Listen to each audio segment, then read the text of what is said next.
running. Wait, let me just make this full screen.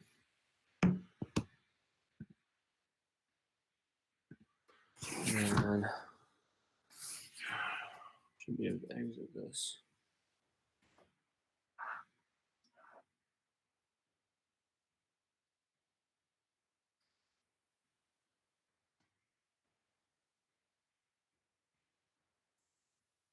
And I'm just going to go to Twitch to see, make sure that it's on.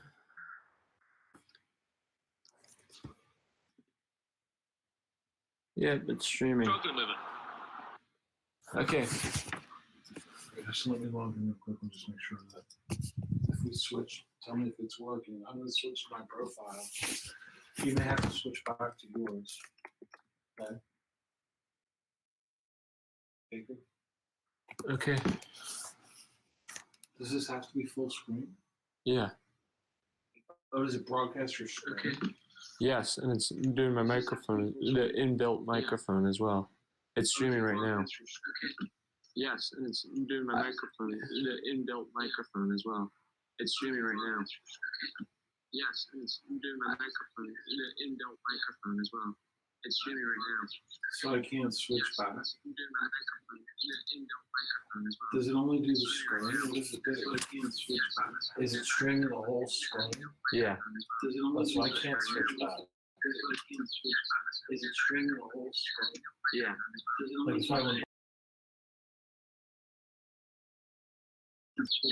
is it streaming the whole screen? Yeah.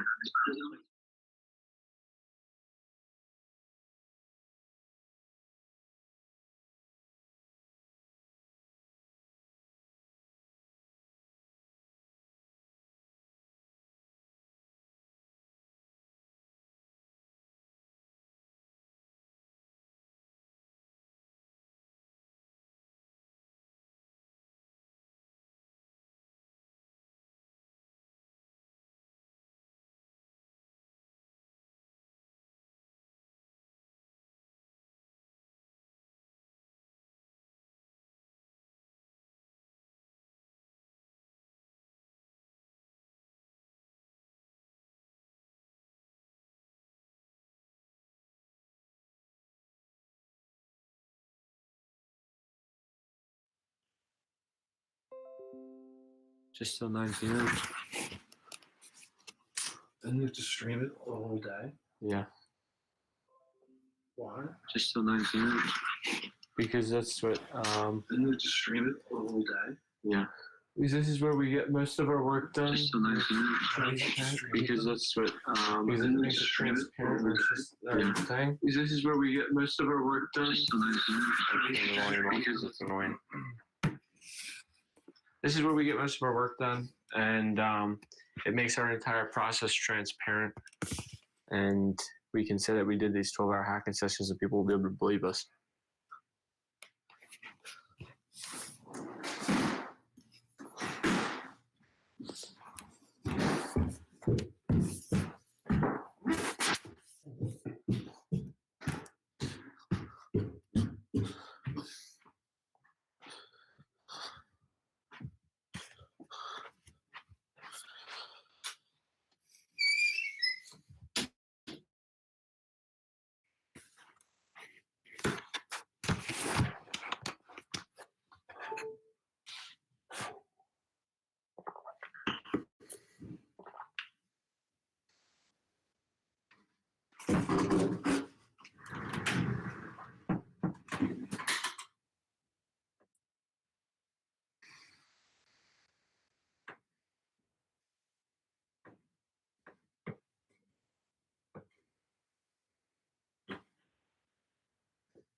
So,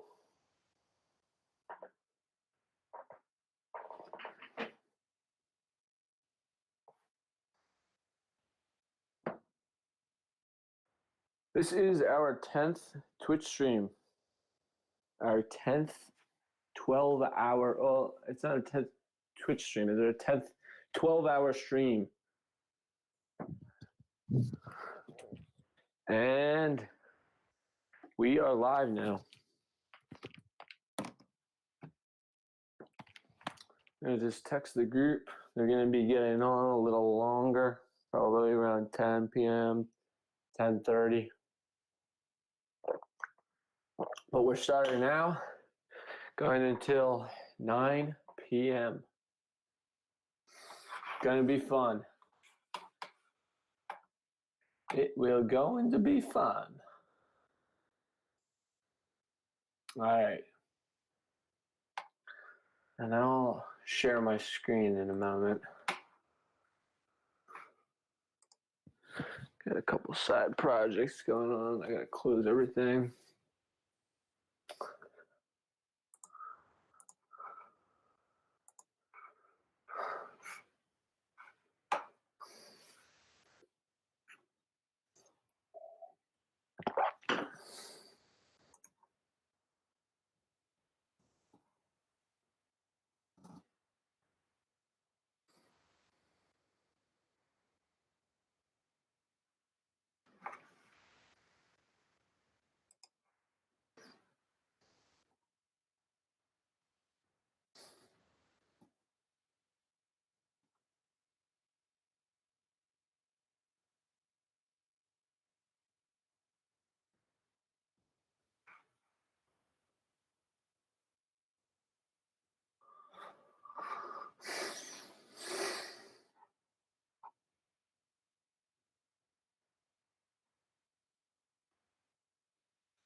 I'm gonna be streaming my screen in a moment, but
all right.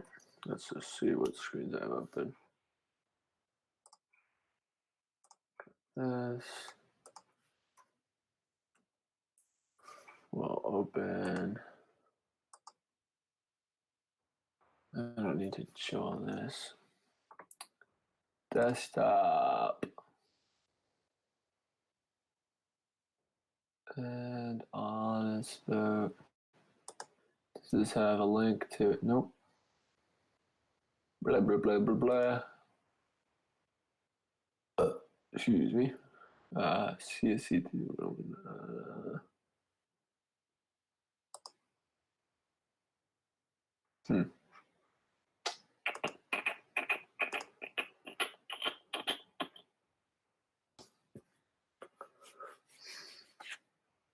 You gotta go back. And take me back to the beginning. There we go. Let's find Jacob.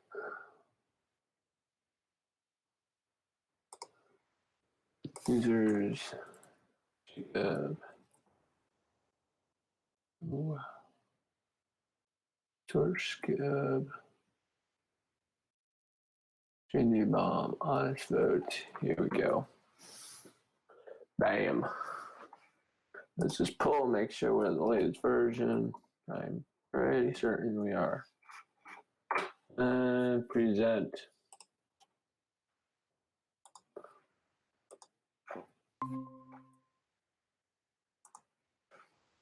There's our pretty website. And right here, I'm going to bring this tab down. Pull up an hacking session agenda. Get some light in here.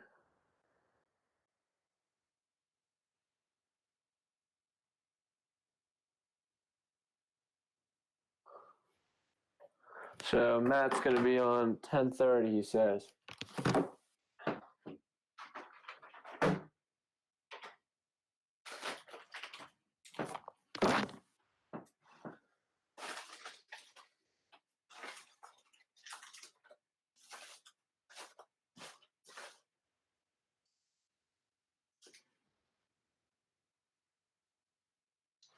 So I'm thinking probably we'll start retrospective and planning at 10:30.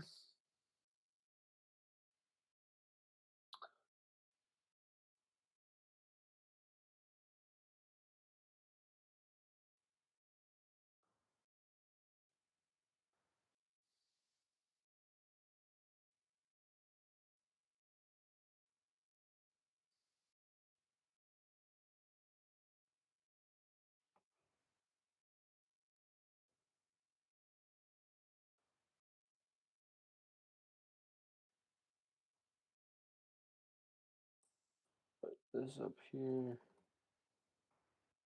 And let's get Pandora on. Let's get, that's all my organizational, I guess Jira. We can put Jira up here so everybody can see it here. That'd be nice, right? Jira. Put up the Twitch so I can see what's going on. It's gonna make my computer run hot. I have to close that. You know what? I think it's in my other profile. About this going on. Your Honestvote.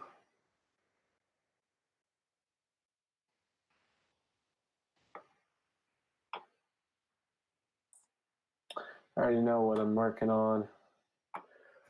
Just today we're just doing maintenance, which isn't a lot of fun, but we're still working on that stuff. Writing unit tests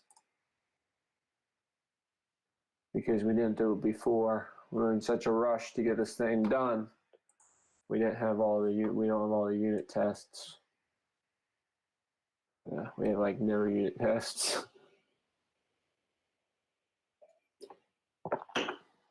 Now we do, but we're still working on it.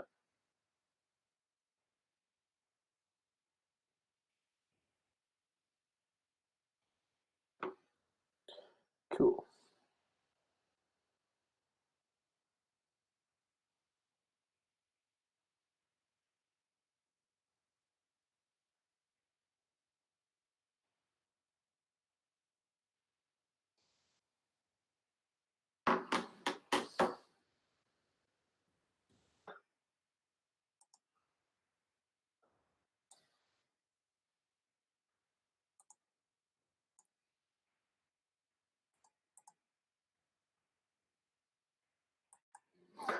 That's so annoying. I have to change that password like every single time. I mean, anybody that's on the stream, if anybody looks through the stream, they'll be able to find this password. But I'm going to change it, so.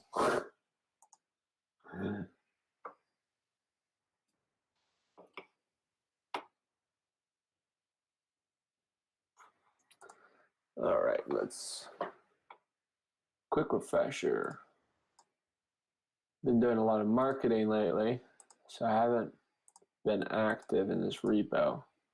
We're trying to get use cases for next school year, for student government elections. Certain things that happened that made our plans fall through with Westchester University student government elections. So they hadn't approved the user system. The student government had approved the user system, but it just didn't work out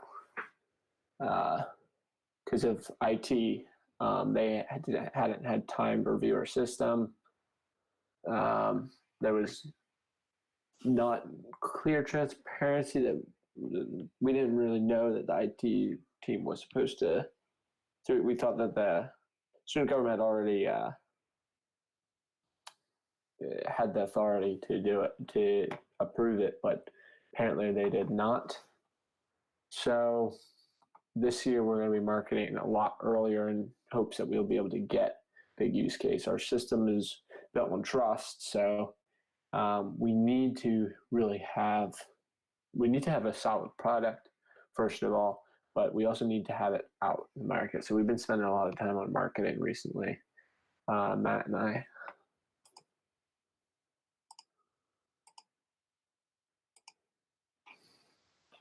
So now we have test data now, which is really awesome. We have signatures.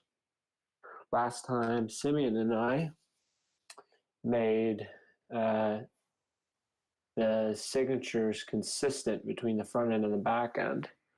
This is really, really helpful because now we're able to create test data. We weren't able to do that before.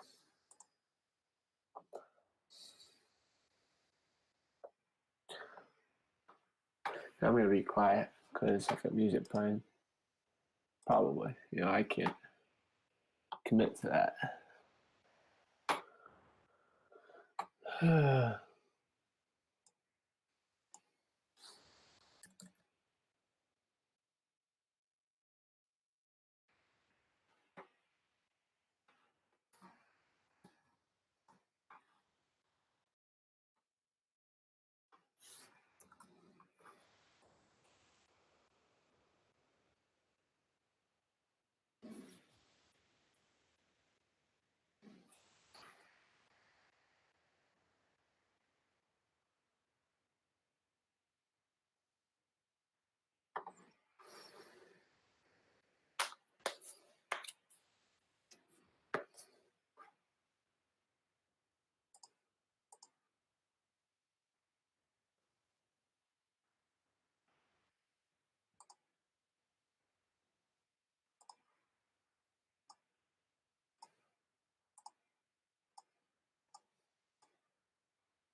This isn't ever gonna end, is it?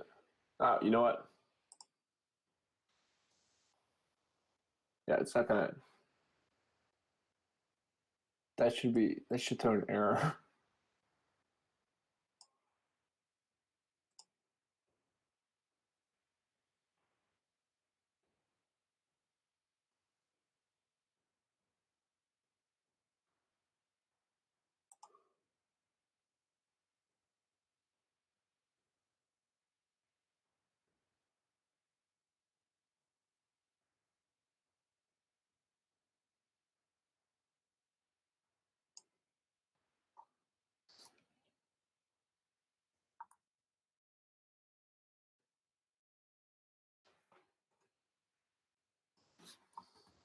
This is Catalina's fault.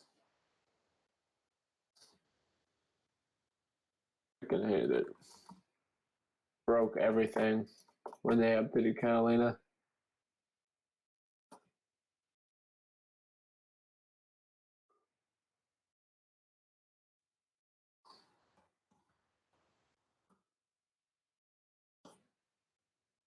But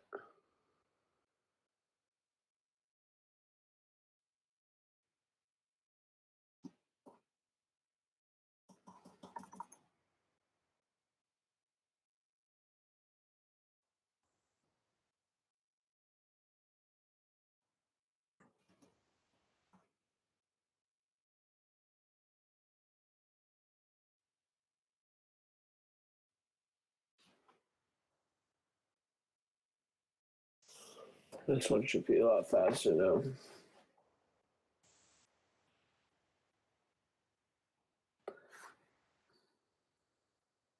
How does it feel like?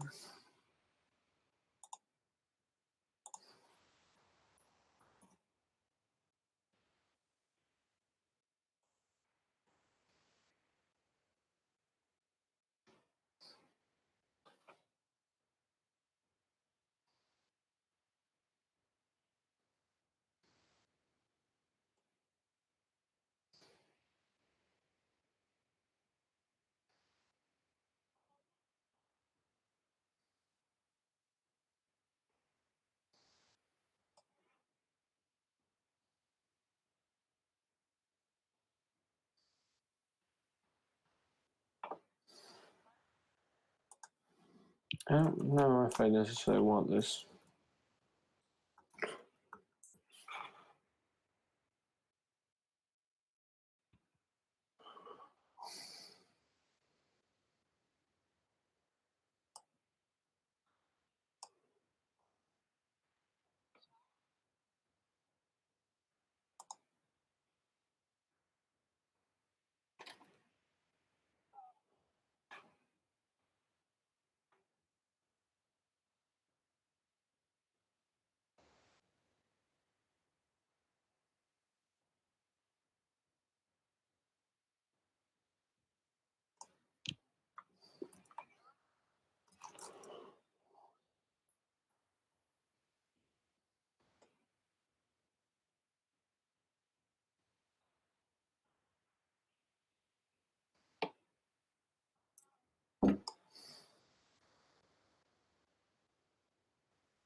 A lot of these files need to be rewritten.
Where is that?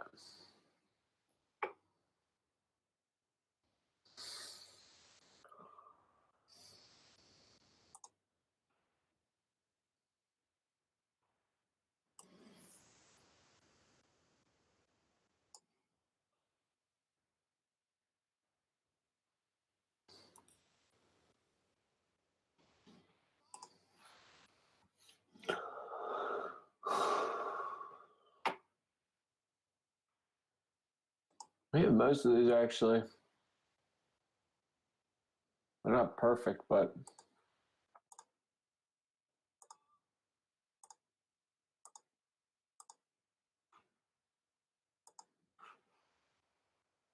I'm gonna skip these for now. I think we need to.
Really? It was that simple this whole time?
So I'm gonna check make sure.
I think that's just something that's going to do over time,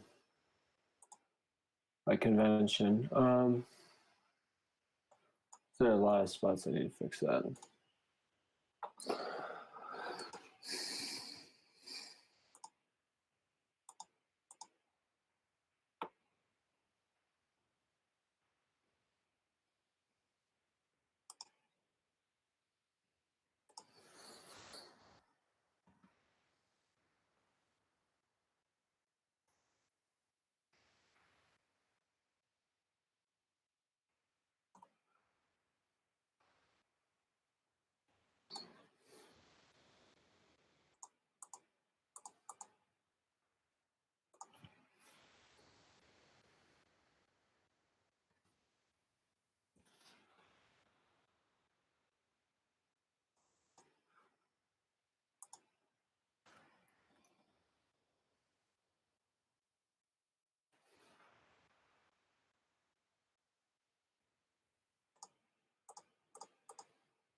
Actually, you know what? I think they're all the same.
You know, I don't think this is.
Some of these are hard to write unit tests for. And the packages are going to be rewritten for a lot of these.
Oh my gosh.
All right, next.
Okay, so that's all valid.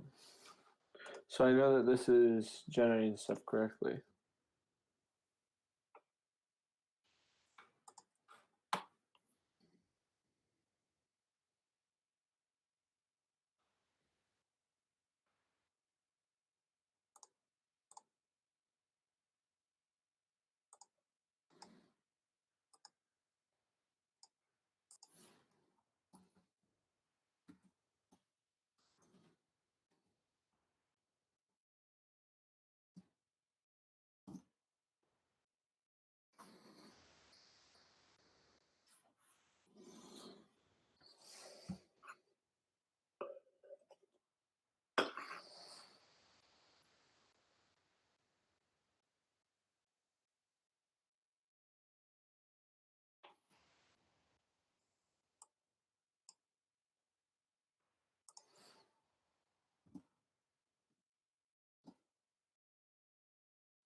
Matt, Hello. a little bit empty right now. Yeah. It's Yeah. you and yourself. Yep. Let Simeon know that you're here. I imagine he'll still be a little bit. Okay.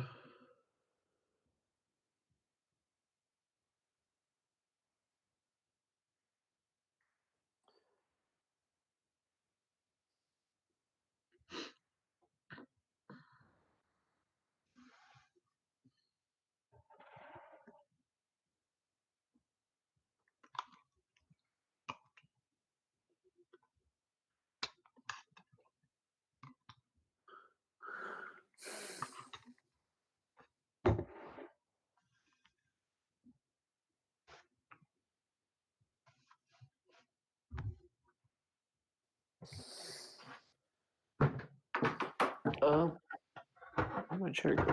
I got a standing desk, which is really, really nice in my Oh, there room. you go. So I have no reason to ever leave my room now. Is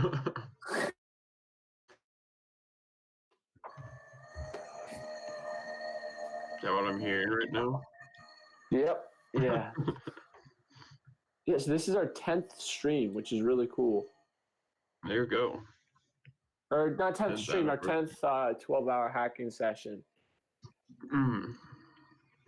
Which means we've after this time we've worked just the hacking sessions 120 hours on the project. Mhm. It's pretty crazy.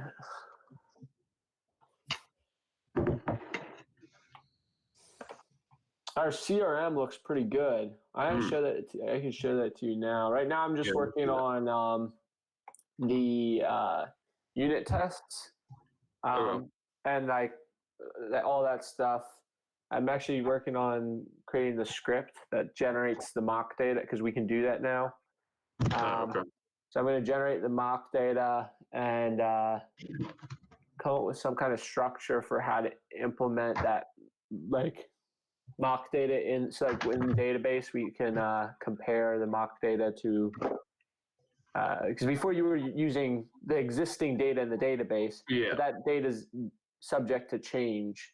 Right. So this script should make it better. Maybe it will auto-populate the database. I think that actually might make sense if it auto-populated the database and then it always in database you could choose we could create a collection called test blockchain test underscore. Right. Usually is it a postfix or a prefix? Blockchain A. It's a postfix. It's on blockchain A. Yeah. Yeah. So it's not a blockchain, is it? I might actually think it might be a blockchain. I think it's postfix, but I'm pretty sure it's postfix. It's such a small thing, you never would think about it. Yeah. I'm trying to. I won't say it's a. It's prefix, but I hope it's prefix because then I can do test blockchain instead of blockchain test. I don't know that. It really doesn't make much of a difference. Right. Yeah, just how you have to. Yeah. Syntax to it. Oh, it is prefix. You're correct. Okay. Yeah. So test blockchain. So I think that's what we'll do. Just do a prefix of blockchain and I'll auto-populate the database. That way when we do the database tests, we can always compare it, make sure that it always looks the way that it intended to. Mm-hmm. In which case we'd even want to we would have the same private key and public key every time we test it. But I set up the CRM yesterday. I finished setting that up, and it looks pretty cool. It's doing pretty good. Pretty professional. My mom's company. My mom does sales, and she was like, "Yeah, it's better configured than ours. They can do more stuff."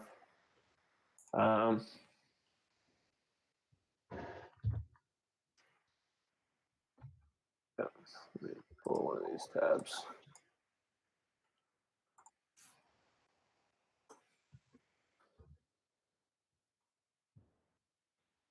So all the email stuff should be working now. Okay. I think I might have sent you another message. Yeah.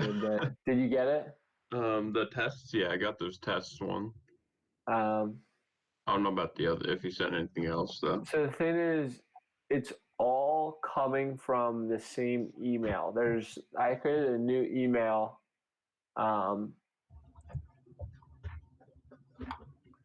We have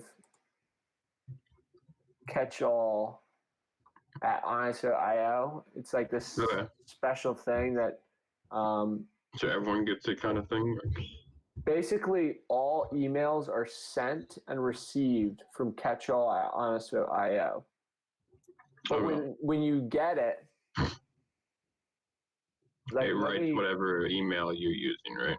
let me test this too. Actually, I don't know why I'm saying that.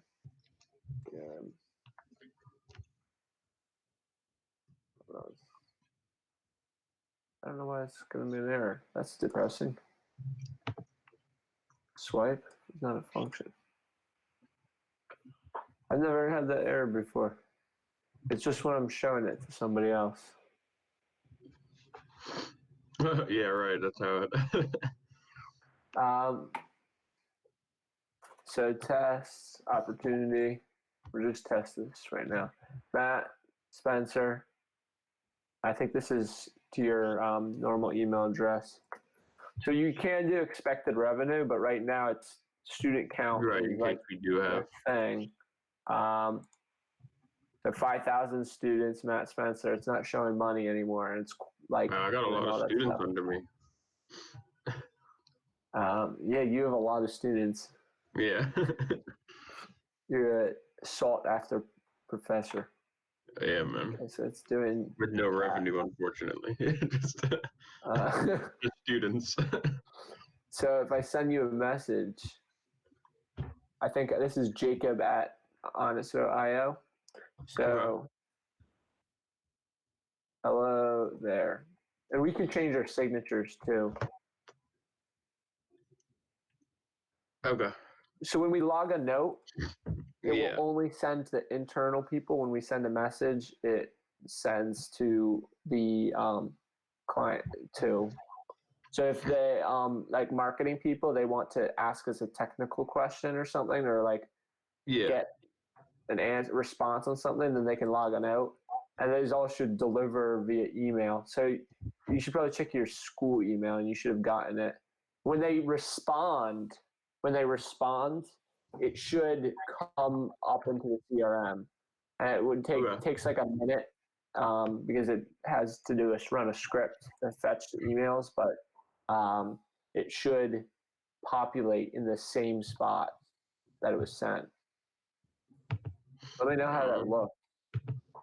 See, I didn't get on my school. Let me try.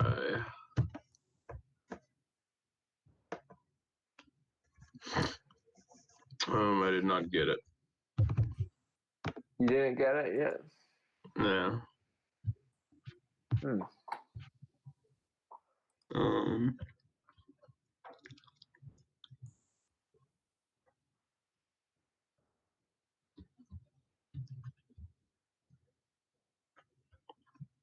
Yeah. Let me try again. Maybe see if it's slow.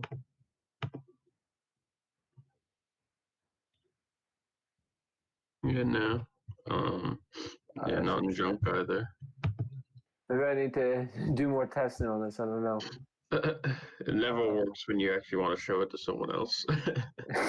That's you always have to be prepared for. Yeah. I had it working on myself the other day. Marketing, I don't know who did It never that. cares when it only wants to bring you embarrassment when. Yeah, that's usually how it is. But I mean, there are other things that you can do that are helpful. So that should be working. I'll have it working on Sunday. For by Monday, I want to start loading things into the CRM and start actually contacting people. Yeah. But I mean, like, it will be good to have to be able to use this, because we'll be able to we can also automate things like schedule activity. And so you can say email, call, meeting, to do, upload document, Yeah. and you can create new activities. But basically, it will email you a reminder that you have to do this, and then you got to mark it as done and stuff. So basically, if we have in our automation thing where we have like rules of what you do next, like we say after 3 days you send another email, Yeah. then you'll get a reminder, and Okay. Cool. it's more structured. Do you know what I mean? Like it's not just like mark it. It's not like completely random. It's like it will build out the sales process, and then we'll contact a bunch of people, and then we'll have to keep up with it because we'll have a like like an actual set out process, and it will all be done in the CRM so that anybody is able to see how anyone is doing through their pipeline, and you'll be able to send from it will appear. So when it does do it correctly, will send from like right now I'm using like Jacob at Honestvote.io or something. Jacob at Honestvote.io. So it looks like it came from Jacob at Honestvote.io. There actually is no Jacob at Honestvote.io, and I've done it from Jan 889203, my school email address as well. And it appears that it's coming from that email address, but really it's coming from the call, whatever. Catch-all, yeah. Yeah. Which is it's nice. It's yeah, definitely. And then there's email marketing as well, which might be nice, where we can we might be able to, I don't know if this is worth it, but you can, because it might be better to just personalize them. I don't, like. Probably certain ones you want to personalize depending on if you can. Yeah, I don't know what, but if we have like a mailing list, I don't know if this is applicable right now. I think this is more when we buy a bunch of data, then I think that this is probably okay. Although I don't know, I don't think you're actually even allowed to do that. I don't know if you're. I think it's illegal to send emails to people that are without them signing up for it. I don't. I'm not 100% sure. Okay. But right. So yeah, I think we should just stick with the CRM for now. But this is pretty good. No, that's cool. Definitely. Dope. Yeah, all right. So we won't do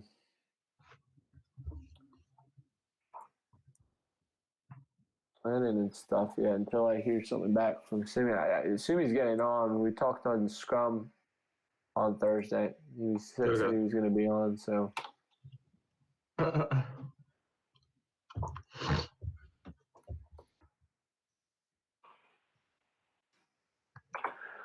Things seriously changed when we took the break and when we yeah, things had coronavirus.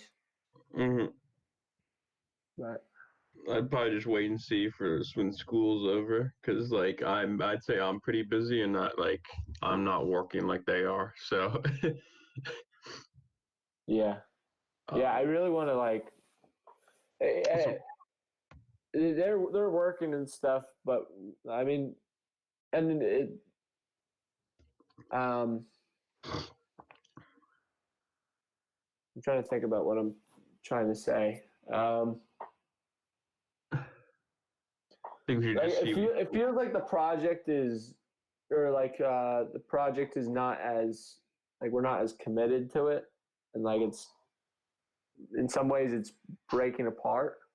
Right. But we still have a really good idea that's doing really, that's has a lot of progress, and we started with just you and me, where there's nobody working on it for like several months. So I'm confident that because of the idea is good, because we have a good project, like good foundation, like good start. Yeah. I'm confident that if we just stick with it, people we're gonna build it back again. And I think Simeon, I don't think people are going anywhere. Simeon and Jacobo definitely seem like they're gonna. Jacobo said that he wants to use it to learn. In the future, Simeon says that he's gonna spend more time, and he thinks he'll spend more time in it in the future. So I think we should just see, like, once school is over, see how it goes. Yeah, I think that's probably the telling sign for at least Simeon and Jacobo. Yeah. Yeah, they're going to be graduated by then, and there's still going to be all this crazy stuff going on. I think, it's really messing with people's schedules. Yeah, definitely. You can still see my screen, right? Yeah.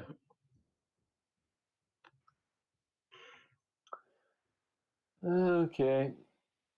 Do you have something that you're working on? I guess nothing in particular. You're just doing testing. Sure. I'll do whatever. Is there any parts that need to be in testing? I mean, I don't know if you asked that or not. I mean, like the database. Yeah, I was just saying. So I'm not working in database. I'm like setting up the things to like generate the mock data and maybe populate the database. But then after that, somebody's going to have to write the tests to actually match particular data. You know what I mean? So like I'll generate I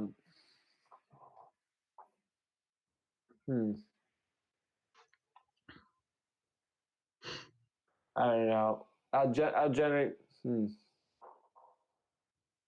I mean, like, there are other tests that you could be writing. You could be writing tests for. Do we have P2P tests? No, we don't. Although these are really difficult to write. I mean, yes. I think this is the one that I kind of gave up on. These are the ones that you have to, I think, go like the peer routes.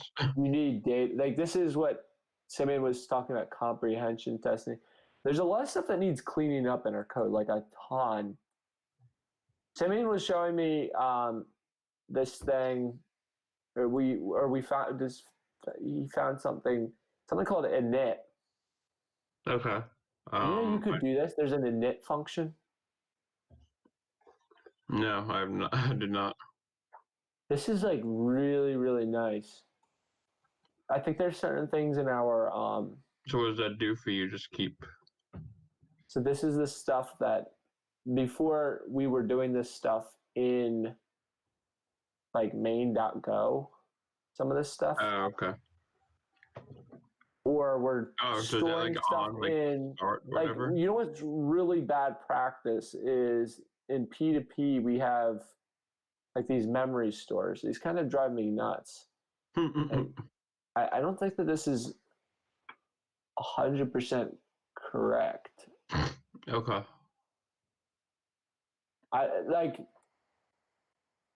So this is grabbing from like set in main.go.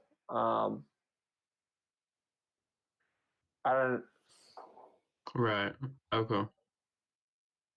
Public key, private key.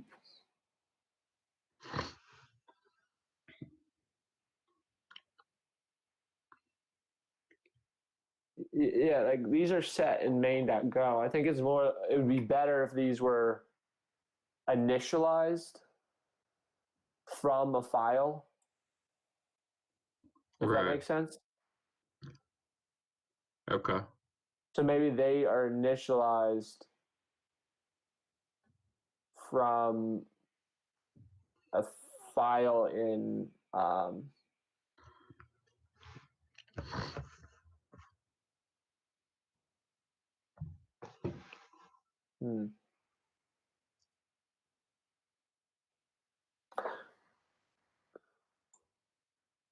but basically the init function runs once when it starts up, when the package is called. So it's like regardless of where it is. you could have previous block. I think that comes when, do we do that from main? Like that shouldn't be in something that happens in main. Yeah, it's when you connect to the when like a new peer node comes up and they grab the new information. Okay. So it's in, where is it? It's wherever, maybe discovery, core discovery. Now, the other thing I guess the thing that you could definitely work on is the documentation of different parts in Confluence. Okay. Like that's something that has a lot of work to do.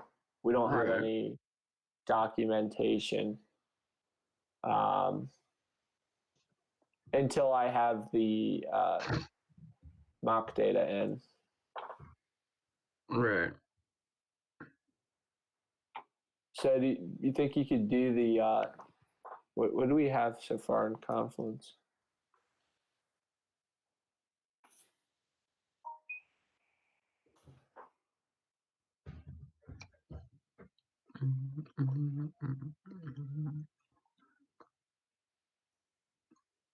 Simeon's getting on now. So we'll actually start this at 11, I guess. Okay. 11's a good time to do the Yeah. like that's an even time. Stay adaptable things.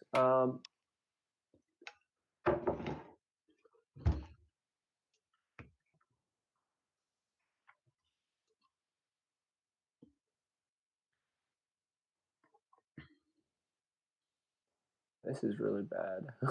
A comment. He documented it by making a comment, but that's not really.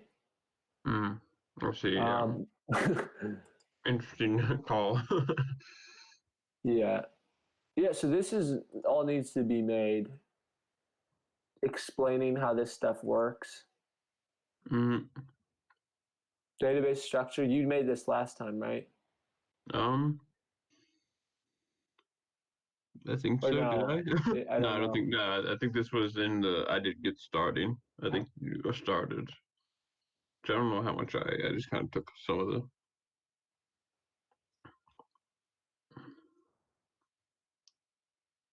Because some of it's like back to what you had anyway, like You database. copied a lot of it, right? Yeah. Because it was just basically what was needed anyway.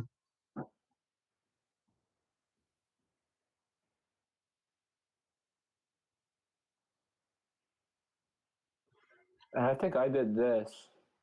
This is actually not as bad as I thought.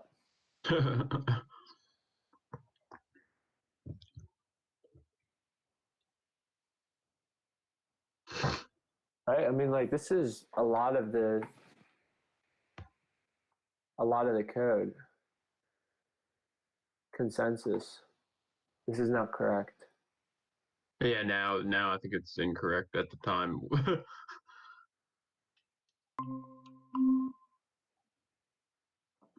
Although, no, actually, I don't know. It might still be correct. Because these full nodes, it's possible that it can be a full node. Somebody can be running our code as a full node and still interacting in the same way. I think. I can't 100% recall. Okay, yeah. We've written it. But I can't recall.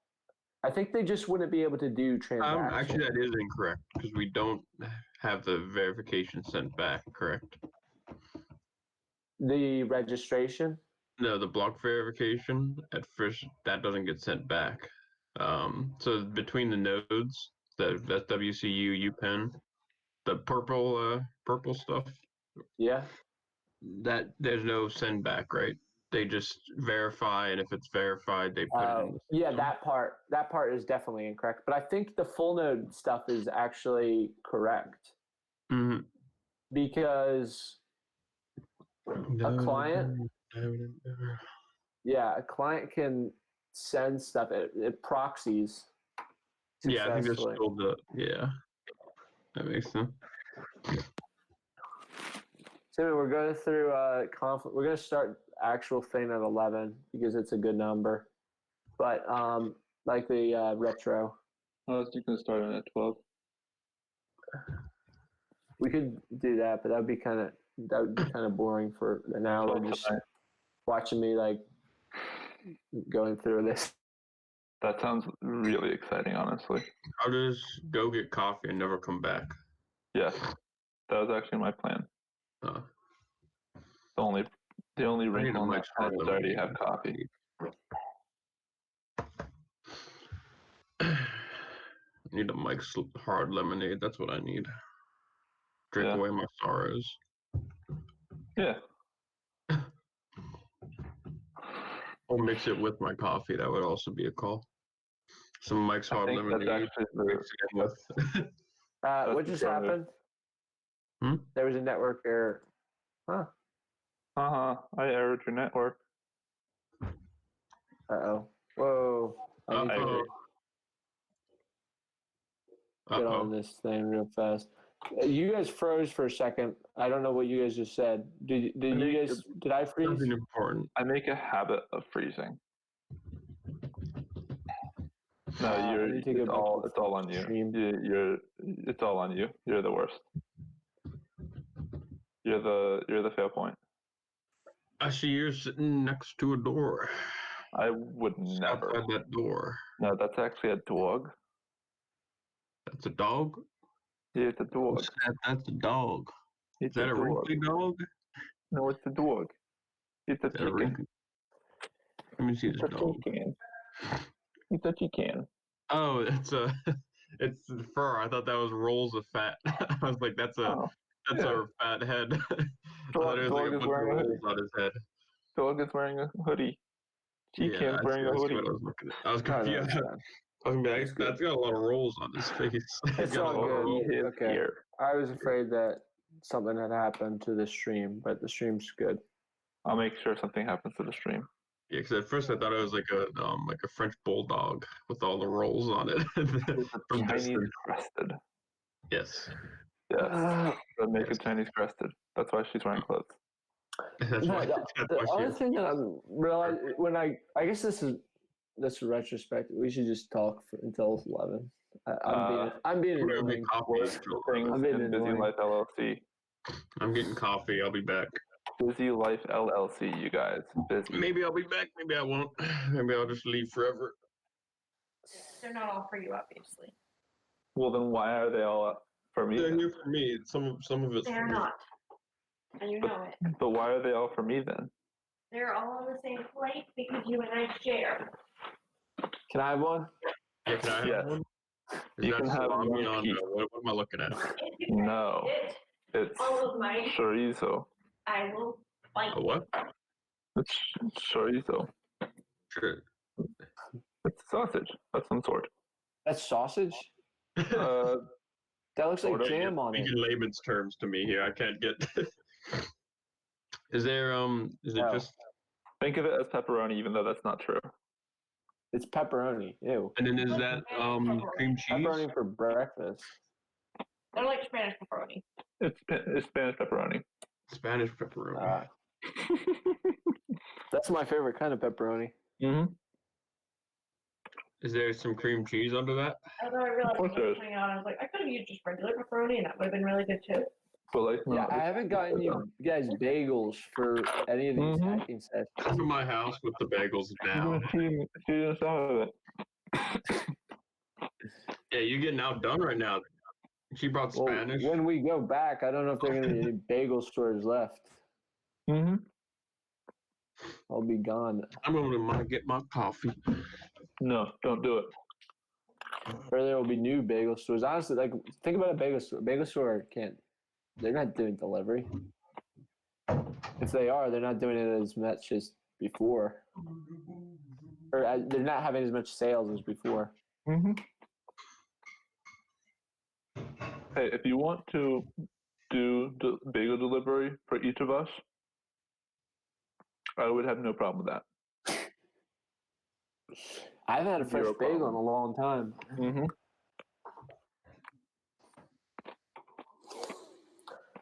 Mm-hmm. Oh, it's 11 o'clock. Seriously, Matt All right. left right now. Too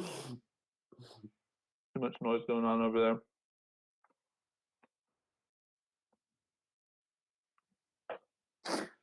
Mm-hmm.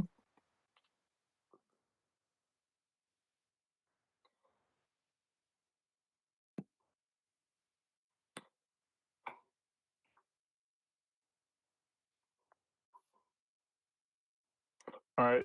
So it went well? Nothing. Well- Nothing went well. I went well. In retrospect, or Yeah, I'm starting my retrospective before Matt gets back. why don't we just do it? Mhm. I'm gonna set a timer. Oh, by the way, Mm-hmm. I got that thing to work. I messaged you in Slack. I don't know if you saw it, but the timer, it's working, and it just like you have no idea how excited I was. I've been. Hello. Hello. He just disappeared. Who was that? This is Ben. Hello, sir. Hello. Hello. All right. So the timer Hello. started for 45 minutes, and so it's the retrospective has began. So, Talking to me. what? I'll just go around and ask the same question. What went well? You think this time? What do you think we've been doing well, Simeon? Yes. Yeah, I was gonna say that actually as well. Go, Simeon. Go. Chew. Well. Mm-hmm. Mm-hmm. Well. Yeah. Got you. Got you. Mm-hmm. No.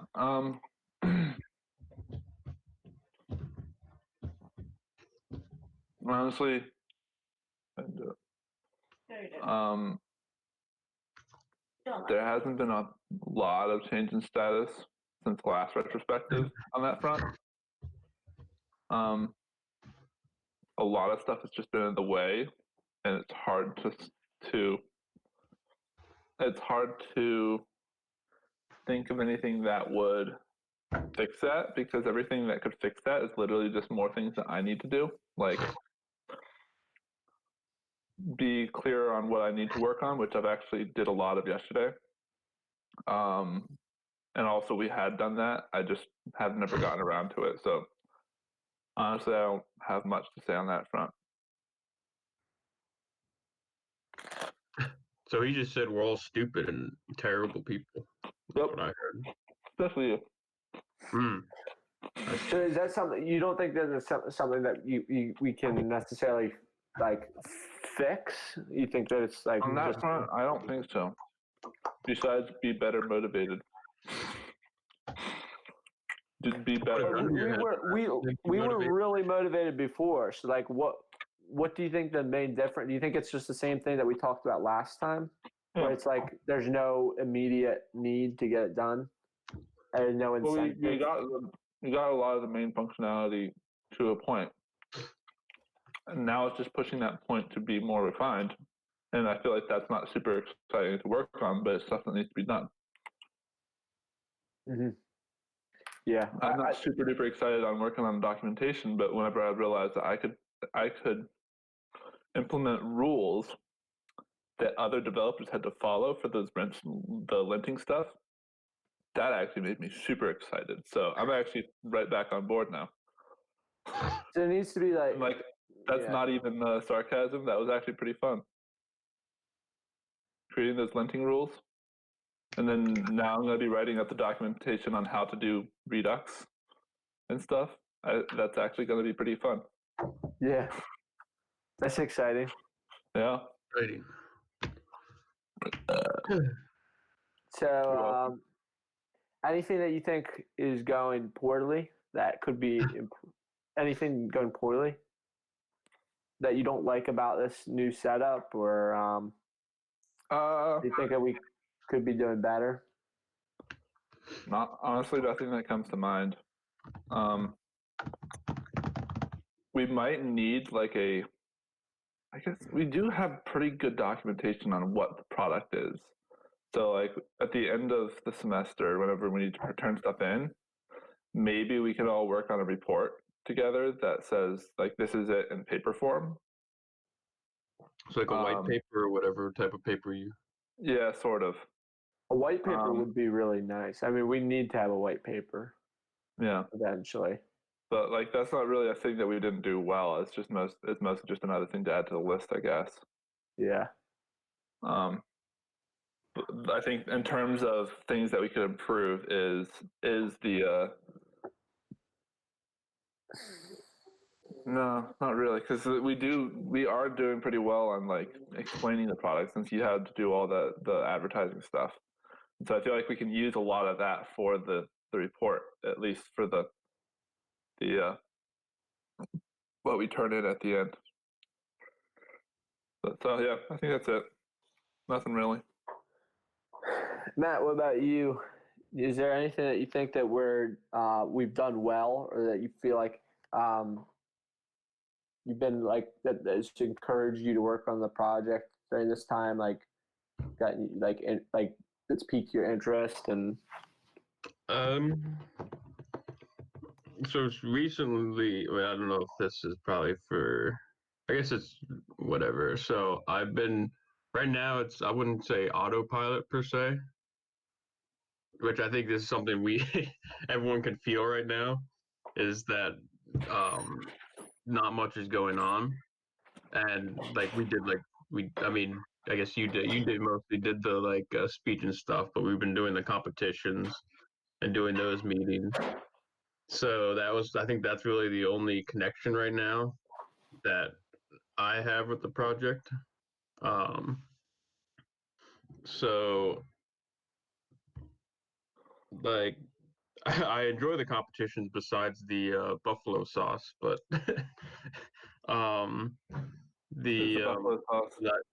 they were like fun to go to because I mean, given right now, like sitting in your house, seeing other people is somewhat fun, but I don't know if that necessarily is something that motivates me per se. It was cool, but No. motivation factors, I wouldn't say anything like not motivated me, but I also wouldn't say anything's motivated me. Like again, I'm just kind of middle ground right now. And I mean, yeah, when like think, and it probably doesn't help that like test cases are the thing that needs to kind of be done right now, because it's like we took a break, and then it's like now you have to get back into coding this, and you have to code test cases. So it's like right now I'm not really answering either question. I'm just kind of sharing my mind. Yeah. Stream of consciousness. Yes. Yeah, exactly. But so good. I mean, I wouldn't say there's really good or bads. I think we just haven't really done anything, so I can't really answer either. Yeah, that's kind of Here how I I am felt. sharing my consciousness. Mm-hmm. So we're doing like boring stuff right now. Is kind of like, I think that we're not gonna. Akshay told me that he has finals. He's not gonna be. He was actually wanted to be here, but he has finals, and he said that. Okay. So he's not gonna be able. But he wants to get involved in the project. Yeah. And so I don't see us being seriously pushing until after school is out. Like pushing, I mean, like everybody being back into the project, and like us taking more active. Uh-huh. But and that's kind of what we were talking about last time with is that we were going to be just writing test cases and stuff. One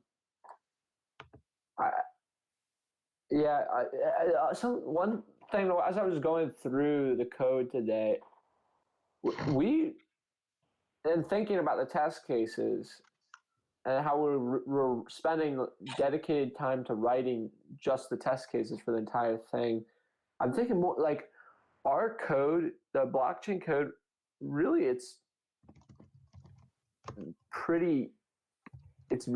structured poorly in a lot of ways. And we're missing major functionality, like the being able to put multiple transactions in a block. That's like pretty much like that's all blockchains do that, and the reason why is it makes things a lot faster. And we should be like that's standard functionality, and we should have that. And that will change. Not just that, but then there's also like the way that we've built certain functions. I think they need to be rewritten to be more cleaner.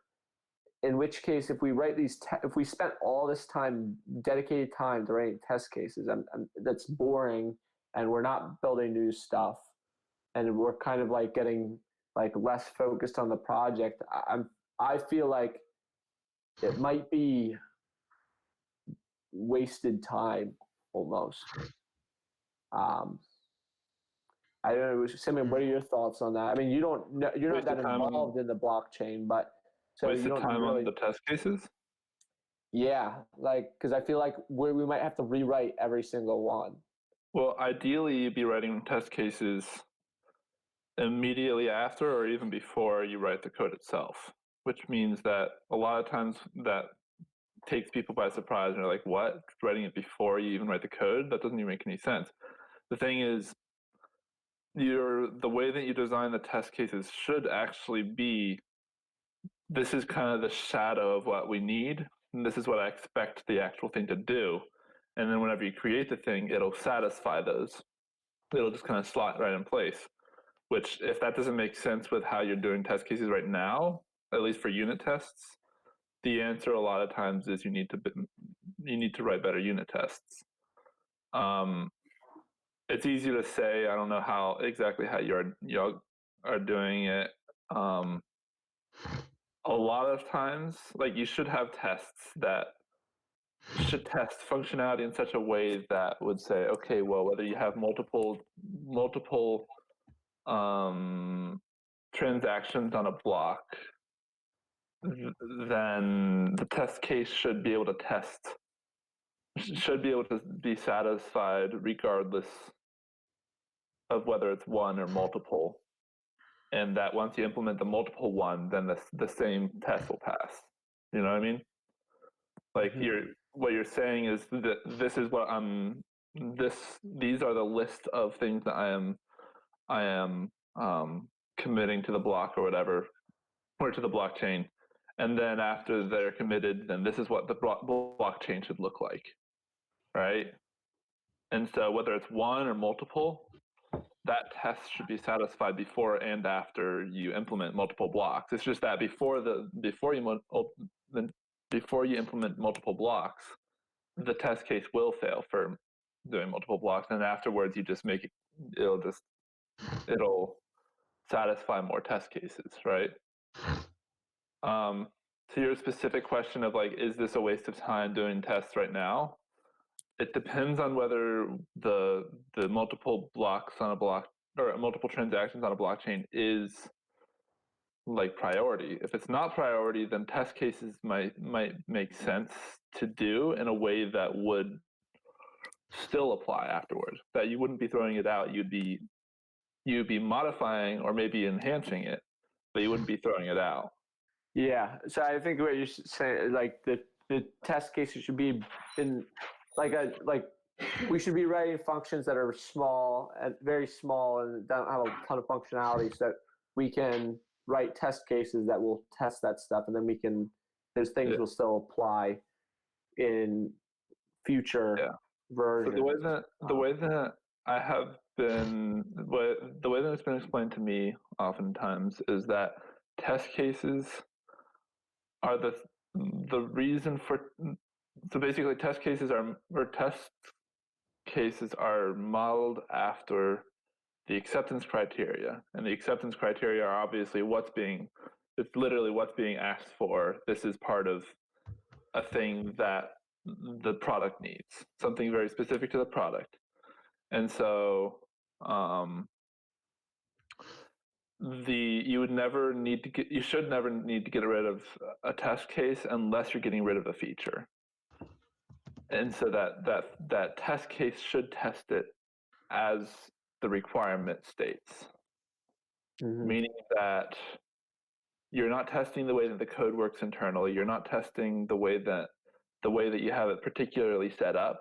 If it's possible to format the test in such a way that says, I am testing the specific features on a micro level even, or on a unit level, I am testing the specific features of the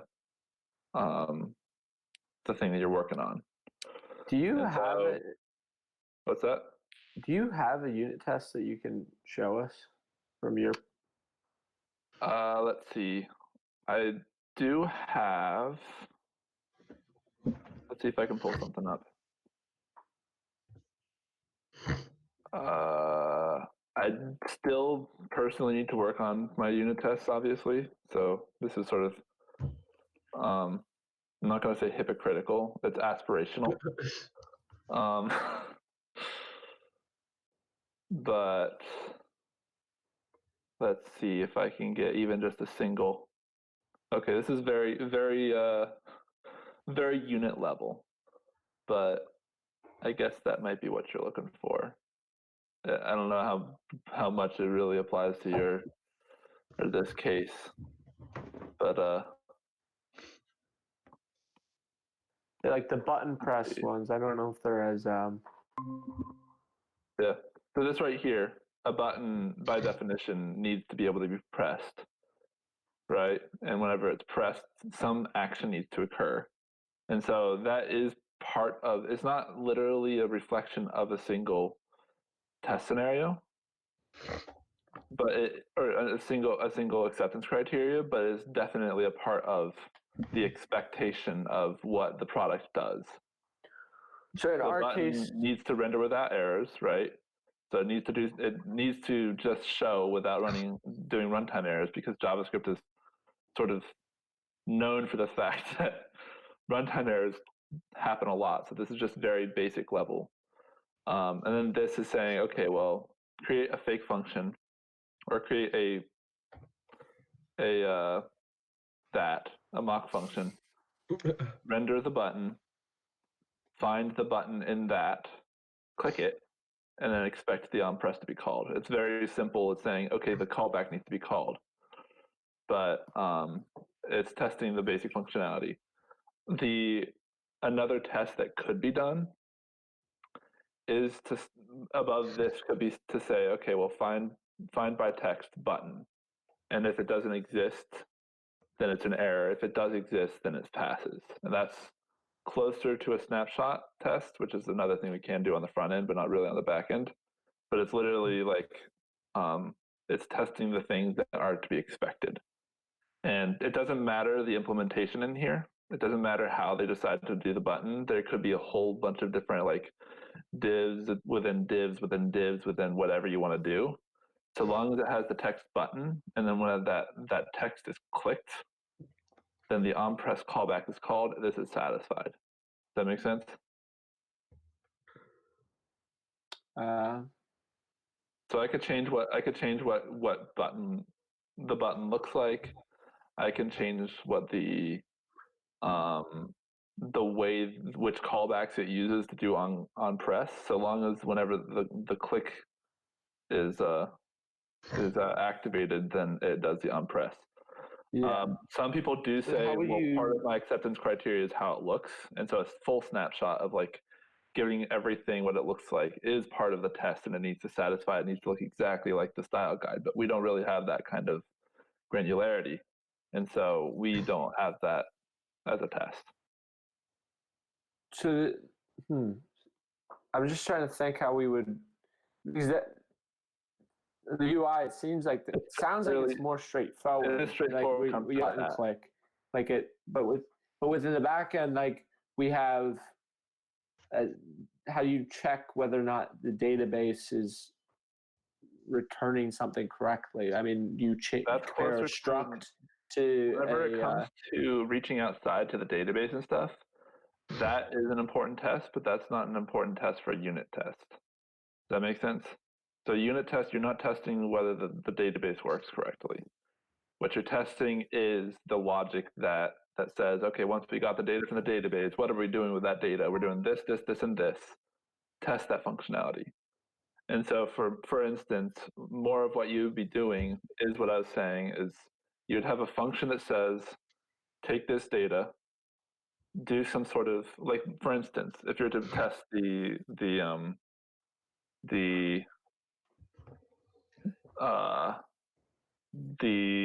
signing, you do pretty much what I saw you had done for your test, right? You'd say, okay, well, I'm going to take this data, I'm going to sign all of this in this format using their encoding or whatever. We're going to compare that signature, or no, we're going to use that signature and run it through the verify function. That is verifying that the signing and that the verification works. Another way to do it is if you have an input and then you can test that the output is what you would expect it to be with just a single value. There's multiple ways of doing it, but like signing is always going to be signing. We don't want that. We want that to be very, very well defined and very, we want the test to fail when it doesn't look exactly what we want, right? So that long array of basically garbage hash stuff that ends up coming out for the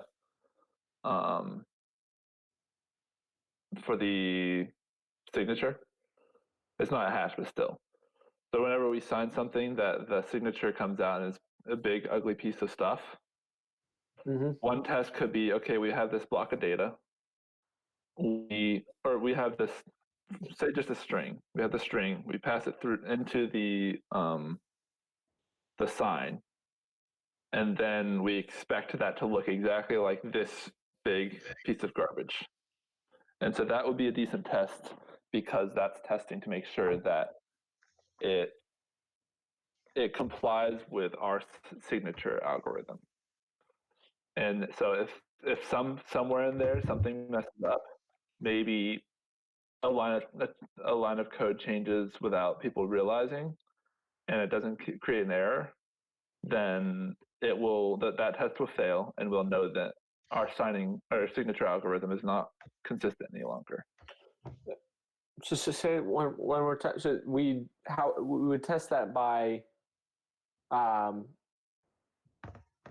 checking to see that, like, each particular part is work. Like, I mean, we're not going to change the crypto, I don't think. Like, yeah, we won't. But the question is, will some unknown error cause it to change? Maybe a package or something gets messed up, and we won't be able to fix that necessarily unless we roll back something rather. Who knows? But the only way we could verify that is with Go, like with that same package. Like, isn't that what we're verifying that stuff with the same package? No, so we're testing output. We're testing output. So say we say we're testing their encoding. We can say, okay, we have this struct that has these specific sets of data that I'm initializing at the top of this test.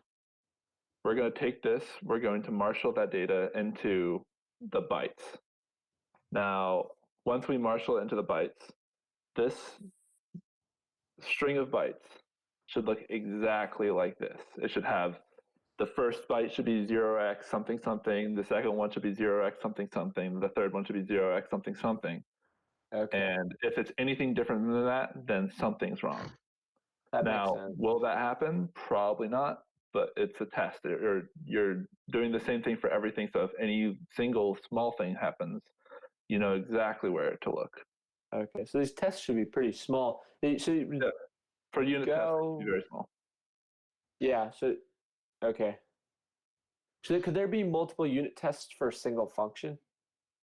Oh yeah, yeah. No, there's typically, like you saw over here, this is two different tests for the same simple button. And I was saying I could have created a third one that makes sure that the text button exists. Uh-huh. You can have multiple. You can have as many test scenario as many. This is all just doing the same thing here. Here you'd probably say, however your thing is set up, this would be the function name, and then these would be the saying it should expect it to do this, expect it to do this, expect it to do this, and so that whenever one of these fails, it tells you exactly which part of it failed.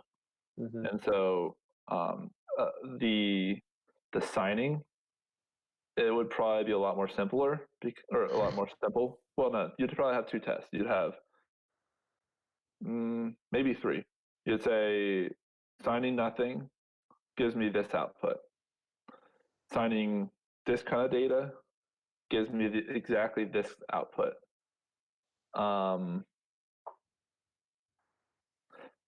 Yeah, that'd probably just be two. Yeah. So you want to test edge cases. You want to test anything that you can think of for that specific thing. For the verification, you'd have multiple. You'd have one test case that says this signature with this data should verify to be true. This signature with this data should verify to be false. It is not valid. And so you would have multiple scenarios, and each of the scenarios is its own test. And so whenever one of those fails, you know that well, everything's passing, and so that's a problem. Or okay, nothing's passing, not even valid ones. And so you can isolate specifically what the issue is. Does that make sense? Mm-hmm. All right. I mean, you can be as granular as you want. You can be very vague as you want. My hope for the front end eventually is that we do have tests for as many lines of code as we can. It's a coverage testing is usually what it's referred to as. And it's one of the things that most developers absolutely hate. But since we don't have a dedicated testing team, it's kind of more important. It saves us from basically whenever the tests run, every single line of code runs. And so, for instance, runtime errors will pick up every single runtime error. And so that won't be an issue. It can be a lot more tedious because you are doing things that feels like it's asinine you don't really need. But for JavaScript, it is more required. For Go, probably not. I would leave that up to you. Only one place that I've ever worked at has strived for 100% coverage tests, and even they didn't get that close. So yeah, I think that in order to preserve us or striving to code on the project, we're gonna have to end up making it like a standard that in the future we write unit tests for everything we write. But yeah, well, at least test for everything you write. That's a fairly simple requiment. Yeah, now, the thing I'm saying is you're testing every single code path, which is to say any if statement. If there's any if statement that isn't run during the tests, then it's not 100% coverage, right? So any branch, any conditional, anything that says, okay, if this or this or this, if that last or is not ever tested, then then not every piece of code is covered. Yeah, I think that's a higher standard. That's not necessary for basic testing. We're not there yet. Yeah, I think we're gonna be after school's out. I think we're gonna spend more time Testing getting back into the code. Like Eventually, I want to bring a caution here and have him have his fun with testing. I'm not sure. I hope we could get him. Taking We should get him over the 404, summer. right? I don't know. What? Is he taking CSC 404, the software engineering and testing? I should ask him. I don't know. He said that he loves testing. So Yeah. Does he? But last time I talked to him, he said he didn't want to participate because he thought that it was going to be a lot of time. Who is this? Probably would be.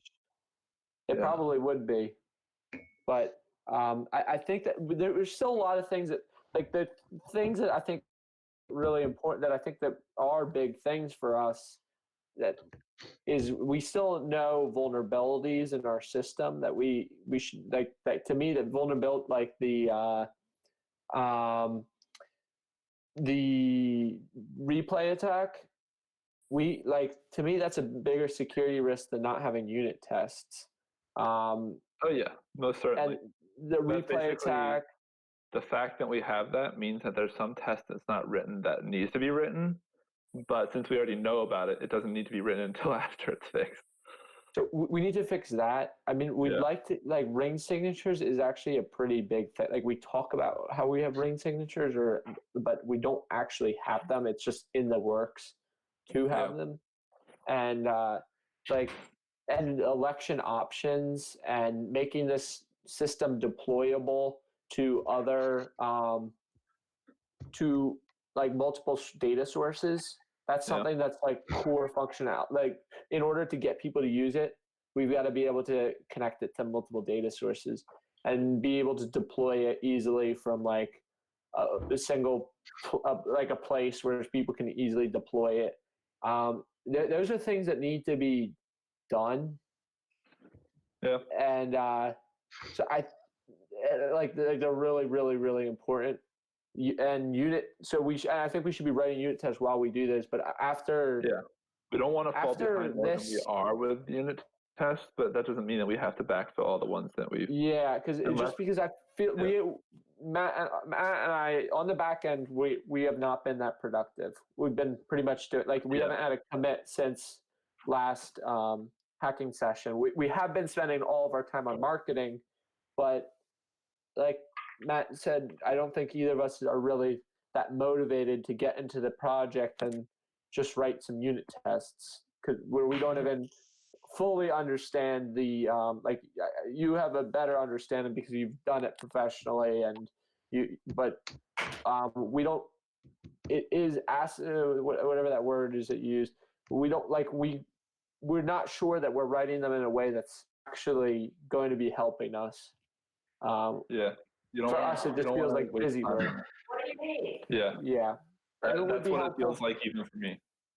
It would be helpful if we could get somebody that has more experience with it to kind of guide us, that was on the back end. If we could get Akash, I mean, that would be awesome. I'm actually going to text him to see if he's taking 404, because that would be pretty awesome if he was. Because Akash, that won't fill in all the gaps. There's still a lot. I'm guessing there's still a lot that you need further. But I'm going to go. You're still sharing your screen to I know. stream. I mean, this is nothing private here. You have nothing to hide. Anyway. Yeah. No, this is my. Oh. Okay. What was that? No, it's fine. It's fine. Everything's fine. Everyone calm down. It sounded like it. That did not sound like it. Everyone needs to calm down. That's all. Yeah. Honestly, like, I have actually considered the possibility of pursuing testing instead of development, just because it's so fascinating. The way, to me, it actually is really interesting. The way that the effect that the testing, I don't know, it's weird. It's hard to explain. It's extremely important, and the idea of having a product that is 100%, or that is very stringently tested, is just appealing. I mean, you'd be good at it just because of the way that you think with like the structure Yeah. of TypeScript and all that. But I don't know. You're a good front developer. You'd be good in either area. So I compromise and say, okay, well, I do unit tests while I'm developing. So even though I don't, unfortunately, I suck. You lie to yourself. You make it. Yeah, But what will you be doing when you're working for Honestvote? that's right. That's our goal. That's our goal. Yeah, that's right. Put him in charge of our testing department.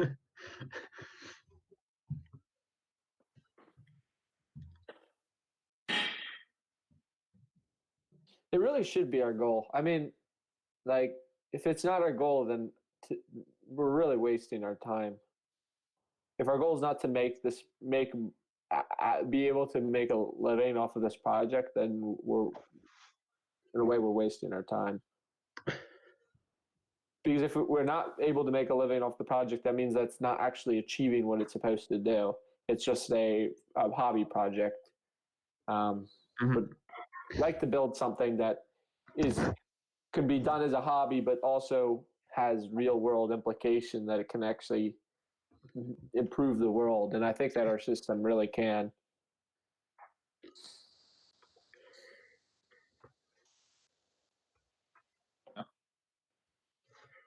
I also really like the only software engineering and testing, the only class that we have focused on testing at all in Westchester, as far as I know, is CSC 404. The fact that it's 404 just has some sort of beauty to it. I'm not entirely sure where the joke is there, but I'm sure there's something. Are you doing something, Simeon? What's that? Oh, you're messaging Akash, right? Yeah, no, I just finished. Okay. Do we have anything else that is worth saying? I think that really any of us have done a lot of work. I've done a ton of marketing type stuff. The one thing I wanted to point out is I feel really left out being the only one here that doesn't have a ceiling fan. I'll take this one off. But I also have an issue with the fact that one of you has a five thing. The other one has a three wing fan. Yeah. Whereas I'll just take the ceiling fan off the wall. I have nothing at all. Yeah, you should remove all of the propellers and then just turn it on. Yes. I guess the only other thing that maybe we should talk about. Take all but one off. Your thoughts separately. What do you think of that we're spending so much more time marketing rather than developing? Do you think that this is like we should be spending more time in developing, or do you feel like your time is spent? I don't know. I mean, I feel like they go hand in hand because it's like I'm really we have to frustrated. develop, but if we don't have, really frustrating. Hey, we need both. Yeah, like if we develop, we're developing for nothing if we don't market, and if we market, we're marketing for nothing if we don't develop. So it's like, yeah, I think marketing is more important probably right now because it takes longer. In a sense, you know, like, because it's like we don't want to do like last time and reach out a month in advance or 3 months in advance. So it's like I think marketing you want to start earlier, whereas development like it just has to be ready by that end goal. Marketing like it all should be set up months ahead. Yeah. I guess the other question I have is Colleen. I've been asking after she said that she's been really busy too with finals, but I want to start bringing her in because I think she's going to be more relevant to front end team. Like we should bring her in development.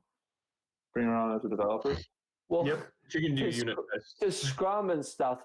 Do you think that's like is that done? Like what? I mean, is that Is that bad to Uh, bring her in on Scrum and stuff? A Like, I lot feel of like times, she has no input in the project at the moment. Like, it's really yeah. just So whenever we have something, we go to her and say, "All right, can you do this for me?" And she's like, "Okay, yeah," but she doesn't know where our project is at, what we're doing. She doesn't know anything about like yeah, like our status of the project, and it just seems like I don't want her to just be somebody that does tasks for us. I'd like her to be part of the team. yeah. What we can Have do a is say. put her in as an optional, or I guess you kind of already do this.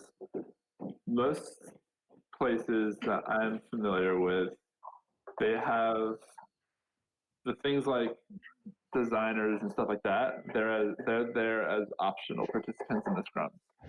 They're there for a lot of the other meetings. Like it could even make sense to. Yeah, it's kind of difficult. It's the kind of thing that I think is case by case, obviously, but yeah, I've just been encouraging. I've been telling her that it's like not. I haven't been put like when we first started. I told you guys that anybody that wants to be involved in the project, they have to be going. The one requirement is that they go to Scrum.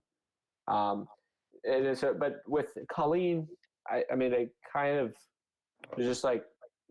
I think you should start going to Scrum because you'll be able to get more project. But I don't. I think it'd be better to keep it optional for her. yeah. But I would encourage her to go. I want her to be a part of the project, and I want her to have influence the front end. Yeah. Otherwise, it's just you'll never really reach out to her, Yeah. probably. Or if you do, it's like, Yeah. I mean, I definitely think that's true. What we can do is have it so she does come to the scrums every once in a while on a semi-regular basis, but she doesn't have to participate. Say, well, this is what I did yesterday. This is what I'm going to do tomorrow, and this is my impediments. Unless she feels like she has something to say, because um, it's not going to be the same thing as it is with us. She's not necessarily going to be working on stories. It could just be like here and there. Oh, I gave input on this component. Oh, I did this. I did that. And maybe whenever we have a question, when it isn't that comes the same to thing we do? design, kind of what we're doing. You guys are frozen again. Of course, I'm always frozen.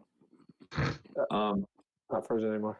Also, But like, so maybe we'll try more often to be like, hey, we're trying to do this feature in this story.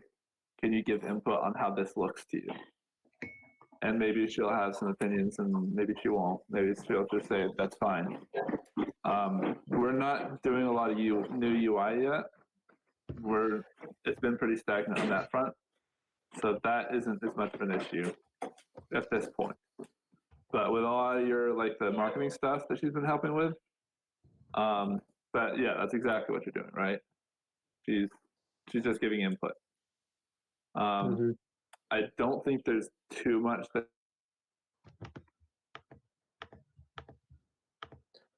You just froze again. yeah, I'm scared. What's happening? I'm scared. Wait, he's gone. What happened? Gone. He's not gone. He's just frozen for me. Is he Yeah, I gone can for hear you? you. Like, I can hear you, but he's just. I have no He's picture of just, him, or he's not talking. you can't see it. I can see him, but he's like, No, I can't even see him. I don't know how he stays that still. Like he's Yeah, got dude, serious I talent. don't. Well, you can't see him though, so you don't see Yeah, how so I don't know what talented he is. is. No, he's got serious talent. Like he's Jeez, so still. He's like, hiding all the audio. There's nothing going on. Nothing's happening.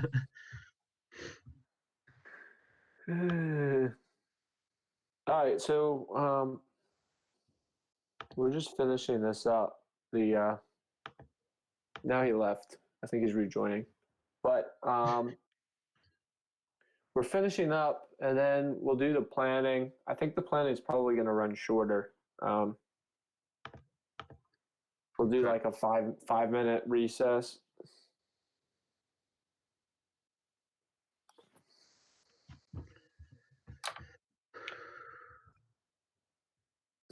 and then we can get to work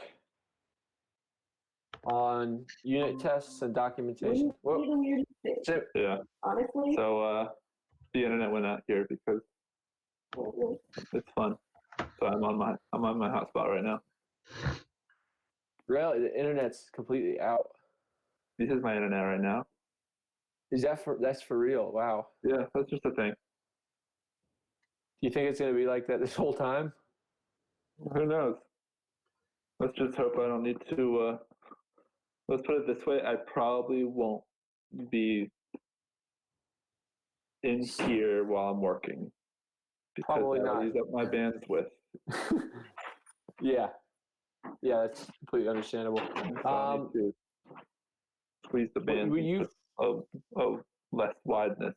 I think your connection's actually stronger right now. I think that's probably true. What, you were saying something? Was I? I don't think I was. Yeah, I when you think I froze, mostly- you were in the middle of talking. I think what I was probably saying when I froze, about or rather, Colleen? when you guys froze for me, Yeah. Okay. saying, Mhm. that honestly, I think that the situation right now is fine. She doesn't need to be in every meeting because there's not as much for her to say. When she is in the meetings, she probably doesn't always need to have a status report unless there's stuff that she's been working with. It's kind of understood that the designer doesn't have to be as involved on the micro level as a developer would be. Just the occasional input and whenever she's actually doing the full on design of the different pages, which we need to get. I think one thing that maybe she or me or Jacobo or somebody could work on is getting a page that documents the approved mock-ups or the approved mock-ups for the different pages, and then Video, honey? no, she already did. Oh, she did? She already You got did. to see her? Yes. She's a little chicken. So we need a page that documents like these are the pages that we have done. These are the ones that we need, and then whenever we start doing wireframes for those that actually lay out specifically what we're doing, like that actually have a kind of a prototype of what Jacobo and I as UI developers are going to be doing. We can have a separate page or we can then start replacing those pages with that. That's just documentation. I think that goes in that same category. But we have all that on Slack. Maybe we should put that in Confluence. I think that makes sense. It doesn't need to be elaborate. I think I might, if I get to that today, that'll be good. I might not because I'm going to be doing a lot of other documentation stuff. So we'll see. All right. Okay. So it's actually concluded the retro. So right. we'll take a 5-minute break. I guess at 55 we'll come back and then do planning. I think that the planning is going to be I think it's going to be pretty short because we kind of know that we're doing testing right now. So maybe do it a little bit shorter, 25 minutes. Does that sound good? Yeah. All right. So we'll come back at 55. Sounds like a fun time. See y'all. See y'all.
you think Simeon could do like Google Hands from his phone?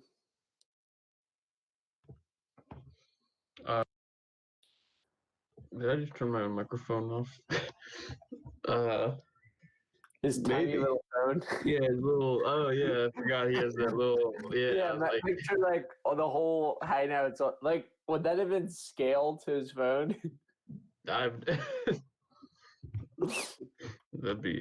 That's perfect. We got to bring that one up to him.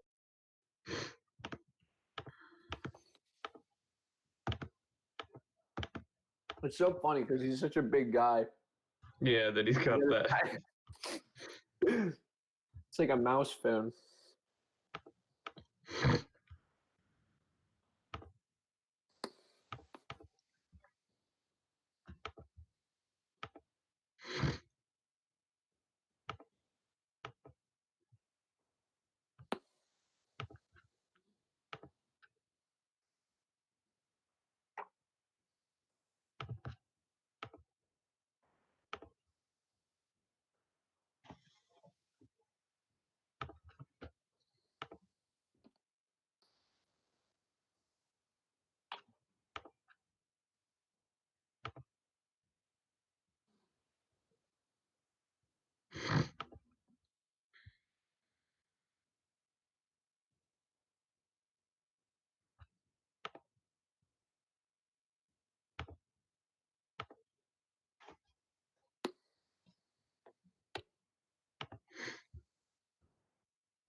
So are there particular unit tests or documentation that you think that you'll be working on? Or do you like, we need unit tests for all these packages. Okay. Right.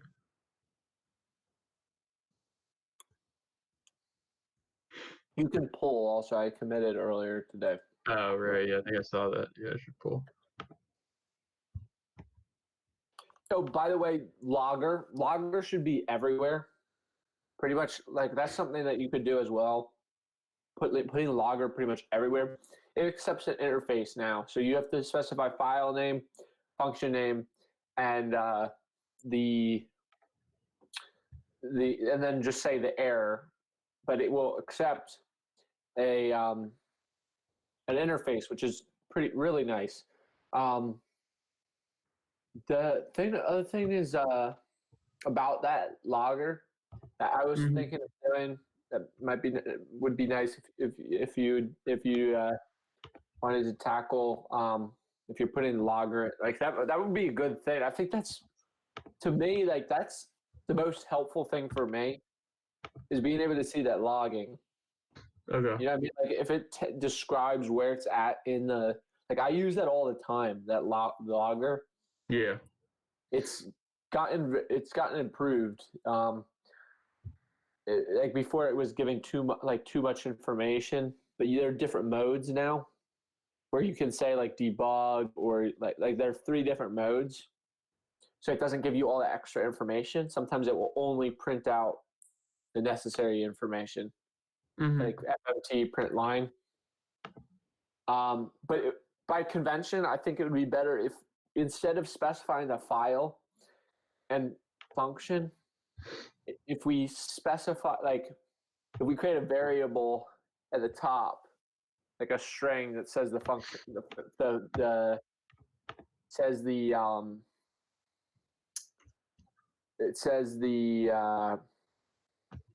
file name. That way you can say file name in the function. Do you know what I mean? I think so. Follow that?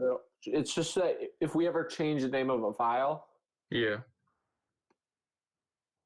it will update. Okay. Do you know what I mean now? I think I know what you. Because it's logger.println. Yeah, so pretty much we should get rid of FMT everywhere. Like, there should be no FMT. There should be no log. It should be all Logger. Logger should be everything. And anything we don't like about Logger, we should improve in Logger. Because Logger writes to file, and it should be really easy to like a really easy place to understand, and that's going to be really helpful for debugging. It already is helpful for me. Gotcha. And we can choose to turn it off. That's the other thing that's really nice about Logger. Mm-hmm.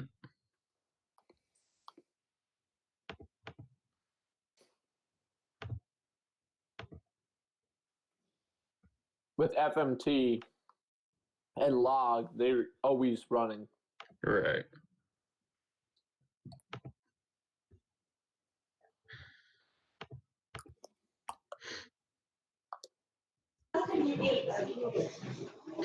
Hello. Oh, it's 55. I am needing to relocate. Well, Is your power out but too? like, it's more fun to have the camera on while moving. We were just debating whether or not you'd be able to do the. Could you do it from your phone? Is that The possible? meeting? Yeah. Can you do Google Hangouts? Like, does it scale to your phone? We've done the you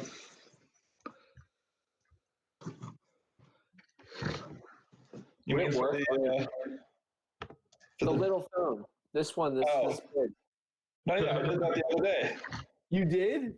Yeah. Really? It was one of the times that Akshay and Colleen were here. Really? I didn't even realize. Oh my gosh, it's crazy. Uh-huh. That phone is impressive. That phone is very impressive. Yeah, it's fun. Anything that any other phone can do, mine can do too. It's just that the interface is usually squished and terrible. Let's see. All right, let's get into planning. Okay, Google, set timer for 25 minutes.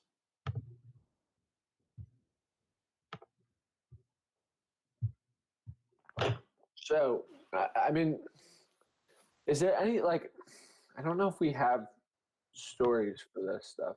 We do not. We've just been doing it. Like, we talked about it, like, all in retrospective last time. We were talking about how we were going to write stories and tasks for these tests. And honestly, I'm looking at this right now. This stuff's so old. The stuff that's in progress. Yeah. Outside attackers cannot manipulate transaction data. This is in progress. That's not in progress at all. Yeah. But is it in progress though? I'm moving all this to do. Something isn't letting us move to do. And you got all these crazy rules. Ask your project admin to check the workflow settings. You're welcome. How come I can't move these out? There are two of you. Yep. Oh God. You're welcome. See, there we go. Yes. If you're wondering. You probably can't do both of these things at once, can you? Can you connect to your hotspot while looking at the board? I guess, could I show you the board and you'll see it on your tiny screen? Yes. No, that's exactly right. Or I can mute this guy, and then mute myself, and then ES to join. Actually, not ask to join because I don't need to. And so now you see two of me, but like one of them is here and the other one is not here. And this is the other thing. This is actually kind of a feature, not a bug, is that I can. Yeah, I can't move any of these to You're welcome. but I don't think any of these are actually in to do at the moment. Or in progress. In progress. See, this is actually twice the bandwidth using twice my data.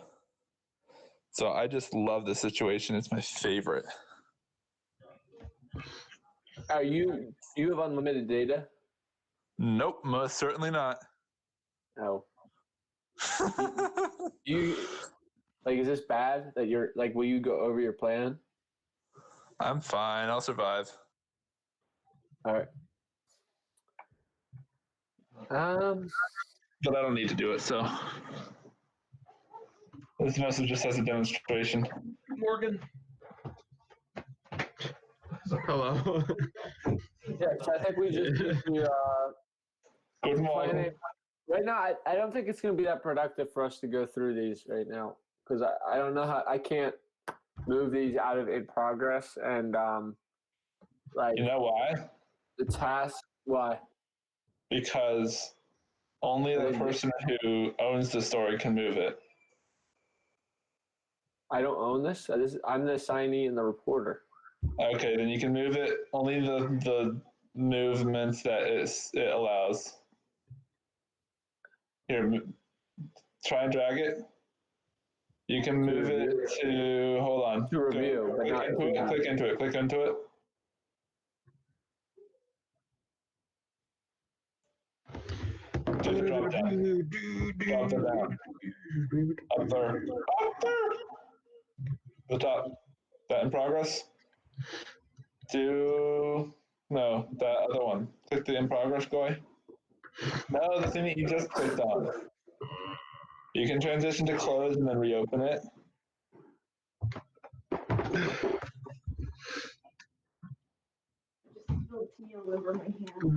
Nice. So that's what it looks like. The whole idea is that I thought I remember adding the path back to that. I can change that. So I can close this, but then reopen it. So the whole idea is to do, or rather, reopen is a to do.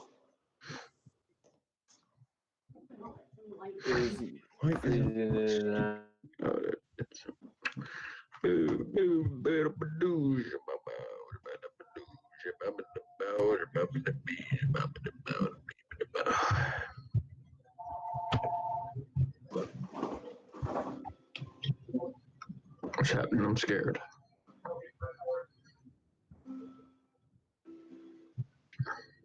We gotta let some air in. And listen to the music. Because so Matt, do you know what you're? What am I doing? Do you know what you're working on? Do that. I'm scrumming. You're scrumming. You're gonna go I'm for a walk. scrumming. You're gonna go for a walk with me later. I know what I'm I'm doing. gonna bring you guys with me for a walk Later. because it's a nice day outside. It's gonna be on the stream too, so this will be great. No, I'm just kidding. I have limited bandwidth. I'm not gonna do that. But like eventually we should all probably take a break and like get some fresh air because it is actually nice outside. I'm going to drag him away later, so you don't have a choice. Yeah. I told Mom, I'm gonna drag you away one way. Where did that one go? Where do the closed ones go? Why did you do this? Enjoy the beautiful weather. Correct. Sammy, where did the closed ones Nothing. go? I don't hear I have to be the bad guy to do it. Well, see you guys next week. Sammy, where do the closed issues go? Certainly not on the Kanban board. It goes in the backlog. That's closed. Closed issues go in here too? We can change the Kanban board, but like technically these things aren't supposed to ever be moved back to do. Because if they're moved to in progress, that means that something's been done, and if something's been done, then you either are going to finish it or you're going to close it as not needed. What are you doing? I just closed something that I wanted. Because you said that if I closed, I could put it back to the thing. But it's gone. That's not very Scrum-like. I couldn't move it from in progress back to do. Yeah, because if it's in progress, that means that it's not to do. It means that progress has been done. You can't unprogress. Yeah, I guess that's true. Work's been put Now I towards need- it. You now I can't need to find take that issue. I work can't back. find that issue now. Maybe you should have thought of that, sir. All right. Well, I have to recreate that issue. No. Just go back until you find. Oh. I don't know how to find it. Oh, I don't know how to find a closed issue. Here, go to.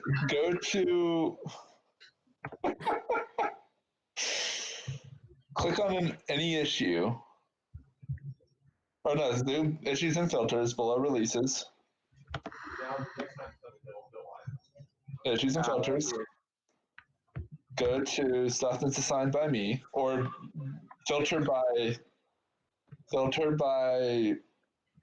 the resolution of or not resolution, status.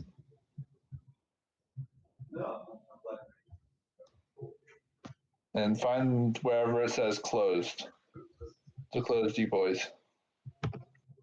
Do an advanced search. It's going to be a lot easier for you.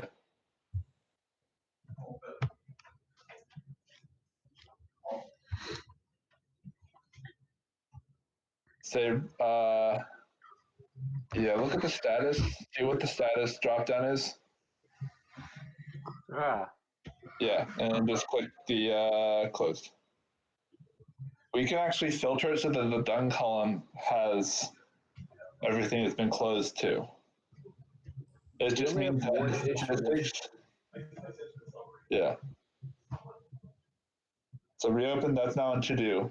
That should be in to do right now. If you want, you can do ungroom and then regroom, and that will make it be in to do. that's what to do.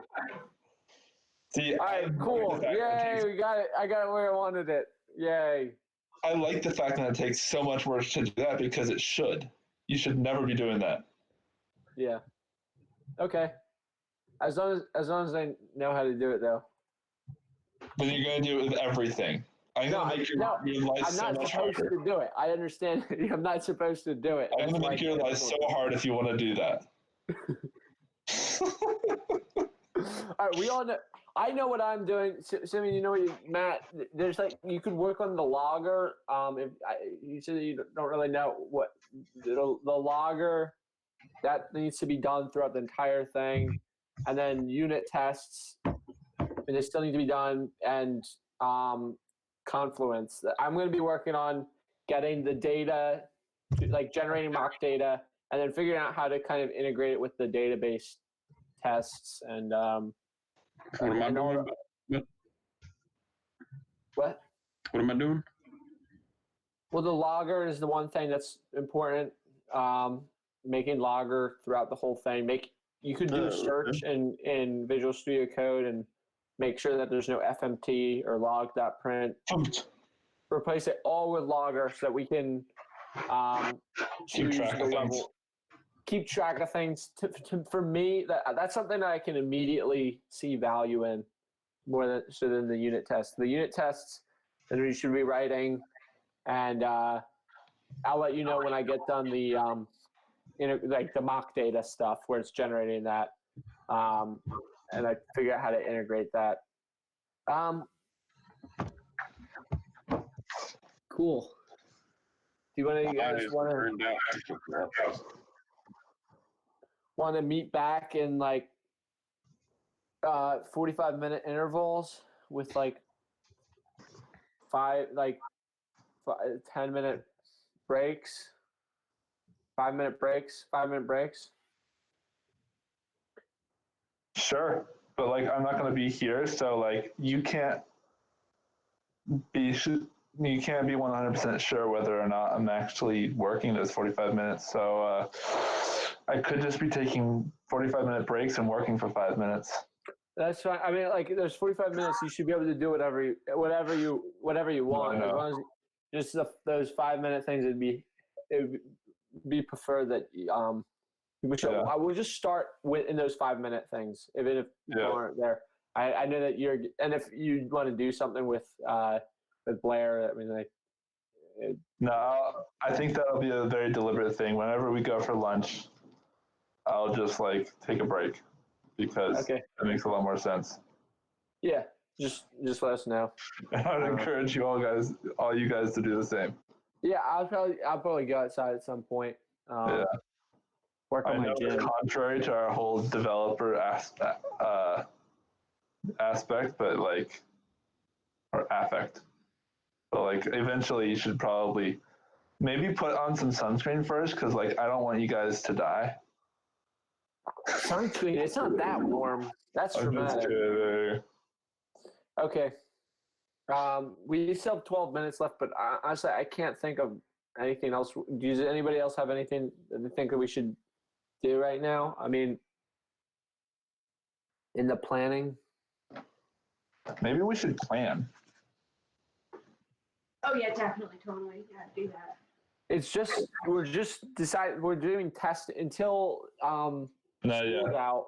We're not doing any like We're creating doing new stuff. documentation. We're doing stuff like that. Yeah. And so like I don't think They're that always dirty. Their feet. They go on the floor. stories are extremely helpful with this stuff. So it seems like extra work. Let's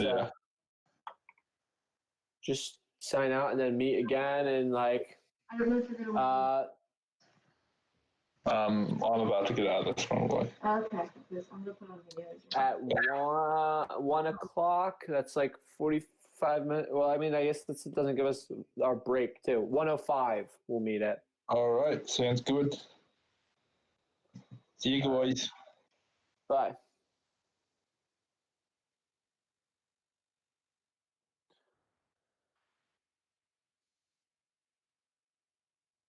So Matt,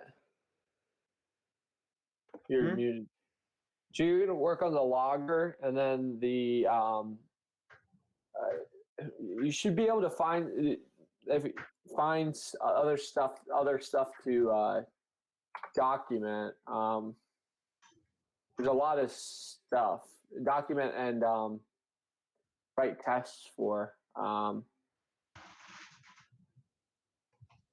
I guess maybe we can talk again when I have the mock data stuff. I should have that hopefully by the next period. So if you work on the logger stuff, and then next period we can talk more about integrating the mock data to the unit tests.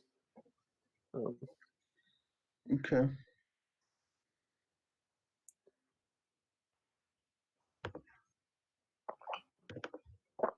All right.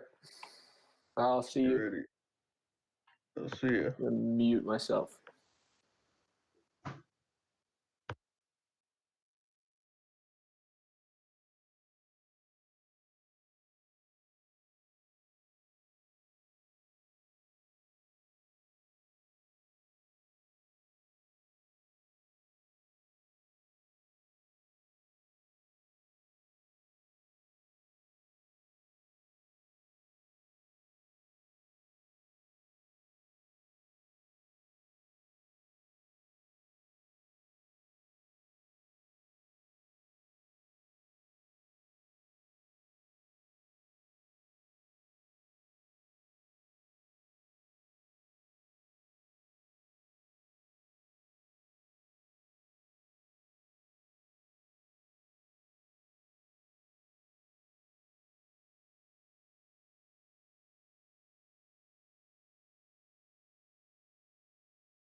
Hello.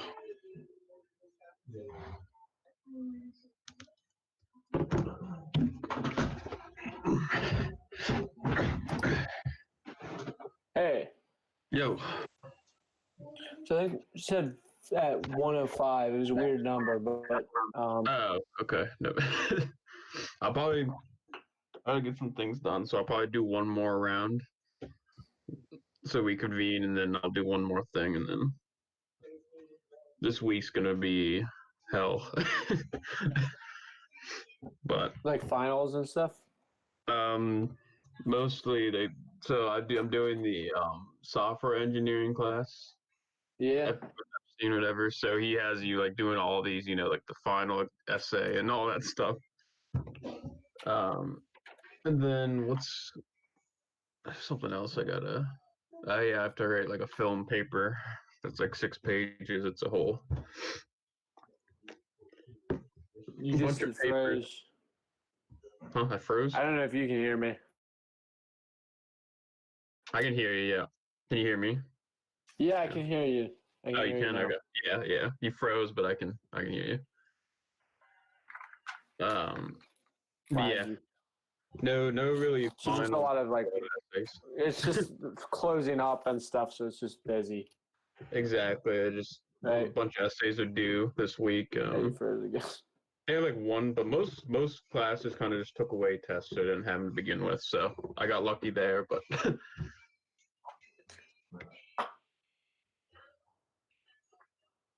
Is Simeon being back on this one? Did he say, or is he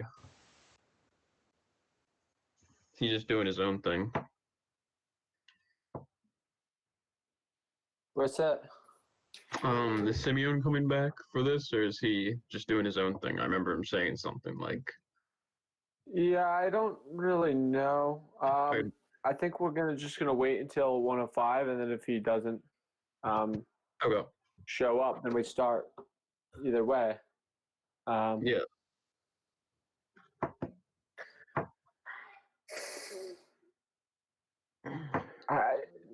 I feel like this whole like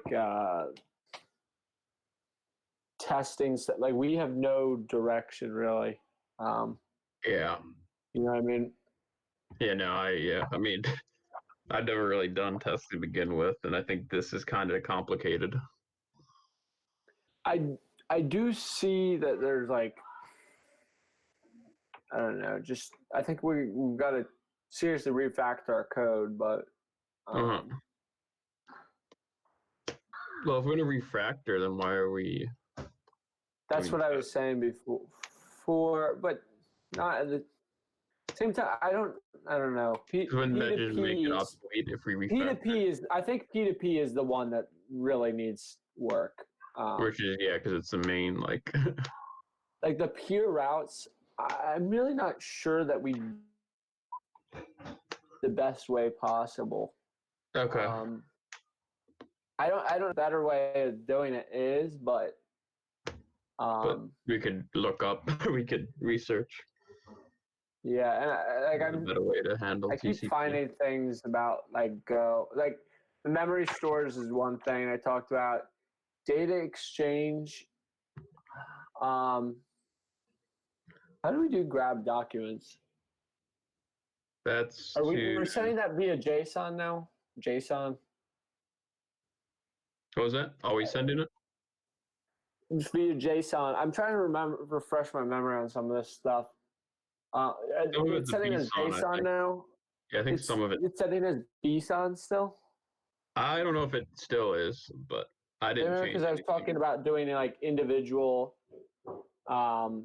objects where you're sending the objects as JSON objects. That way it's database independent. Actually, that should happen. Okay. And then the thing that there's the models is one thing that we need to change.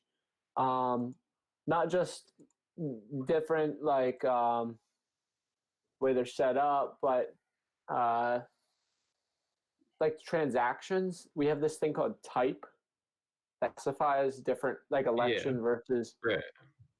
It's really not supposed to be there.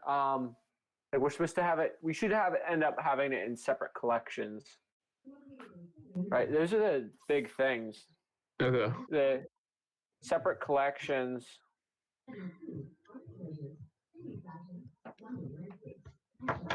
Separate collections. Then what's the other big thing? Ring signatures. Okay, I guess we're just gonna talk. I don't even know what we're gonna. Yeah, so I'll set a time for 5 minutes, I guess. I mean, this logger is where it should be. That's my update. So you have logger everywhere, and Yeah. Yeah. So I'm working on getting the. You can see my screen, right? Yep. This automated tests, and it has mock data and startup script. But basically, the difference between this is that I specified all this information up front, especially the dates, because those would change. And essentially, the advantage of this is now we have the data a single format. So in testing purposes, if we're using this information, this mock data, then we can test. This will always be the same. Should always be the same in the database layer and web layer, which I think is like WebSockets. PDP, I think we should really wait on testing that. I think that that's going to change a lot. Okay. When we change to collections, like I don't know. Maybe there's some parts of this we could test, but really database, I think. Here he is. Look who showed up. Yeah, sorry, I was just trying to get my headphones set up because I have to sort of take everything together. No, Two. two? Yes, please. You're having 2 hot dogs? 2 hot dogs. Shame, man. You're out 2 of your hot mind, dogs? dude. You're out of your mind. I'm sorry, but like we don't accept you as the Scrum Master if you're gonna have 2 hot dogs. Yeah, it's only 1.5 max to be the scrum. Yeah. I literally have rules about this. Matt, you'd be able to write the test for the database now with this information, and be able to compare it to this stuff because this is the stuff that's not going to change now. Okay. Simeon, I was just remembering. I don't know why I didn't think about it, but I'd like to work with you to make sure the signature is consistent between the front end and the back end. I know that was what we did. Like Yeah, you keep on time. talking about that. Yeah. Keep on talking about that, but I'm pretty sure there's nothing wrong. But the transaction failed, and it said signature invalid. I think you failed. I don't know if the transaction failed. I think you just didn't look at it right. I'm just kidding. I have no idea. Yeah, we should do that. Unless it just being a dick. Yeah, can we do that this next one? Sure. Matt, do you need more from me in order to use this stuff like for the database layer? Like I think that we populate the database. I don't know if you. I need to push this actually, but do we push the database? Push that. Do we do that here, or do we do that in the? I think we have to do it in the unit test. Is that right, Simeon? Like if we're populating data to test it against, where would we do that? Do you have any ideas? Sorry, say that again. I don't know if I got the question right. So we want to, for the database test, we want to make sure that it's reading stuff correctly. So we have to compare it to, we have to populate the database. Yeah, that would be more of an integration-ish test. And what that would mean is that you have to add something to the database, add a piece of data that's defined at the top of the test to the database, retrieve that same thing, and make sure that it matches it. right? Yeah, so that wouldn't be a unit test. That's not. That wouldn't be super Whoa. unit test. That would be a Um, unit test.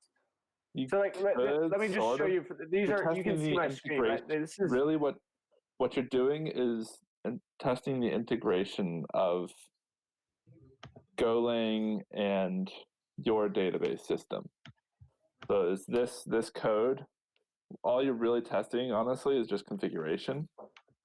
So unit tests shouldn't really depend on configuration of the system very much.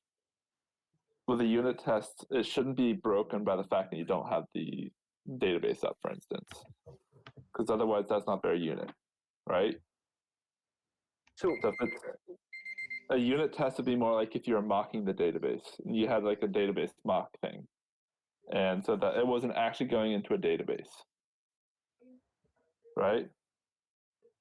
So this would be more like end-to-end / integration.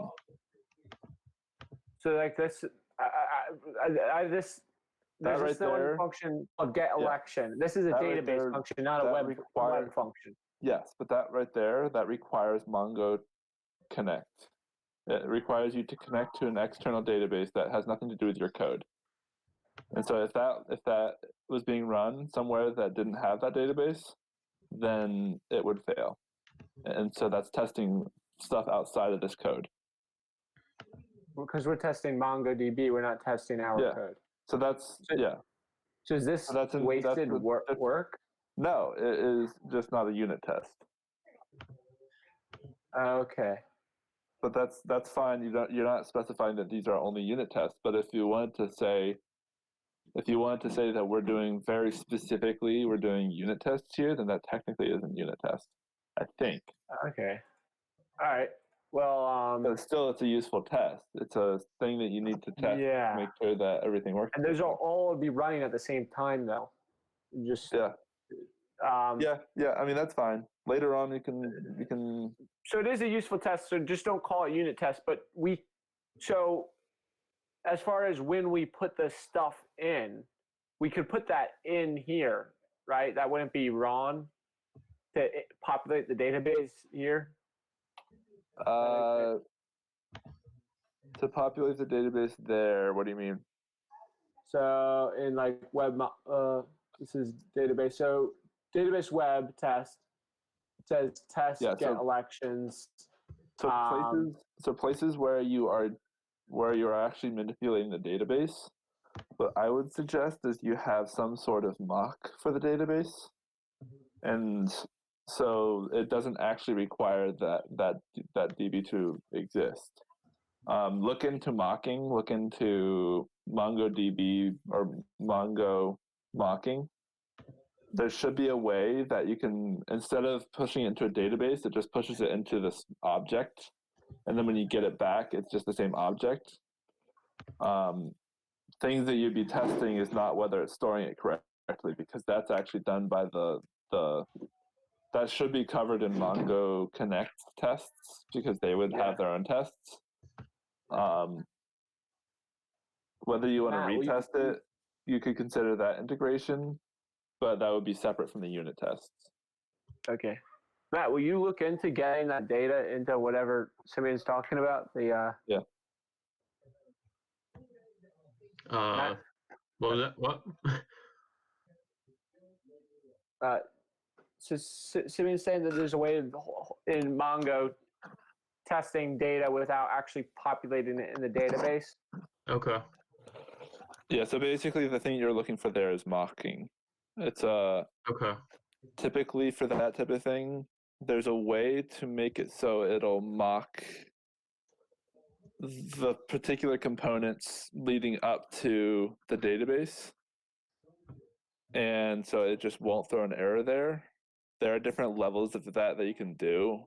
Like you can make you can set it up so that whenever it gets to the part where it says, okay, database.add this, or like store this or whatever, update this record, however it is there, all it's actually doing, instead of actually connecting to the Mongo, it's actually connecting to this fake Mongo that just puts it in an object. Okay. Just puts it in a Mongo or a Golang object, and then Mhm. whenever you go say retrieve that record, it goes to that Golang object and then retrieves that. The idea is that you don't have to have an external database running for that, and that way you can have quick tests that aren't testing things outside of it. Okay, I think I get. Yeah, it's a thing that I think is definitely worth setting up. It can be a lot of work. Mhm. If instead you want to do more end-to-end type testing, that's also fine. That's useful, but it's going to be slower. Okay. But yeah, that's typically like what I'm talking about. The unit test is more of the Mhm. end-to-end tests that tests the functionality of the database and all that kind of stuff. That is usually what a testing team would do. But since we don't have a testing team, you can Yeah. do both. Gotcha. Like, So yeah. look into that, like with Yeah. the new data that I have, the static data. Yeah, I can. Yeah, I can look into it. Yeah. And And to then Simeon, we can work on the Yeah. signatures. to relate all this stuff back to like for the UI, the types of things that I wouldn't have in the unit tests, I wouldn't have navigating between screens, right? I wouldn't say, okay, well, the first thing that I want to test is I'm going to open up the app. I'm going to go from this screen. I'm going to navigate to this screen, and then I'm going to test this functionality, because that would be end to end. But what I would say is, like I did on there, is make sure that the callbacks are working. I would test the specific things like that. Make sure that the functionality is working correctly, without the question of like, oh yeah, what about browser compatibility? That's not something I would test, because Okay. that requires a browser to be running. Just like in your case, Right. that requires a database to be running. That's external stuff that would be tested separately. So you're saying that that's not classified as a unit test, but we still need to Yeah. do that. Yeah, it's still definitely useful tests. It's just not something where you would want to be like, okay, we'll test this aspect and then rerun the entire thing and test this aspect, and then rerun the entire thing and test this aspect, because you want those like quick tests. You want that to be unit, and you want that not to require an entire environment to be spun up. You don't want it to be so that the database has to be set up, the code has to be running. You want it just to be code. Uh-huh. Okay. So, yeah. So you guys want to meet back and what's a good time? 2:15. 2:15. All right. Yep. Matt, you said that's your last one. Yeah. Then I'll probably have to start doing some things for school. Okay. You father mocker. All right. How dare you? That makes sense. I just called you a father mocker. What you gonna do about it? I'm gonna see if my other Wi-Fi network is working. It is, right? Yeah, Clay? seems like a good idea. Okay. I don't want you using Yep. up all your data.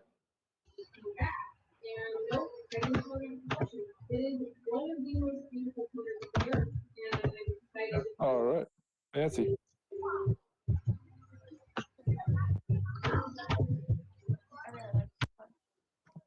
Mm-hmm. Yeah, that works today. Huh? Yeah. All right. Looks like the other network is working just fine for now. Yay.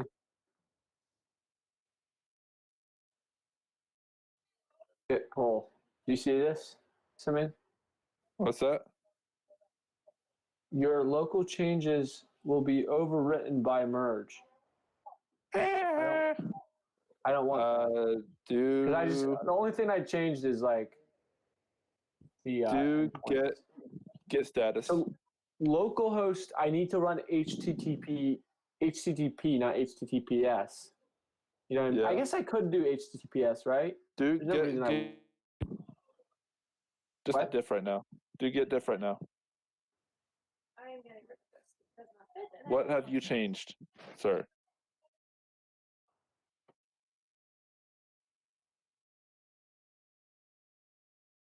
Two F's in your diff, bro.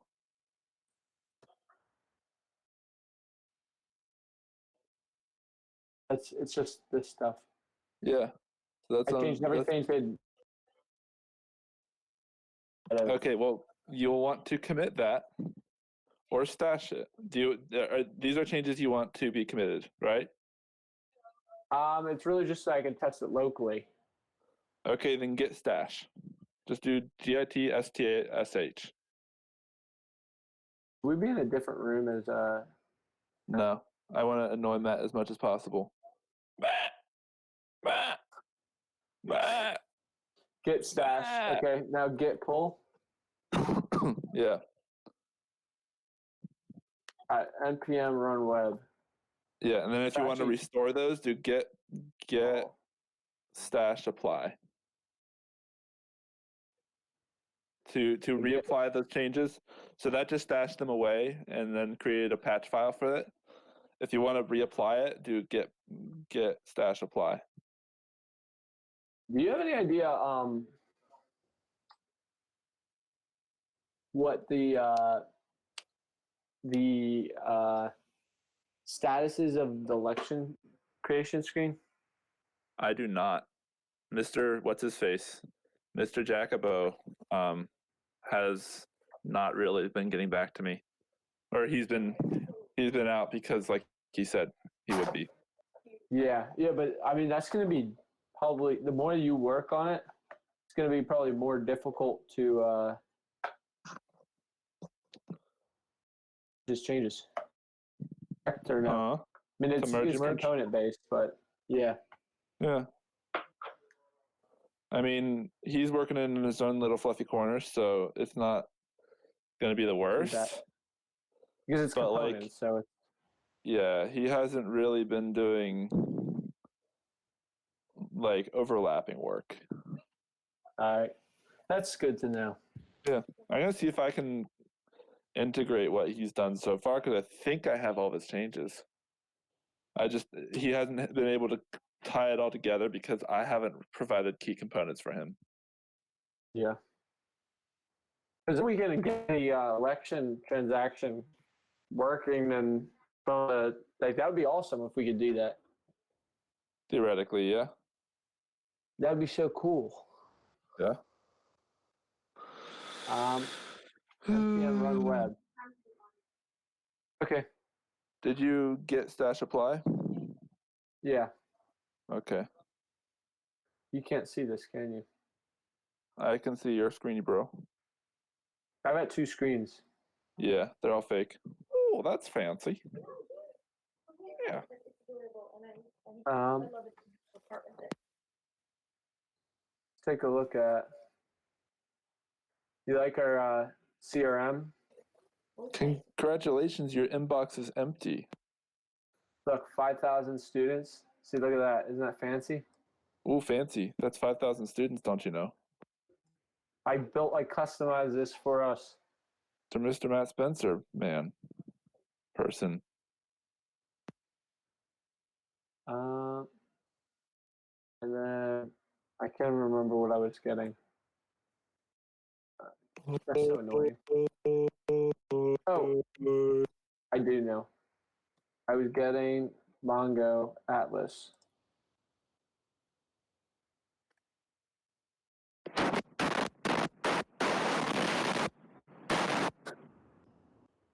I like that noise. You're welcome. I know you like this noise.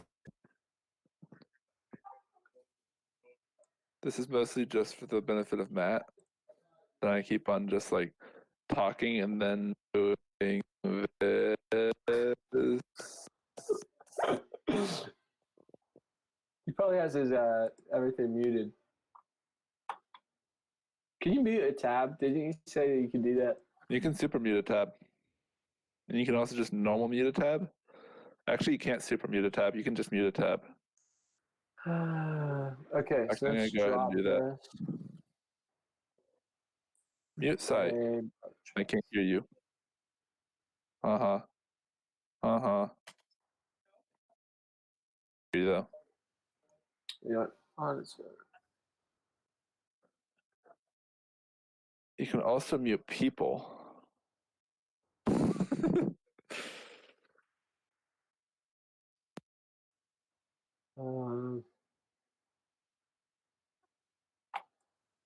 You can mute people.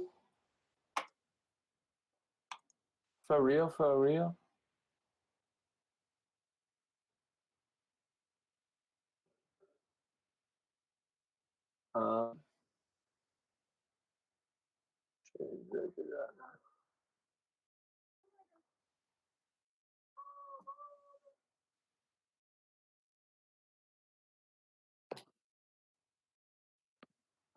I mean, I can mute people. I don't know if you can mute people.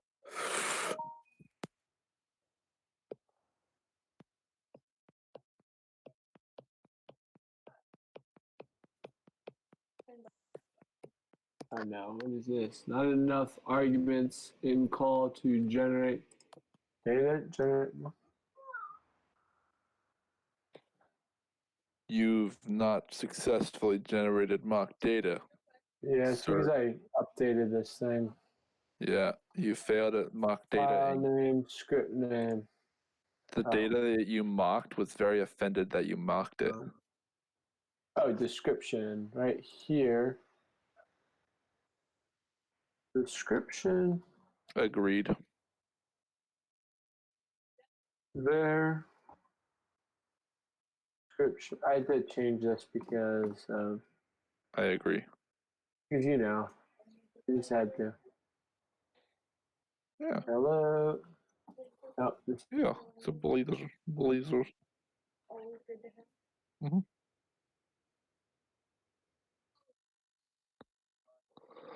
My primary question is, how dare you not provide enough arguments to the generated mock data? What's missing? It was a description. It was a description. So you didn't allow it to be described. Okay, so now this will work. Election. I tested this not too long ago. What did you break? Election registration. So this stuff all works outside of the application. So let me. Well, why is it election test? That's not. Huh? I can't hear the words that you're saying with the face.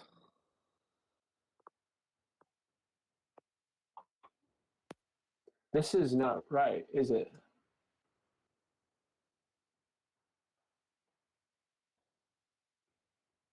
Right, this isn't correct.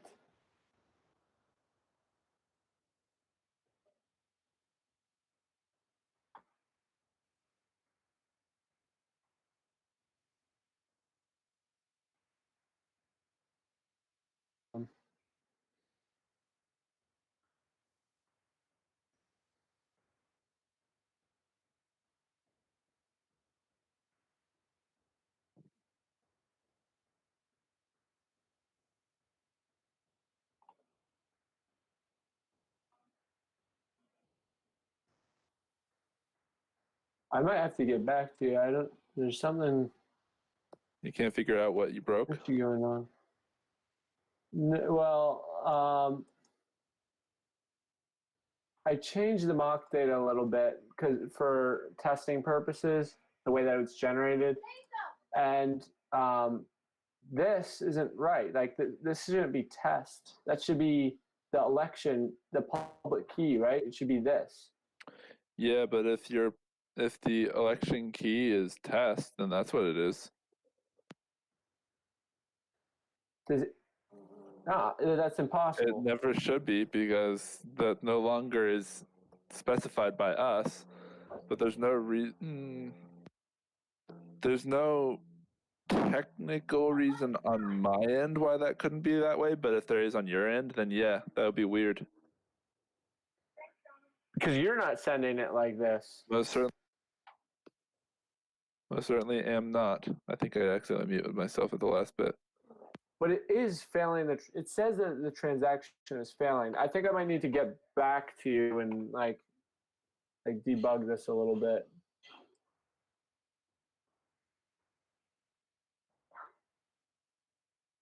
Um, generator.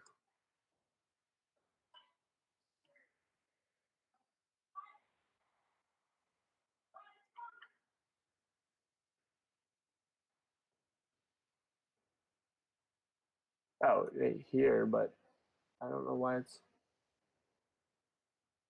Maybe I just don't use that thing.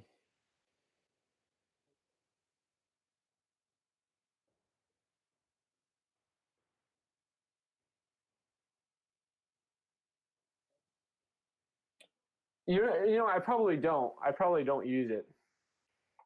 I don't know why I would need it, actually, on the back end. It just needs a parameter there.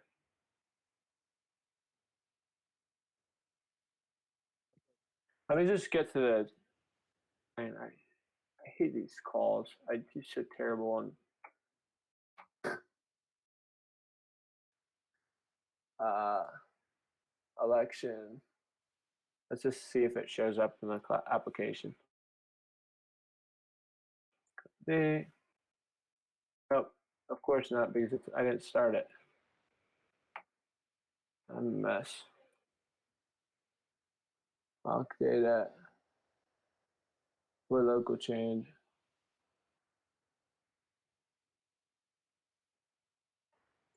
Command C. Change directory, change directory, change directory build. Go run. Okay.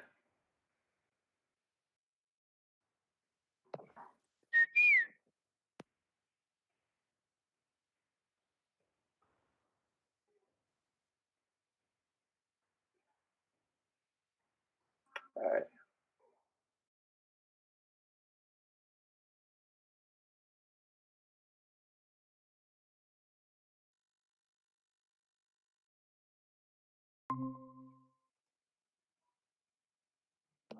There, Sorry, here, like here's the election.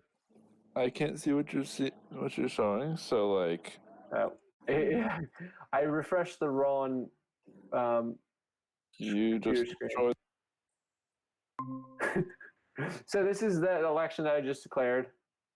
this is see it now? that. Jacob at newbomb.com. I just submit. Oh, you motherfucker! You just submitted. You just put in no password. Yeah. Using the It's system, easier man. that way. Then let's go to this URL.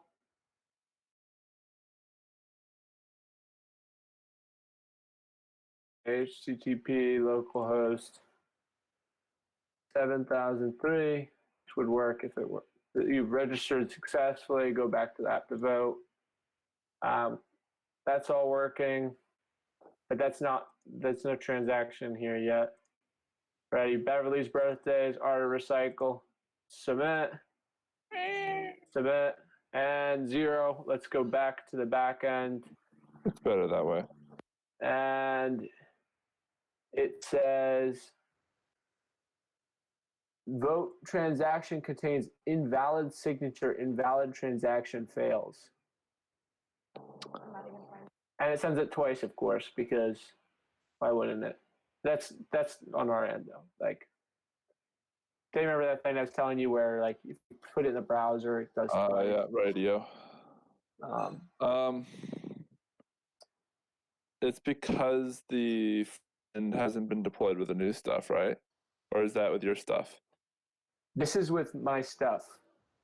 Okay, because whenever we're doing all that, I tested it with my stuff and it seemed to work just fine. Is this with the with your local host? You said This is all localhost. If you look at the says I blame you. and this is like very like a disturbing discovery. Do you feel disturbed? Yeah, it's highly disturbing. If you do you feel disturbed to your core? Yeah, I feel disturbed. Okay. So what is going on here? It sounds like it probably is not to do with it sounds like we have the signatures the same, right? Like it could just be maybe where your headers are different? I mean, my feet could be different too, but like, no, it should. It shouldn't be. It shouldn't be. That didn't really change though. I don't understand why that. Nothing else really changed. I mean, like the things that we changed on both sides. What I would say is go to the browsery thing, the browser GUI, and do a right clicky. Go to the sources. The sources. Navigate to try expanding Webpack on the sidebar. Why is this so annoying? Because it's better that way. Dot, I think. Why is it like that? That drives me nuts. Do the dot. Do the dot. Why is this thing like this? What? I don't know. I don't use Mac. It's probably Mac. There we go. Do the dot. Okay, what Webpack? Dot. Hot. No, the dot.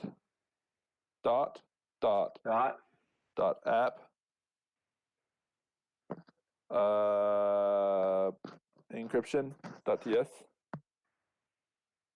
The thing that encrypts. Double click on it, and then and then scroll to the bottom of that. All right. That should be it. That should work. It should work. Now why it doesn't work, I honestly don't know.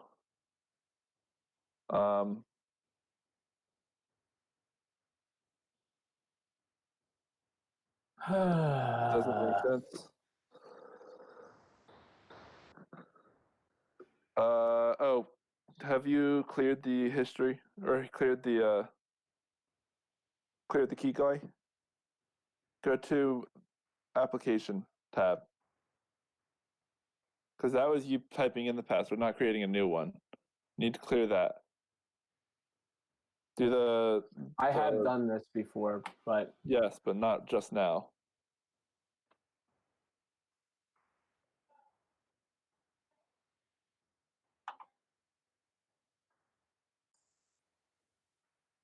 Jacob, let's just. Well, I'll send it the valid one. We're gonna grab this again.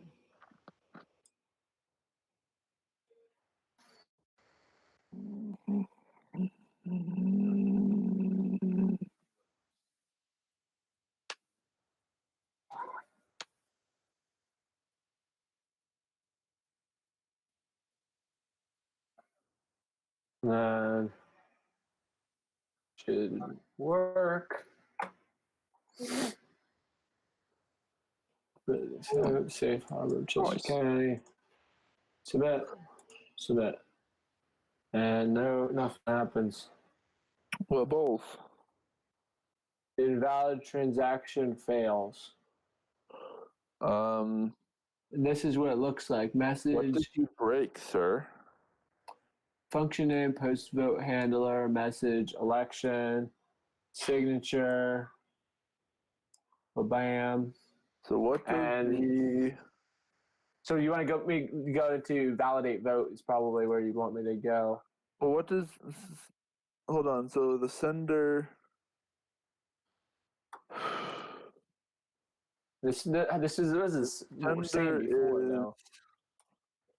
I'm just looking at the size of that. Is that the size of the senders that we used to have, or okay? So that is the shorter GUI.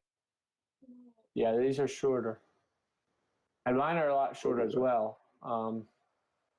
It is valid vote, and we wrote a verify function, right? Mm-hmm. We had to, otherwise it wouldn't work on my end. Yep.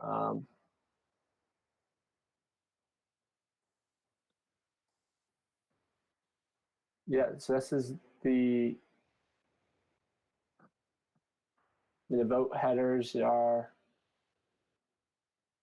Maybe we could break this piece by piece. We could go and make sure that the public key and private key work again. I mean, we already did that though, right? So I guess we could make sure that we're building the vote the same way. I mean, I haven't changed this code though. That's the thing. Yeah, neither have I. Generate vote headers. I could try it from my end. Basically the same thing, because that worked last time, and so we could figure out if maybe it's some weird difference between our environments. It worked where? It used to work in my. It never worked with the server. With the It new worked stuff. with mine though. I the thought I remember server? we got it working from my local host. Did we? Maybe. I don't know. I believe so. I could be wrong, but I don't think I am. Did I update it in the server while you were working on the? I don't know. I would have had to update it in the server. I think we just made sure it worked. Like everything was consistent. Like maybe you sent it to me or something. I don't know. Maybe. I think maybe I gave you. Let's try this. Yeah. It's kind of hard to test. But like I could test it from my side, sending it to you. Registering, you just send me or you just confirm it for me. Confirm the registration for me, and yeah. Okay, yeah. Why don't you do that? Send me a. Although it's a little bit tricky still because the signature of the. I mean, like this is a different election than you'll have. What? This is a different election. It's a different registration. Will it not show up? Take it. The registration is not a transaction on your end, is it? I have no clue. That's not. It's not. Yours is a transaction. You just have the. You're just sending me. UI doesn't know what transaction is, sir. I don't know what you're talking about. Yeah, you just send me Punky election name and election admin. Yeah. So your election admin has to be different, and your election name has to be different. Well, I'm not creating an election.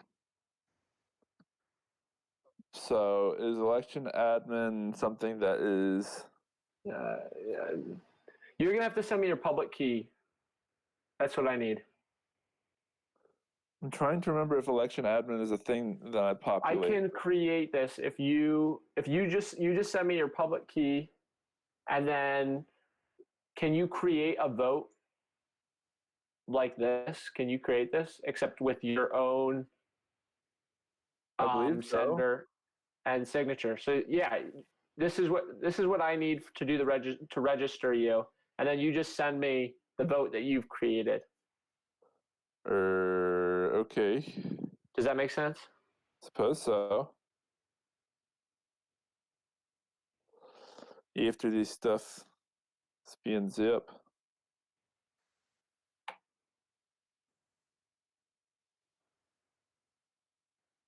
It seems to be giving me problems though.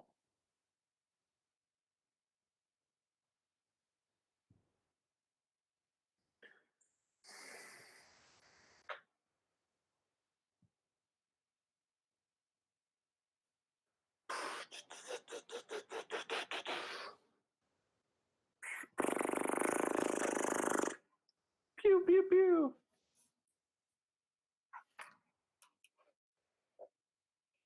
Yes.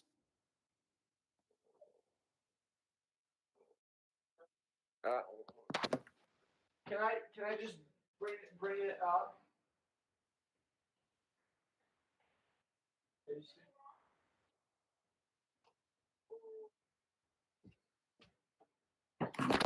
I'll be right back, like a minute. No.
So I guess you'll send this to me in Slack, right?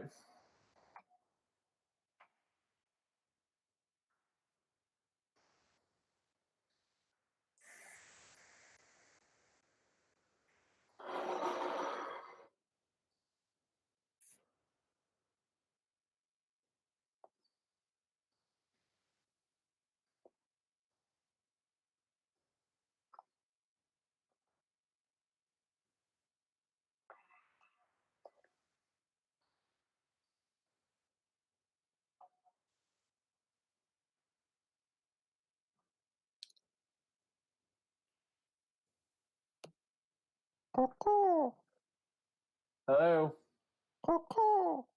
Hello?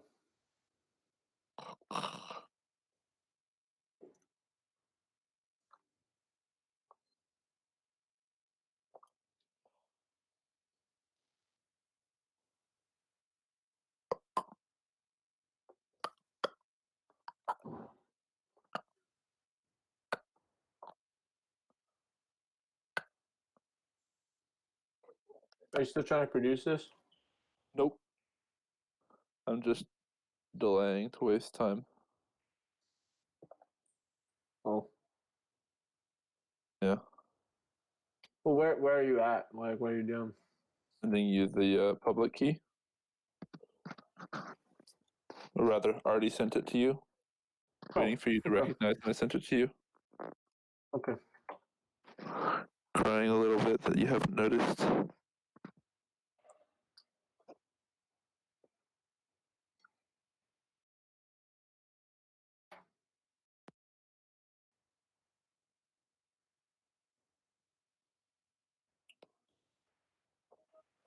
I feel like the biggest part of, let's see. And so, The issue. what are the first probably- name and last name that you're going to send? This stuff, like. Let's see. Can I even do that? Oh no, that's registered. Never mind. Honestly, You don't need that. I can't You don't do need anything that since all information. that stuff is localhost for you. You don't need that information anyway. It doesn't matter. Yeah. I feel like the things that you should maybe look at is see the function, the specific function that is being used to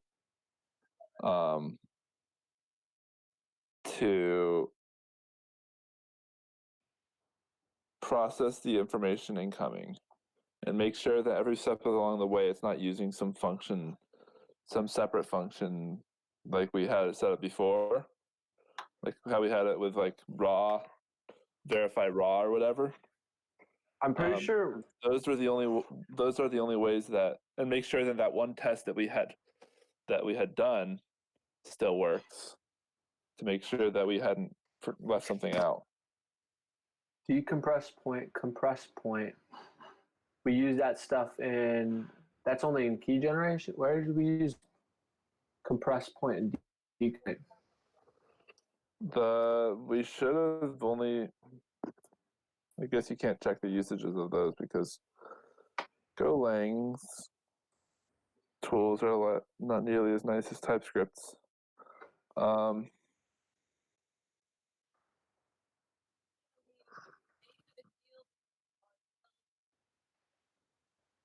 Do we use compress point ever? We use a form of that, I believe. Why are there two there? Oh, that's compress and decompress. Okay. Yeah, we only use it in. No, we use it right at the public key hex, right above that, Mm-hmm. in that search. That's where we use it. Okay. I don't need that? We do need that. It's being used right there. It's using it, and so therefore you need it. Yeah, but I mean, like, not Can for we delete it? No. Let's delete it. Sign message and verify message. I only verify. And I only have one sign. And it's verify and sign work for when I generate on my end. Okay. and there's nothing different that should result from me sending this string, unless somewhere in there, either your definition of what a hex string is different than mine, which is not great because it's literally in the name. It's a hex string, or there's some funkiness of how the dare encoding is happening, which shouldn't happen.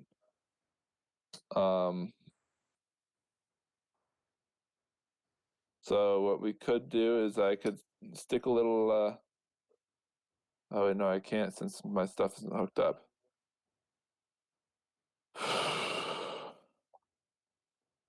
If it used to work and there's no changes, it shouldn't be different. It shouldn't be. Which means that the stepping away from the thing that we like to do of being superstitious about this, that it's a magical change that happened, we have to make sure that every step along, when you get it from when the client sends it to you, step along there and see places where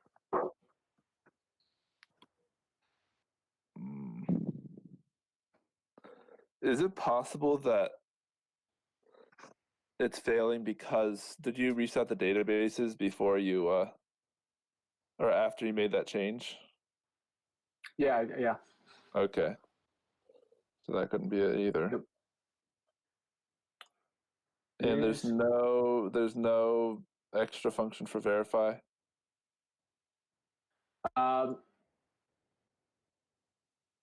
Any extra function? No. There's only that one function. Anything would have to be from crypto, and there's only one thing. So we have to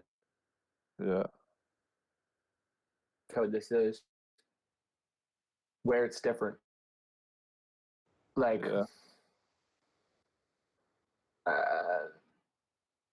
we're 100% sure. We tested is valid. No, we never tested is valid vote. This is the thing. This is the one that we need to pass. This is what we need to pass. Yeah. One thing we can try is after it does the decompressed point, you need to test, or you need to print out the X and the Y values in your GUI. And I can do the same on my side and see if they match. Because that should be the ultimate test of like what the hell is happening. And verify. Yeah. So I'm printing out the X and Y. So public key, compressed point. That would be here, right? That's when they do the X and Y. Yeah, so public key should have an X and a Y. That variable should have an X and a Y. And so you just print those out. Those X's and Y's will be in a big int form, but it should print out decimal.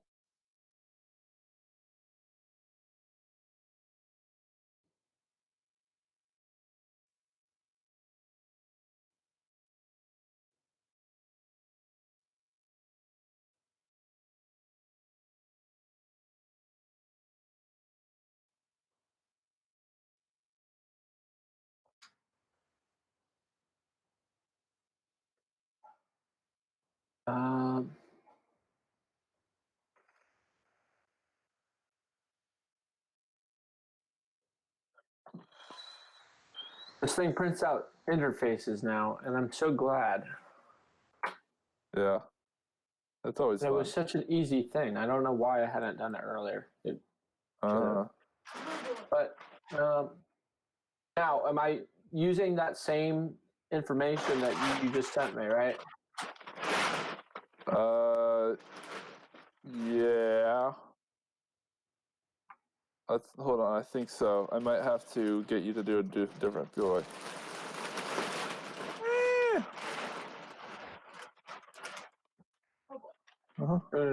That's not right. I agree. this. Did you not save the private key? How dare you? No, I did save the private key. I shouldn't need the private key. This is just the encoding of the public.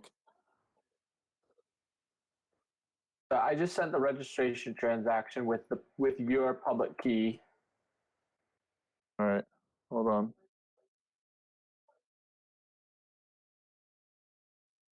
So it should be here.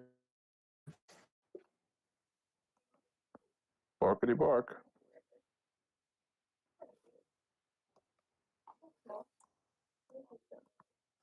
That timestamp looks so bad. What is wrong with the timestamp?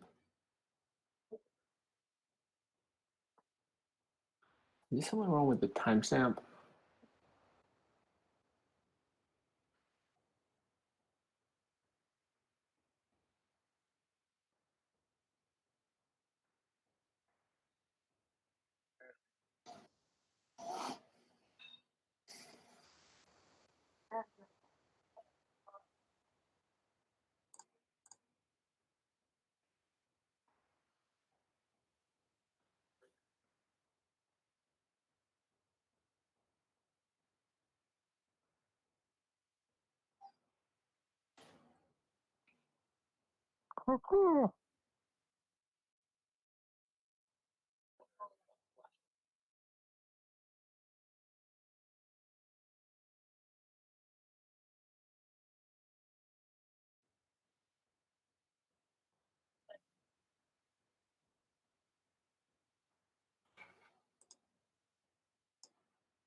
Zero GB. Okay, there it is. Let me see. Yeah, that's the one you sent me in Slack.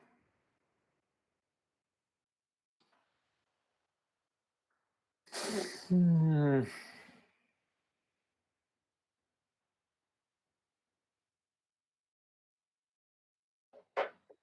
guess I need to send you the election ID, and I'll send that to you in Slack. Or do you have to create this again? Are you, Simon? I don't think so. Just a moment.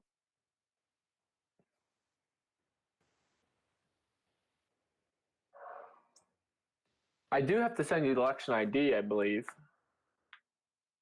Possibly.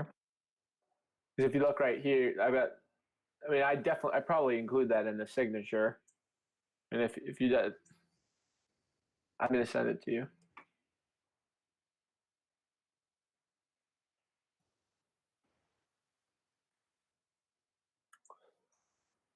So that's election ID, which you probably need. And then position ID and candidate name, I'll send you those as well.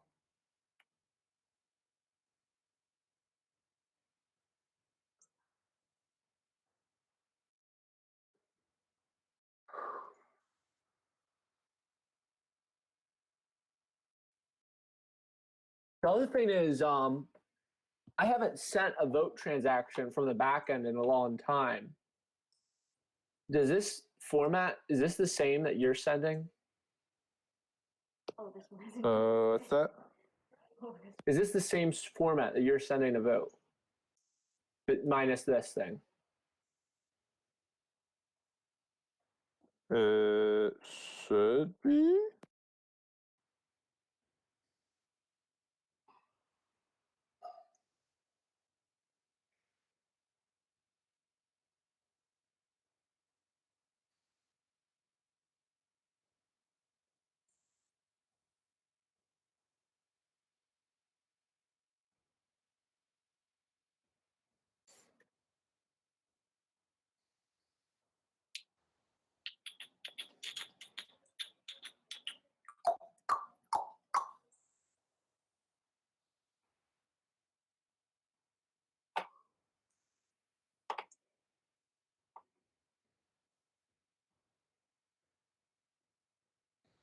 No, no. I don't know. I don't know. Okay, no. Isn't it right? That's it. I don't know.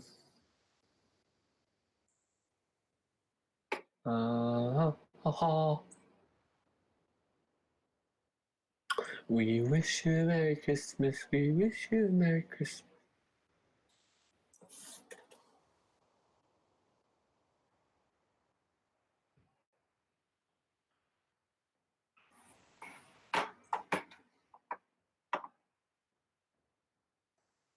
Because that's going on the TCP route. That's why it's slightly different. Election ID receivers, though. Sender signature. Your signatures are this long.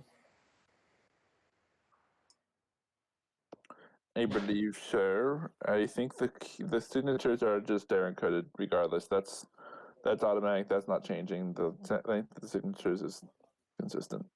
The question is only the public keys. That's the only question.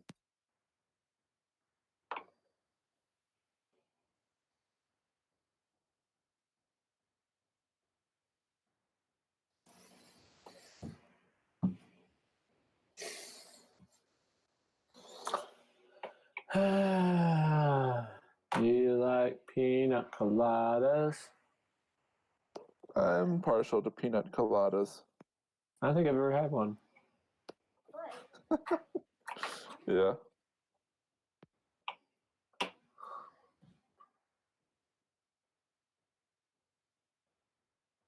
That's why I keep asking everybody whether or not they like them, because I want to You gotta know. get a good sample of whether everybody likes pina coladas, obviously. I'm not gonna drink it if other people don't like it. You're not gonna drink it if not every single person that you meet likes it. Once I know every single person likes it, then I'll. One by like one, exactly. Yeah. Um,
All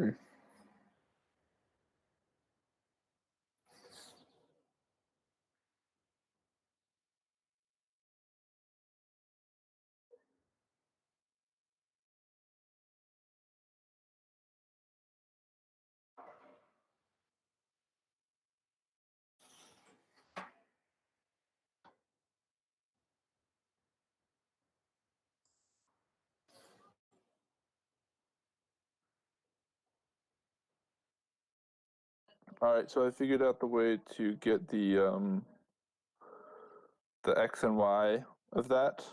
So basically what you want to do is do the thing, honestly, if you can find a way to just run that function, the decompress point, and then after the point is decompressed, get the X and Y values of it, then I can compare it with mine and see if it's still doing it correctly. Does that make sense? Yeah, so I don't need to do a transaction for that, do I? Nope, that's literally just using one of your little tests. You just do you essentially just go in, like right there, you would put in the string that I sent you in Slack, and then you would put that string into decompress point, and then you would see what the X and Y value, the output of that is. Make sense?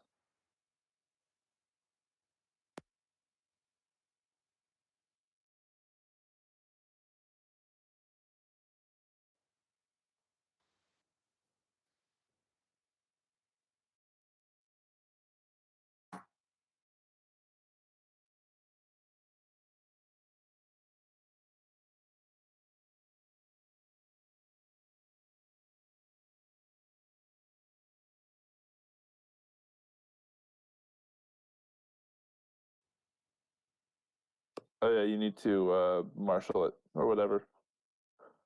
Oh wait, is the input of that? No, yeah, you already do that. Never mind. I always forget that in these primitive languages, it's a byte array still, not the separate string type. And this doesn't return anything? It most certainly does. It No. very much returns a public key. Doesn't Or a return point. anything. Yeah, it doesn't return anything. It just magically decompresses a point and then spits that into the ether, and then the rest of the code sucks it out of the ether. It returns an ECDSA public Yep. key.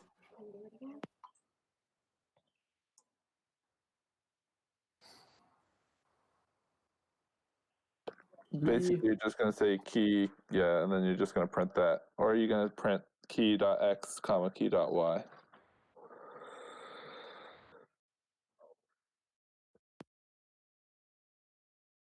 Just be able to do good. This.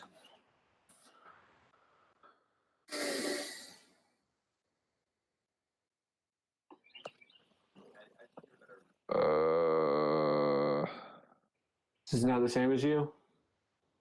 Not only is that not the same as me, that doesn't look like valid format. Can you do key dot? See what you get for autocomplete. X,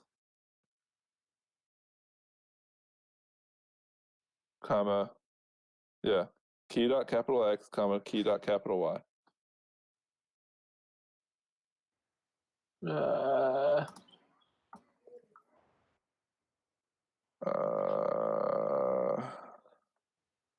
Okay, go for that, I guess.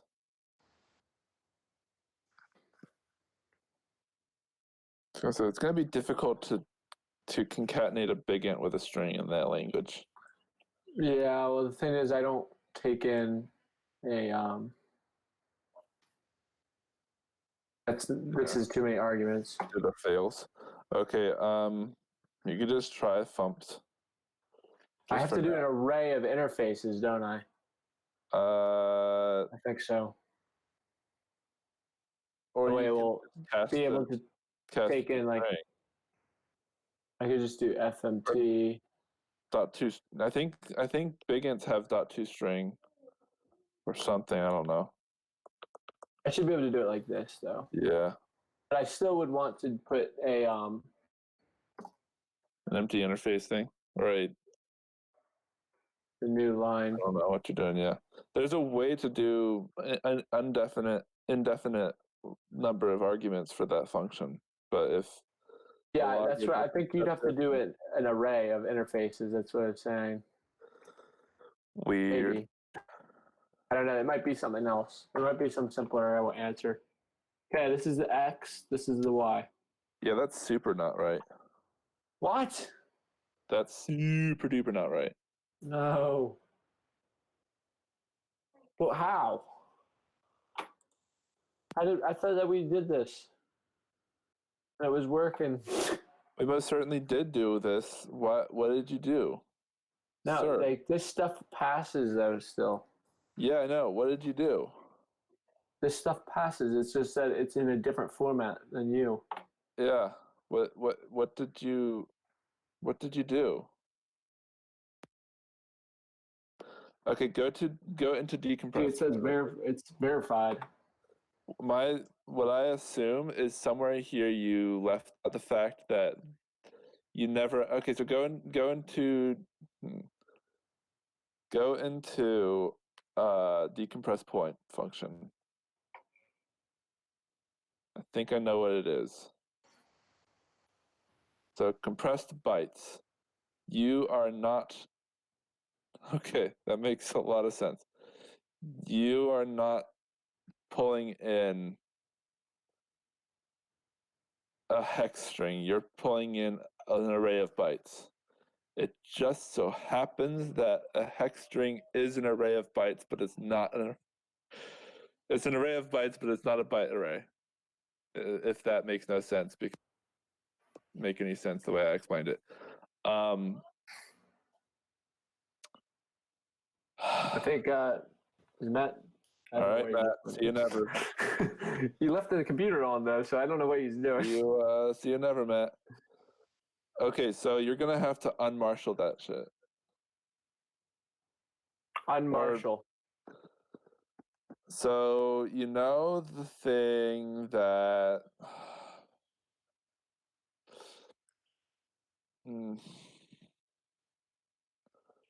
So okay. This is your stuff, not my stuff, so I'm not entirely sure the exact syntax, but you're unmarshalling a hex string. I forget what that looks like. Go to verify, maybe. See that thing that says decode string? Yeah. You're gonna need that. So take that little block of stuff. Now that be the all the way from that to 18. This is just for the test. Because that makes a lot of sense why that would do that. Re-swap those guys. Yeah. Above that, right there. And then I'm going to put this thing in. Yeah. So that is going to be in that string public key hex. Or the public key hex. Yeah. This is redundant. Yeah, it is redundant. Super redundant. How dare you? And that's going to be redundant. And then put in public key bytes there. That's going to be redundant. And take away that return. Or just say return. Doesn't matter. Do what you want. It shouldn't get there because we're not doing an error, but.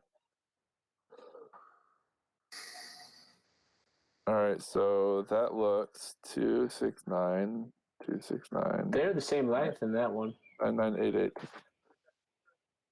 9988. Yep, that looks right. Hold on. 808. Yeah, that's the same. So we've identified the issue. Yeah, it's probably that you're not somewhere there. You're taking in the wrong thing. Look at all the usages for. That doesn't make sense. Look at all the usages of Colonel Sanders as king of all chicken, and I wonder how chicken would taste if it were not for the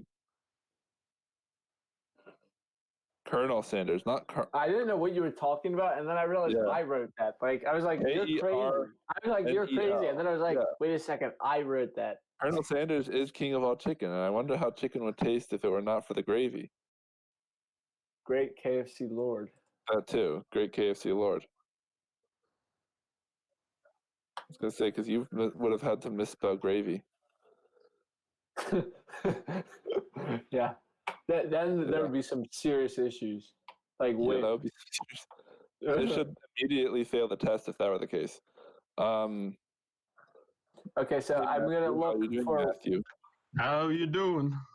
Super great, man. Super great. It's terrible to hear your voice. How dare you speak? We identified an issue with you. With signatures, and it only took us like 40 minutes or an hour. Did we which is identify the issue? I don't think we did. We kind of, I mean, this is an issue, right? No, we still need to figure out where. Okay, so look at all the usages of. Okay, so you go into the sign or validate thing, right? You look at either of those functions. We already do that. So the question is, what the hell is going on? It would only be an HTTP, I think, when I'm taking in your vote. Yeah, Then so that's the only spot, I think. Look at the spot where it feels. HTTP routes, producer handlers, I think. Or wait, no. I think, is it HTTP routes?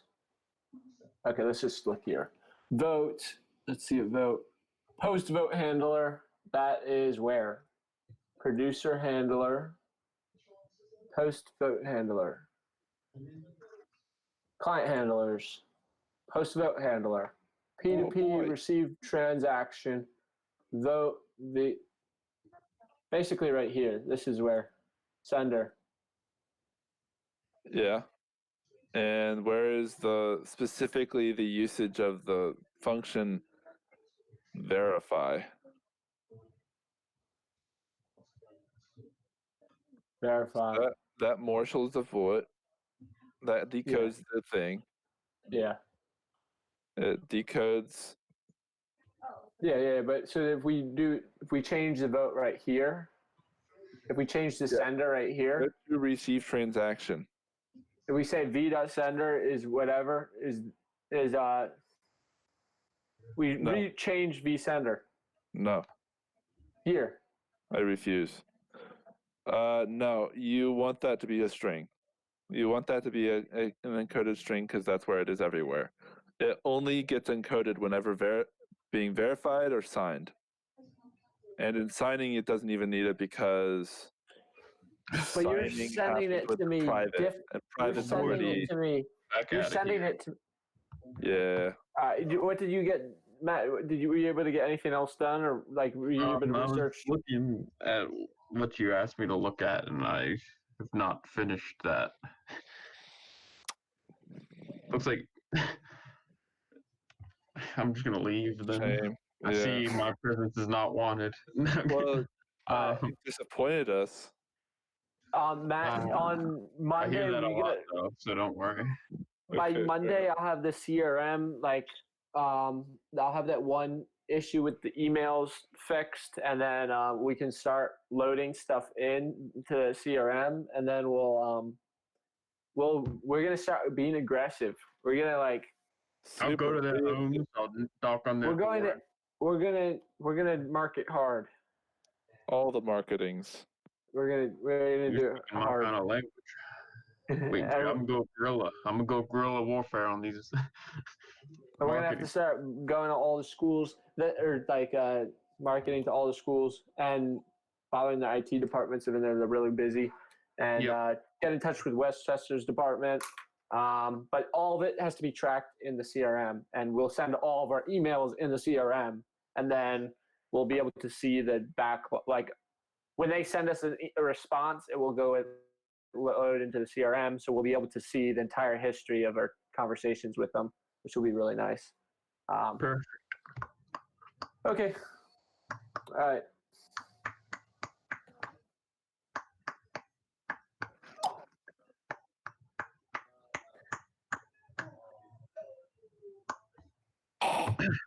I don't like you, Simeon. Get out of here. All I right, don't like. that's good. All right, I'll see both of you. I'll see you both of you Okay. later. Yeah. Let's see. Yeah. Have fun. Okay. I know we are. Yeah, we always have fun. We always do these transactions. We've been spending so much time on this. You have, mostly you. When I say we, I mean you. Okay, so I'm here for moral support. go into receive transaction. Go to that GUI. It's an ATP probably, or P2P or whatever. Yeah. Receive transaction. Yeah, this one is an ugly function. I don't. Our P2P needs to be like completely rewritten. My favorite is ugly functions. I really don't like P2P. Like I just can't stand it. Receive transaction right here. So it's taking in a vote right here. Oh boy. So it's saying database at vote. And that's where it's going in saying is valid vote star pup. Go into is valid vote. Hi Ben. Bio. Yep, correct. What should I say? Unhail. Yes, you should. You most certainly should say that. So if valid, it's not valid. It fails here. It fails right here. No, it fails. So what I was saying is that 57, not right there. if we make in the HTTP routes, we just change the format of the public key. No, that's not where we want to do it. Go to the Okay. Go to the WebSocket, the validation is valid vote. Go into there and see what kind of bullshit it's doing in there. It is valid vote. Okay, first thing it does. This is the part where it's failing. Generate vote headers. No. I mean verify right here. It's failing right here. Vote transaction contains invalid signature. Transaction fails. Delicious. Okay, so you're pushing in vote headers. What is generate vote headers? Generate vote headers is right here. Yes, but what the hell is it? It's encoding it. So, and then calculating a hash. What? And then return the hash. Do you not calculate a hash? But what? Okay, so hold on. You probably don't, do you? Trying to refresh my brain. So this you probably don't calculate a hash. I calculate so many hashes. You do calculate a hash. You don't even know how many hashes I calculate, man. What is the verify function's signature? Can you check that real quick? That's right here. The first thing is the content. The second thing is the public key. The third thing is the signature, right?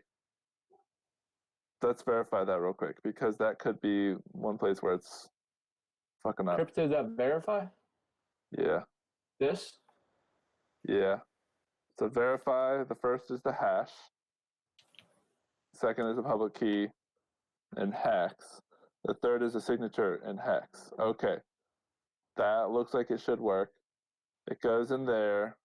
It does the decompress point from the decodes the string first, then it goes to bytes, decompresses the bytes, signature bytes. It decodes that. It has the R and the S. I don't know, man. I would say print out the X and Y values of public key at 21 and then do your own thing that you had done to verify it full, like all the way through.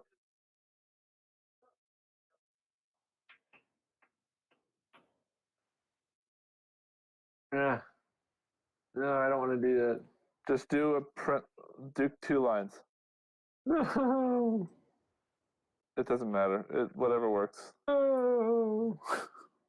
Does this hurt you, bro? Is that hurting What? you? Does it hurt? Does it hurt? I'm trying to get rid of all of these. Yeah. So you can just do, I think what you have there will work just fine. Last time I doubted it because it didn't look like the correct output, but it was. It just doesn't, yeah, it does, but it just doesn't look as pretty as if I do this. Yeah, I guess. Like if I had an array of interface, like if I Do a could. new line too. Make sure to include the new line because that was helpful last time in seeing that they're the same length. They should be the same length. Yeah. Okay. Wow. Let's go back to here. Okay. Okay. And that stuff shouldn't need to be tested. This time it's literally you stand at the server, you go into your version of the UI that is connected to that and see what it prints out. These aren't the same length. Was that just now? Yeah. They are close to the same length. They are not nearly as off. Why was it this time?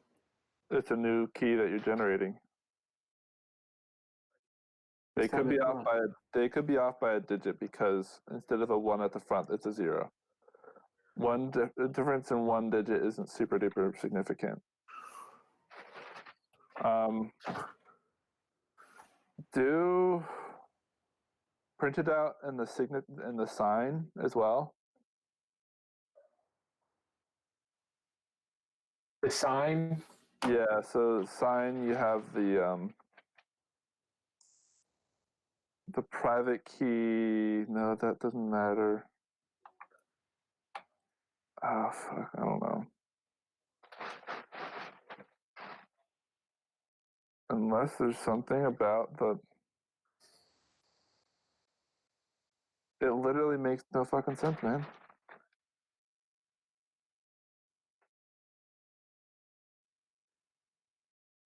I am hashing it the same way that I've always been hashing it.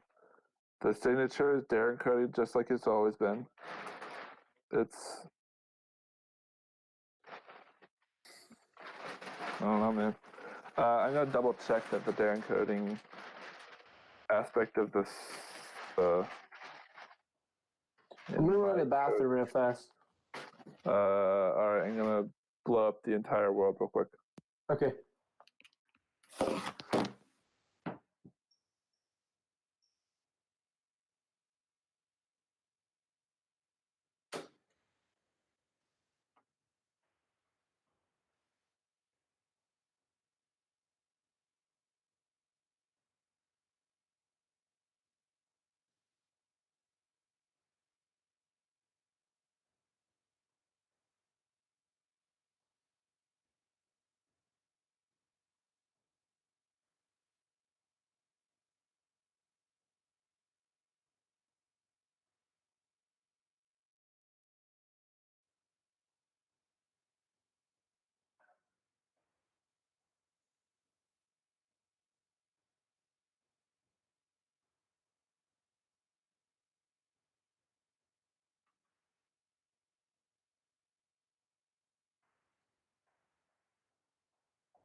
Hey, Lucy.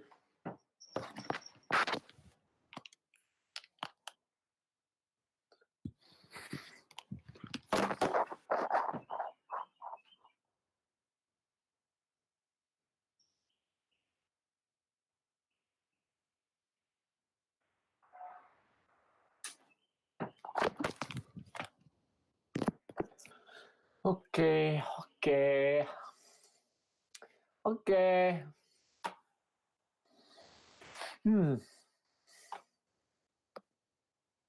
Fork. Fork? Fork. Forks? Yep, that's correct. Forks. Oh, fork. I like the fork. Yeah, fork. Yeah. It tastes good. Yes. I eat the fork. Don't do it. I like fork. It's illegal. Don't eat the fork.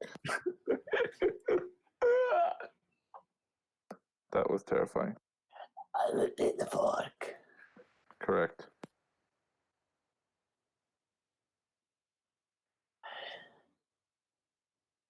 Okay. Caw-caw. Caw-caw.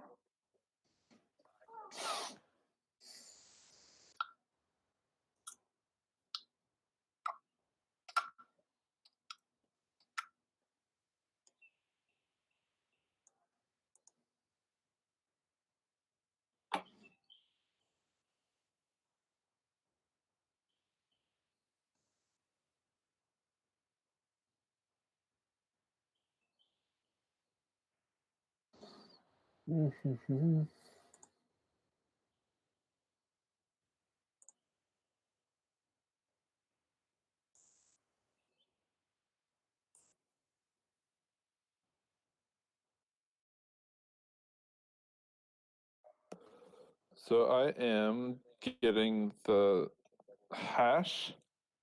I am generating the signature. Ah. Yeah, no, but that shouldn't have changed. So it is doing it based off of the first name, last name, date of birth, and election ID, and not email address. But You don't need the email address in that signature. yeah, it's not. It doesn't have the email address in it anymore. But does it have it as a Wait. blank date of birth and last name and first name But what are you asking? for their encoding signature thing? The signature doesn't include the signature doesn't include the first name and last name. So for the vote, Shouldn't. make sure, because this could be the issue. Because I don't want to change it and then try that, push that code, and then figure out that yes, it was. It shouldn't, because that's not secure. I'm just thinking like we're not including that data. We're not including the Well, make voters. sure, because at some point we must have. Is valid vote. So let's see. Generate. Wait, hold on, I might. So I see. Oh, this is the registration signature. Sorry, never mind. I'm gonna go to. That was my bad. Functions. All right, so I'm getting the sequence of a thing with where the election is first, or the election ID is first, and then the sequence of receivers is next. And then the receivers, the first thing is the position ID, and then the second thing is the candidate name. And then it's SHA-256 hashed, and then that hash is signed and then converted to the dare encoding with a hex dare encoded. It all looks right. I can't see anything that is unexpected. Encode. So I have the v.election. This is how it looks when I encode the vote. What's that? Again, this didn't. I don't think that this changed, but this is how I encode the vote. Yeah. I encode it v.election, v.receiver, asn1.marshal object, return encoded. I'm gonna guess that is exactly what it's always been. It is. Yeah, that hasn't changed in forever. Not yes. Election receiver, that looks exactly the same as mine. Receiver, I'm gonna guess looks exactly the same too. Go into it real quick. So go into selected candidate. That object, find that. Selected candidate. Yeah. Go into that object. See on line 84? Where is that? It's in node models.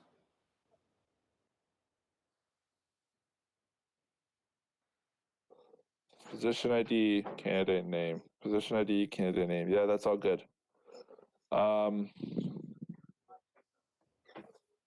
But that's, I mean, this is what really matters, right? In code. But this, like, that right there matters. The other thing that matters is literally the order of everything. The format and yeah. why don't we just can you create a vote easily? Like, what if we created a vote and signed it with the same private key and look at the difference? It'd be a lot easier if I could. A lot of the consistency stuff has to do with how the front end is generating it versus how the back end is generating and verifying it. So I have no idea whether it's all consistent because bloody hell. The one thing that I thought would matter, would be the only thing that matters, seems to be fucking up. The key, when I'm taking it in? Yeah, it literally should just be the key that I'm handing you should be just straightforwardly going to you, you decode it, and then it should work exactly the same way as that test.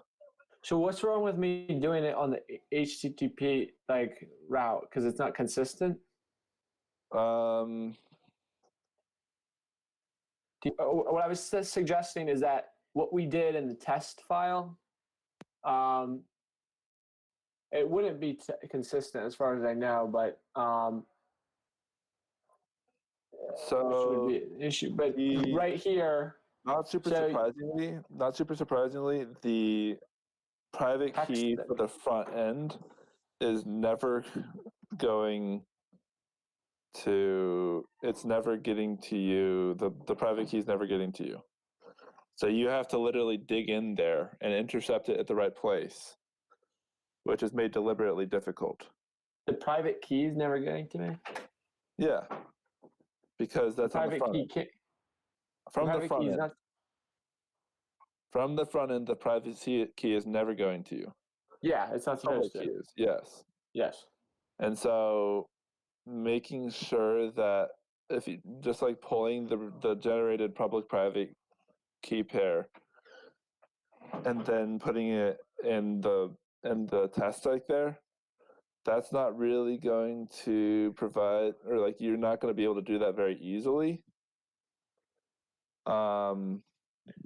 What I'm saying is, if the signatures are the same, if the signature is the same between both sides, if I'm able to decode the string, the public key, and key as that, like client handlers post vote right here, right when I get the vote, technically I could say vote dot sender is equal to.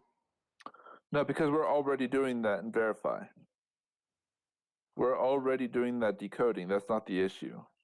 And that's why I was saying with those new print lines, you should just do you'd spin that server up, or you'd spin everything up, do it from the UI, and see what comes back. You haven't done that yet, right?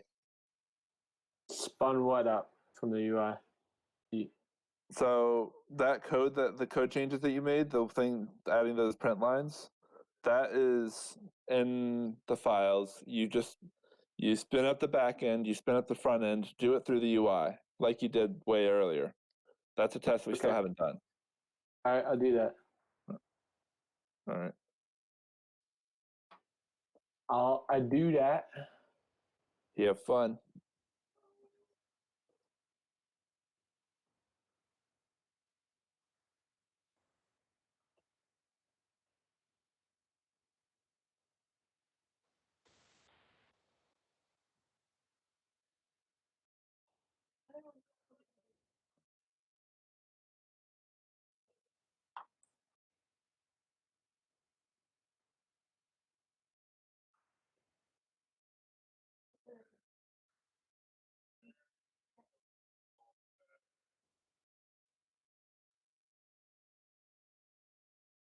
I have to regenerate the mock data because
this is the part we're going to do from the front end.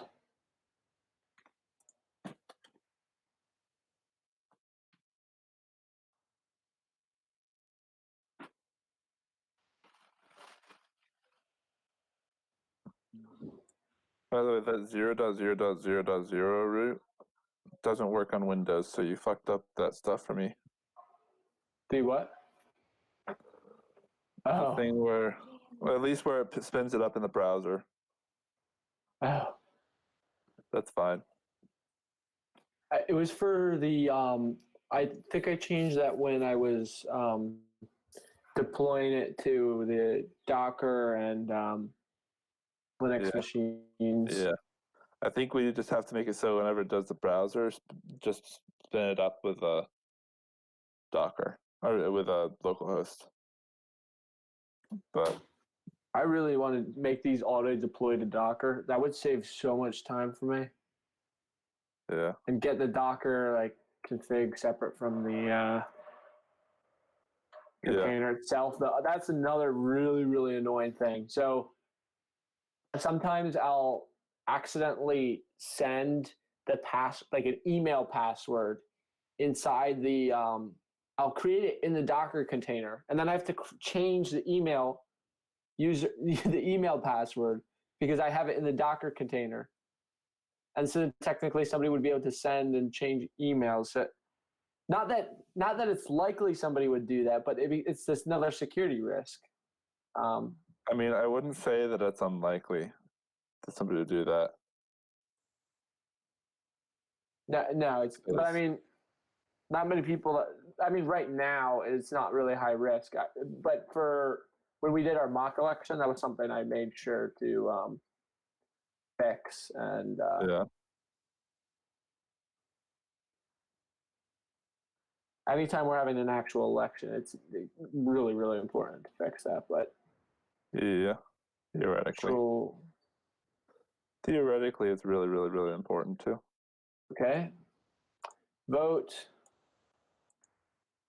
We'll take a look at how this looks like. And then see what prints out there. Yeah, it's same length, it looks like. X and Y. All right. So there's nothing particularly funky going on. The only thing I can think of is to say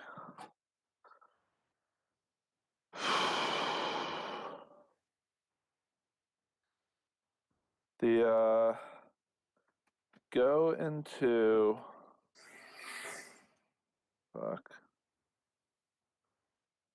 go into this is going to be a pain in the ass. All right, go to the sources in the front end. Remember that thing, the inspect sources front end thing?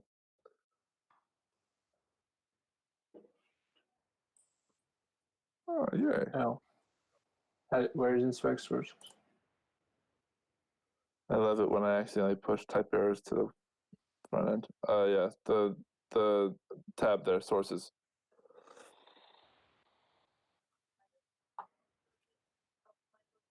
Yes.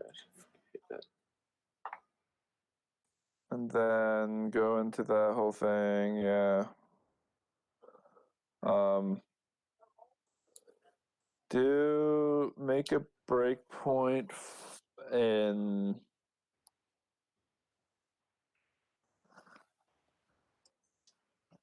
Make a breakpoint in scroll up a bit.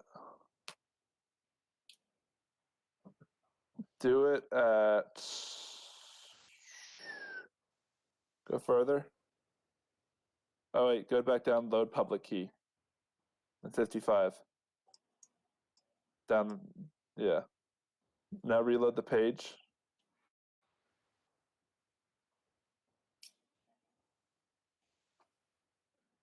All right, now switch to console down at the bottom.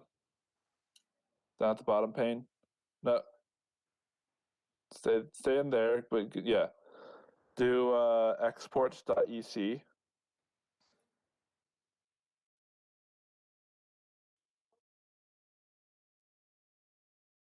Dot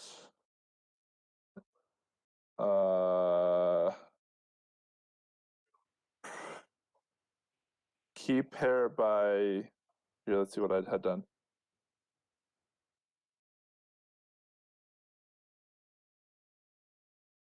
Key from public.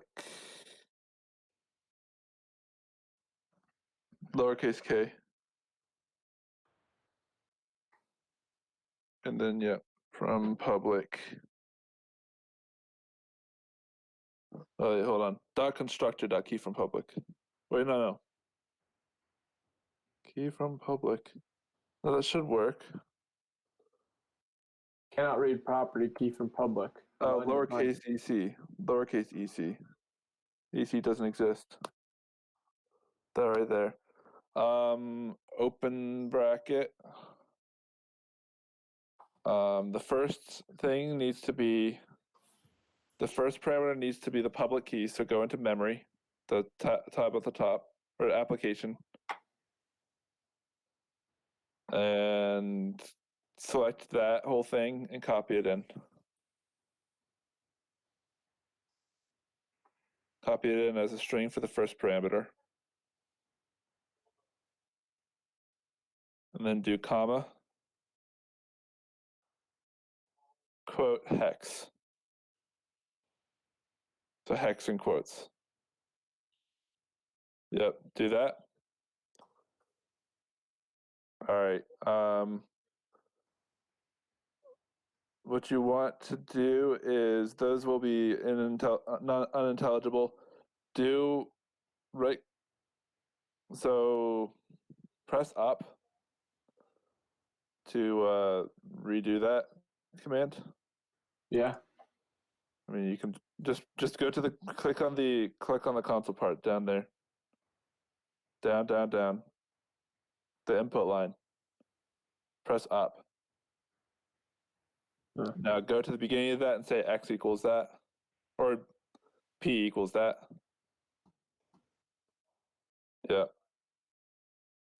Now do p dot get x, capital X. All right, yeah, get public. Open close. Dot get X. No, get X. Down there. Yeah. Open close. Dot toString.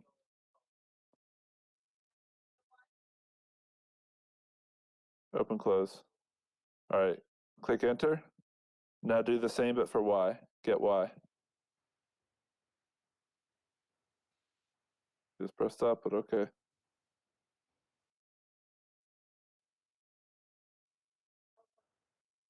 All right, now compare those with the thing that you got in there.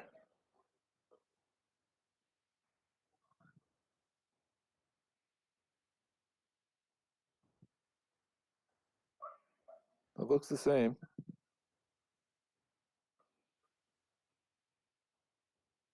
Yep, that's the same. Okay, so it's not the encoding. It's getting the same thing. Or it's not that thing. It's fuck. That's good that it's not that. So does that mean the signature is made differently? Like you're encoding it differently or you're signing it differently? It must. Alt tab back there. Take away the breakpoints. I hope it's like, you know what I hope it is? It has to do something with like key and value or something. We hope don't it's have key and value. That's the first thing I checked. I really hope it's that. We already checked that though. I kind of hope it's not because that scourged us so long that we already changed it. And so if it's still that, then I don't know how the world works. I would have checked it. What, okay, so what did you say? Make sure. Is there a place where you printed out the pub? No, that wouldn't be it either because that's literally going in there. I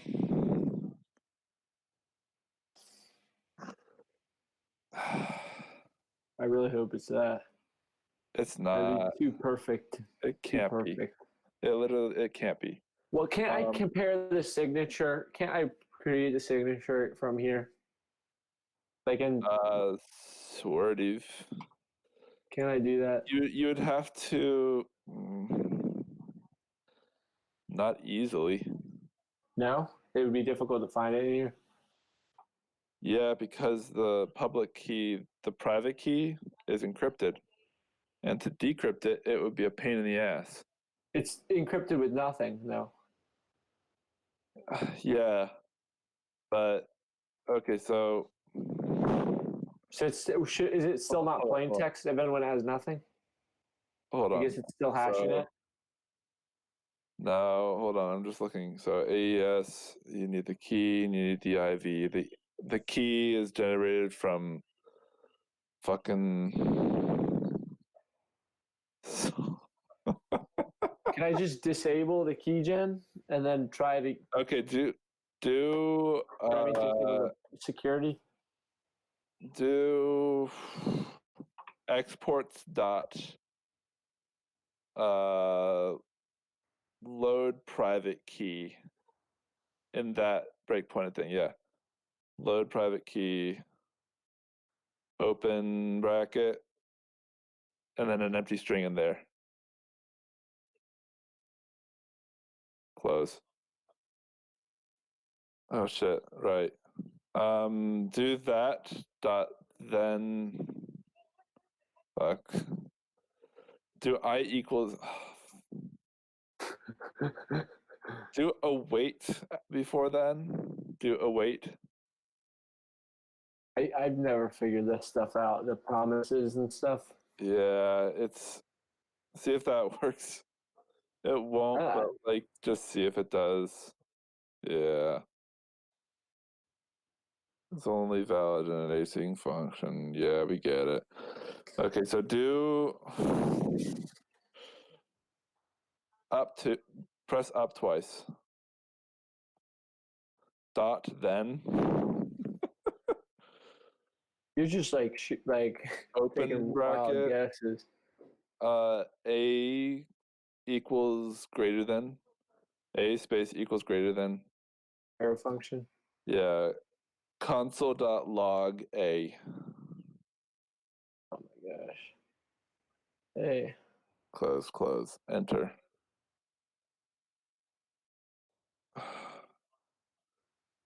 You might have to play. Go to sources or unpause the debugger. Fucking hell. Ooh, what's All that? right.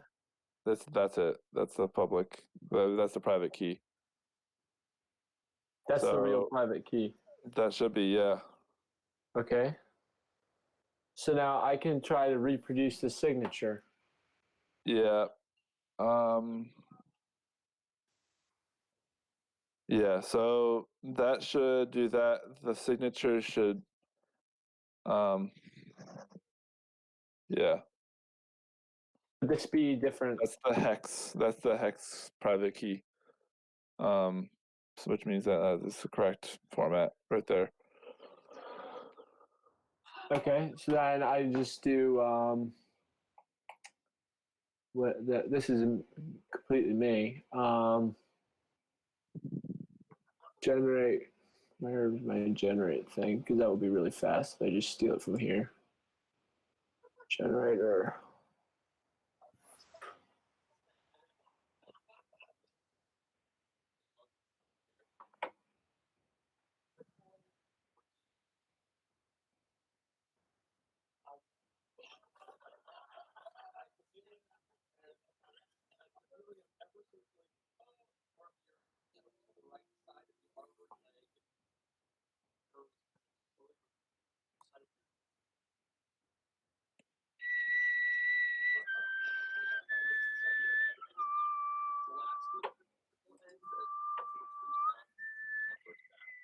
Is that a bagpipe?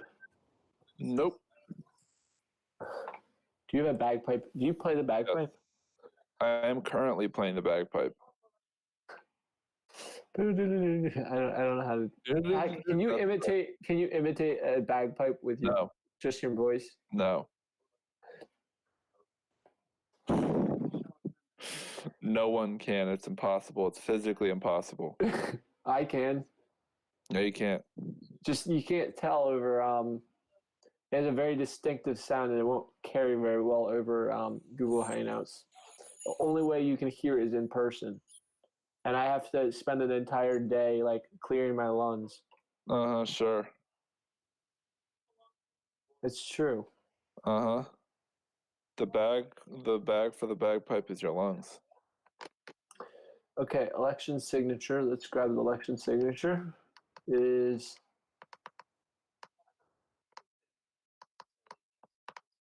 here. Honest vote. Honest vote. Honest vote. You mean the election ID?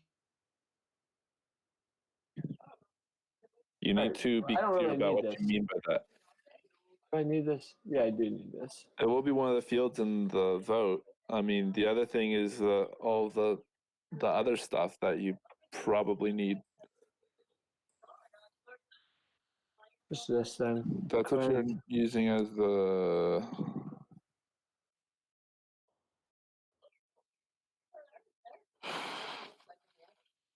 I need a candidate too. That's you need the exact data structure. Yep. So I need this election signature, which I got right here. And then I just need to pick a candidate, a position, a candidate, and a public key. I need this public key. which we have. There's still the potential. Is there a potential? No, there shouldn't be. Encoded. Let's see. Why is this showing an error? Undefined encoded.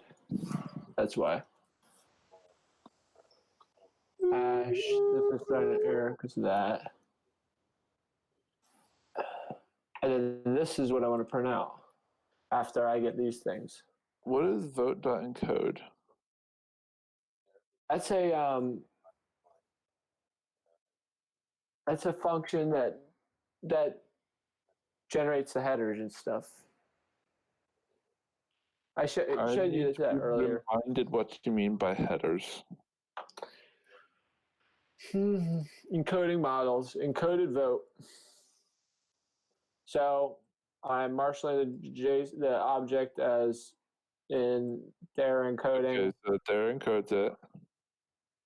And then, so dot encode is just a there encoding. Yep. Okay. Their encoding. Yeah. So this one, I just need to grab a position and a candidate.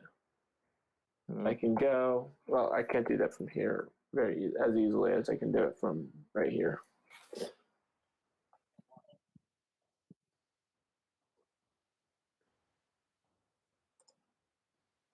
I'm pretty sure, yeah, we're not using the key, we're using the name. We are using the name. We're using the name, You're not right. the key. Because I was confused by that before. Key is useless, not being used. That ID, are we using the display name or the position ID? Yeah, that's going to be that string. It has to be that. And then I'll just make this test1. I mean, it shouldn't matter. I don't think that that's what we're doing, though. Because Either way, you're just checking the thing. You're just checking the data structure that's coming back from the front end. It shouldn't matter. But anyway. Okay, and then the public key would be we had that before.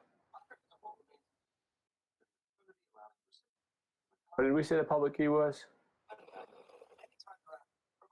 It's that thing right there. That's the encoded public key. Where?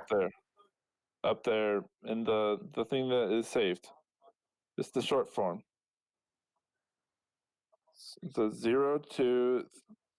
02341B343. It's the variable up there, that one. I don't see it. Okay. Try restarting your computer.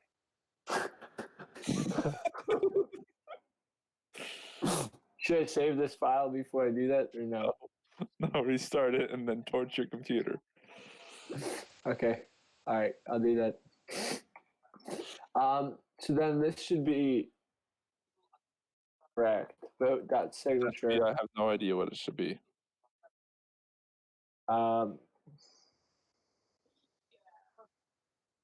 LS tests mock data. No. Just go More data. run.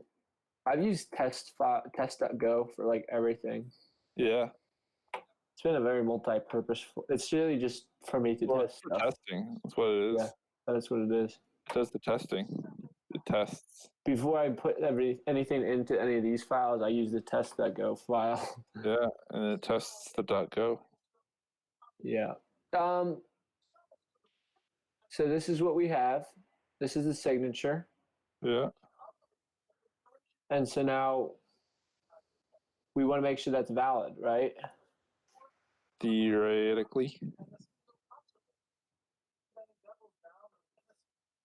Is that what we're doing? Or we want to compare this to what's produced from the front end? That you can sign it, and from that signature you can verify that signature. And then that I would be very surprised if that didn't work. Right? But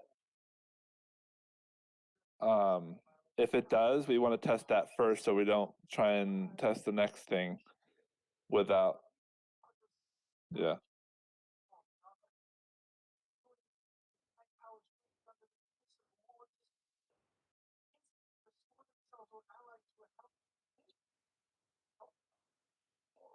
It wants me to put a public key in here. Why? Because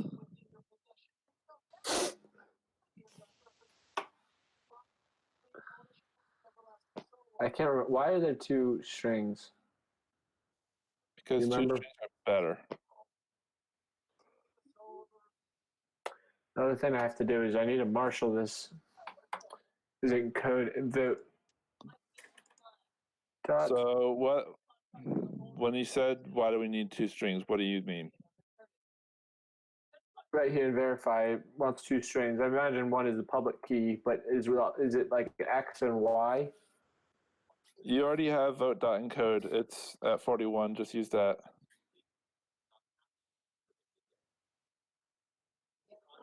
Or rather, the hash is what you're doing. You're Right. Yeah. Which, by the way, I don't think it needs to be. Does it? I don't know. Whatever.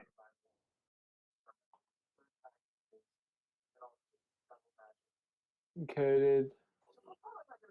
Then we're doing the. I need to go back to this. Verify. Yeah, that's the worst ID in the world for this. Great for TypeScript, terrible for Go.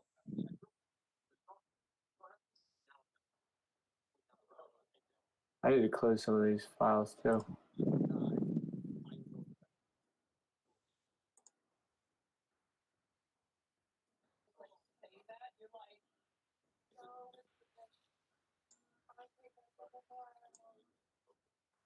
Okay. Crypto verify message.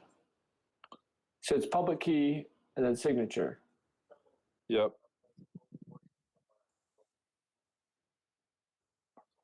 So vote.signature, crypto.sign outputs The vote.signature is what we're. Yes, but in what format does it do it? We want to make sure that crypto.sign does it in the same format. Otherwise, it'll fail. It should be, though.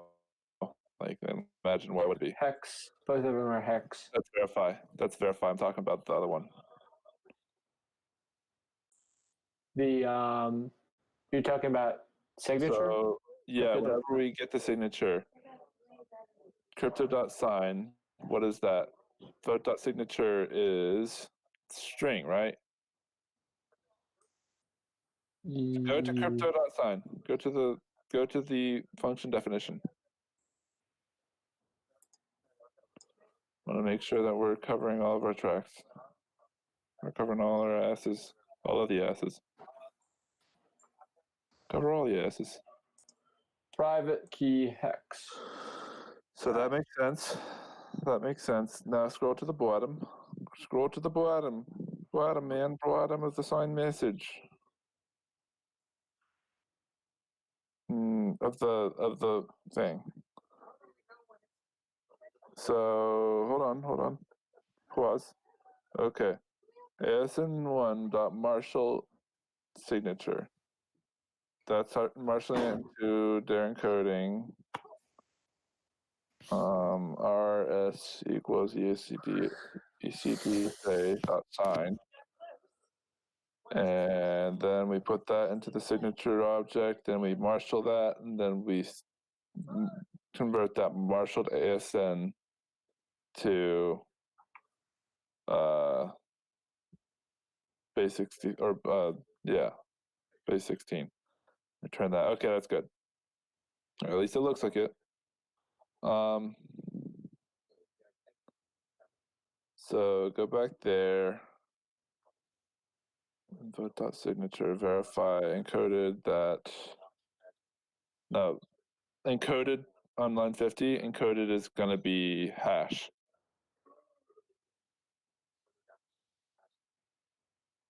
Because the only thing we're verifying is the hash. The hash of it should be verified with a signature. Yeah. You might have to.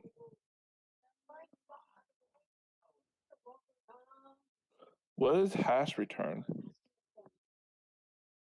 What does crypto.calculate hash return?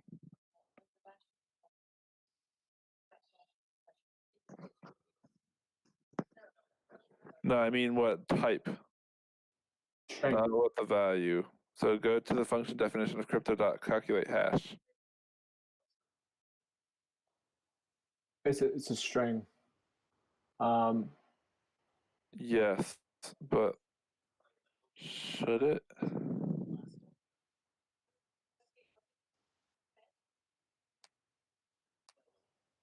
Dot encode to string. Base 64. Oh, that's weird. I don't think that that's what we want.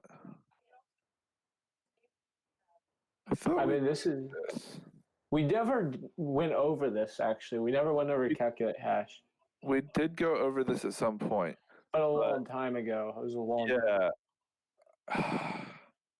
I mean, that's a Important very. that this is done the same for both of us. Yeah. Yeah. This is kind of important, but like I don't know how it ever would have worked if this is done wrong. Yeah, because we did calculate when we had the separate sign. Did we were still calculating a hash. Yeah. You know what I mean? So this copies hash 32 to hash encode to string. Why is base 64 URL encoding encode to string going to that? I don't know. Because base 64, that looks like, okay, so base 64 URL encoding.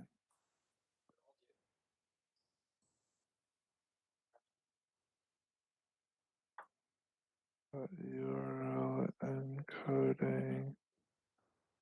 Encode string going.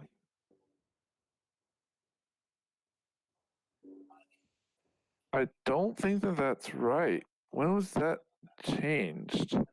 I think this should just literally be the normal encode to string that's used anywhere else.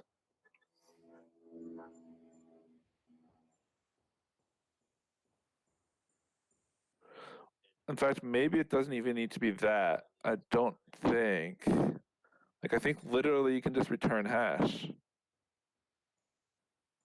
Because the thing that I'm doing is I'm literally just saying, okay, this stuff to bytes dot digest, and then the digest gives just a list of bytes, a miscellaneous list of bytes. So I'm signing the miscellaneous list of bytes, not a string.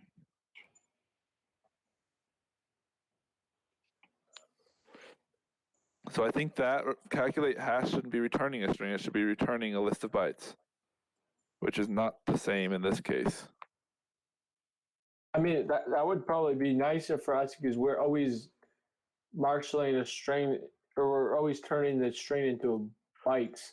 No, you're A byte casting array. it. It's not the same. Yeah. Yeah, So we're always change the type. Yeah. to byte array. I'm gonna have to change it Yeah. in quite a few places Yep.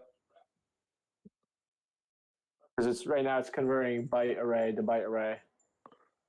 Yeah. The base 64 URL encoding makes no sense because all that's saying is make it so whenever we put it into a URL that it looks right, which is only something you're going to be doing with something that's already a string, I think.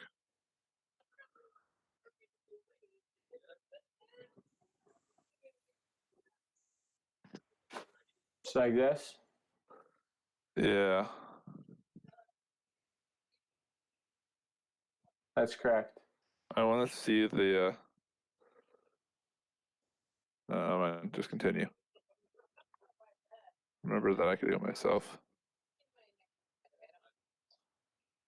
And that's still. Let's see where it fucks up the things. Should I? I don't think that it's actually going to crash anything. Because as far as I think, Yeah, you can because convert a it's- byte array to a byte array. Yeah, You can cast a byte array as a byte array. yeah. I mean, it's not correct really, but It's weird, but yeah, I know. so I mean, I can just restart this. Uh huh.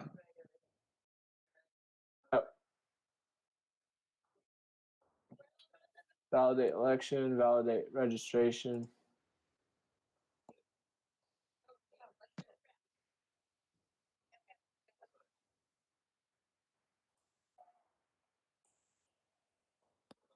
The fact is, like, this wouldn't mess many things up. That is all here because it is doing some sort of encoding. It's just not doing encoding that makes any kind of sense.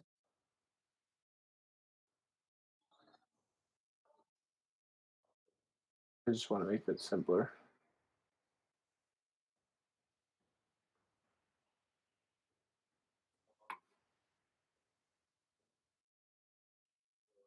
I'm gonna have to go down a rabbit hole. Those won't.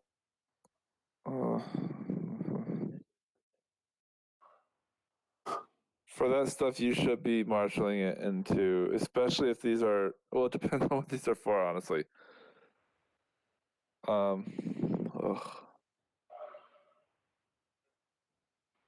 Yeah, do what you want. Is this wrong, you think? I think it's as wrong as the one that you did, but that just means you have to change the return type.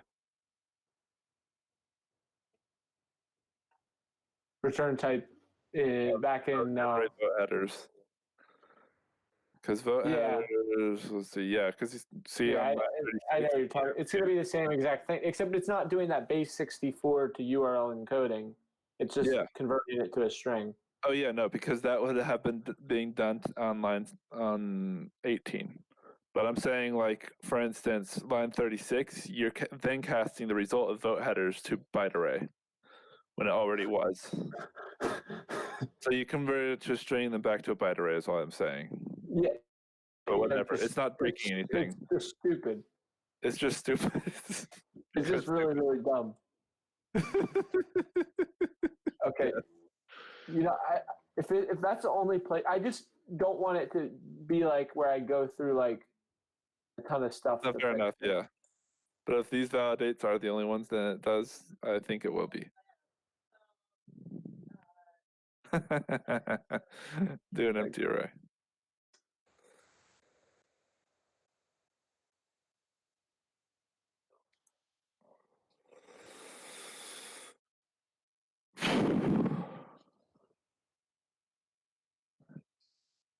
So when we're right here, right.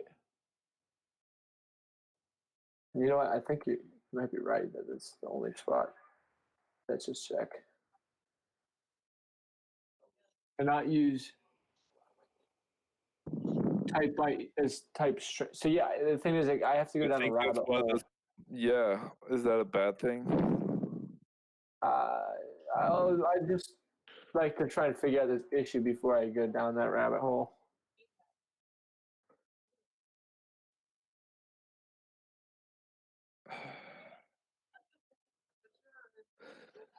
Okay, and then you can just make it return a byte array. Oh, return a string, except don't do the that weird encoding.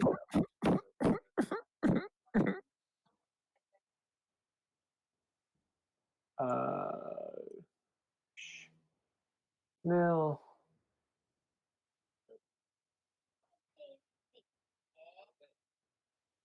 Yep. Okay. Real.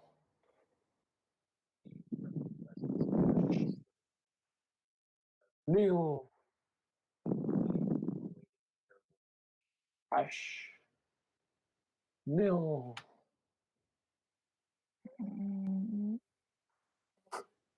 Does it hurt you to see this? Mm-hmm.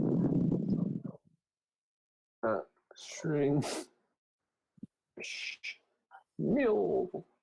Okay.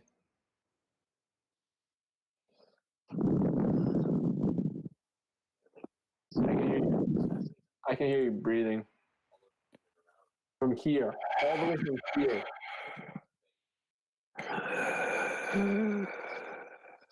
It's still different. This is still different. So let's see what this looks like now. It still's not passing. Of course it's not. And it's still because of an invalid signature. Yeah.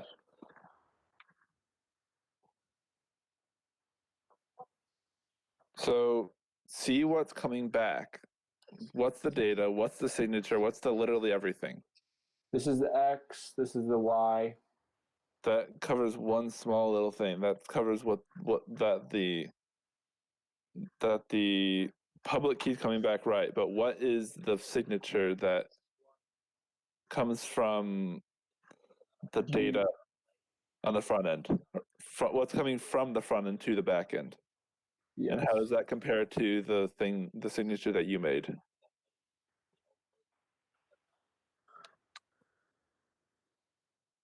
Yeah.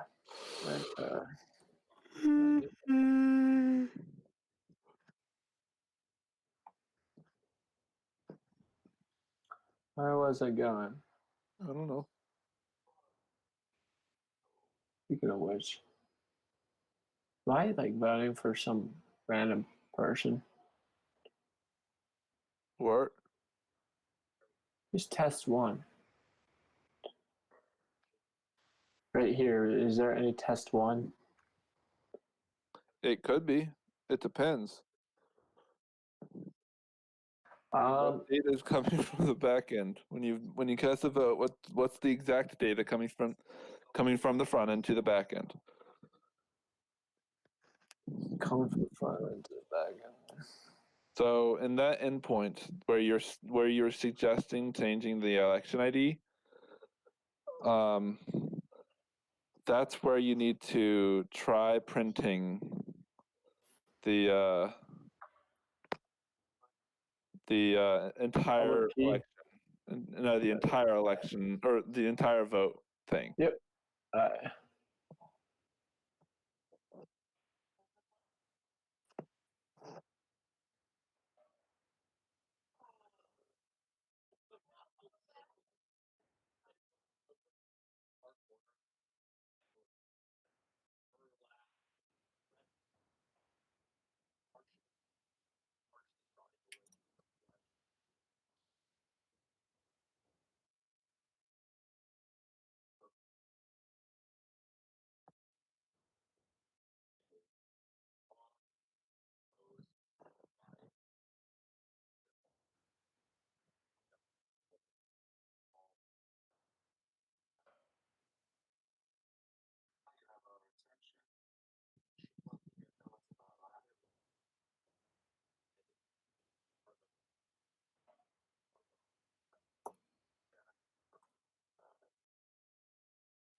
It's more logical to put it underneath.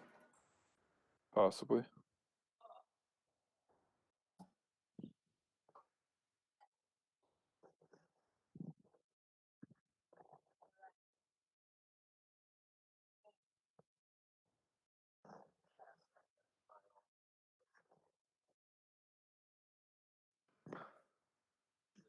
That's way too much information for a simple test of what is being printed out. We'll be able to recognize exactly what it looks like. Roger. Go fuck yourself. Hello, live stream.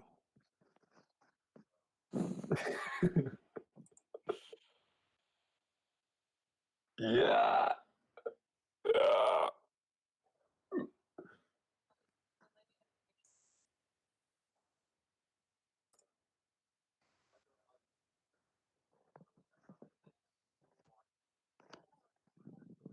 Delicious.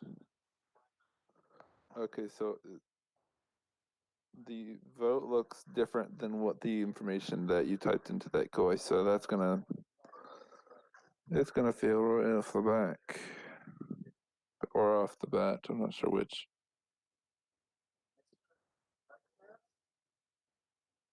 Oh, where did I go up too much? Right here, post vote handler, right here. Beverly's birthdays. Art of recycle. And then this is the signature.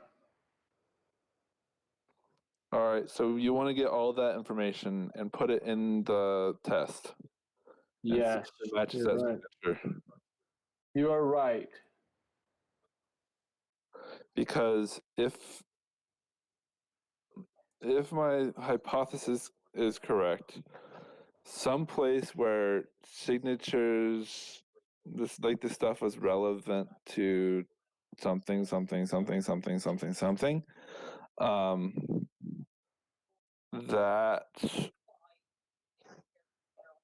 I don't even know. So that's the name of this thing. Yep, that's the election. This is the I mean, I don't really need to do, I can just do one of these. Oh, No, but you need I to do won't be the both same of them. You signature. need to do everything that's in there. You need to do here. Check I'm to aware. make sure it's the same as the signature. Beverly's birthdays.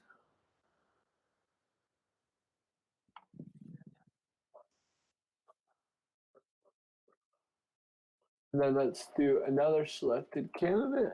Yeah, in the exact same order. Yeah. Okay.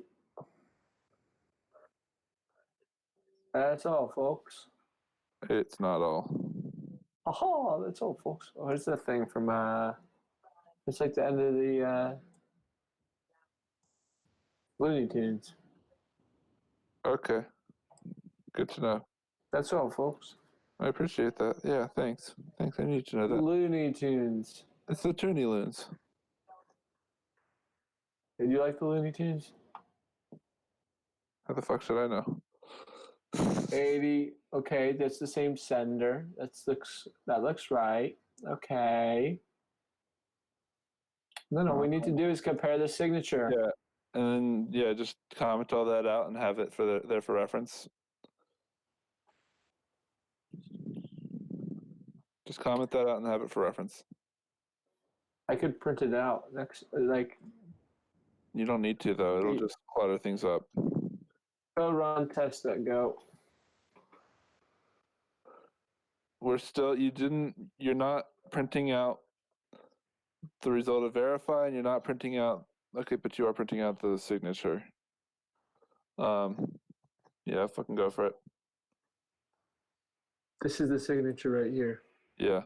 You should also print out the result of 54, but like that doesn't matter right now. This doesn't look the same. Is that the result just now? Yeah. Yeah, then something fucked up.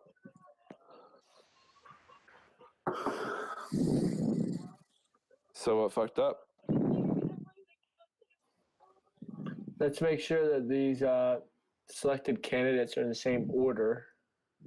Make sure that It is. it is. Yep. We're sure. Yep. Yeah, you're right. Art recycle. Okay. So what? Where did it? Go into the front end. Go into the front end.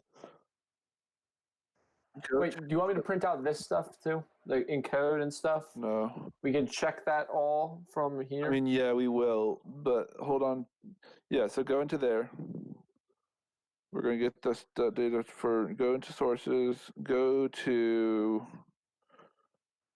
instead of, by the way, if you want to go expand that same code path, right click on that tab, encryption.ts. Up there. Encryption.ts. Right there. Yeah. Right click on that, do show inside tab or review on sidebar. Man, you know all these crazy tricks. Crazy tricks, man. Crazy tricks. Go to page, or go to data types. The folder. That's another crazy trick I know. That's navigating folders.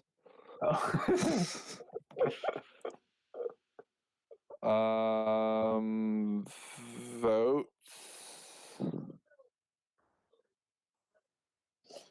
Functions. Then down there, stick a breakpoint at 41.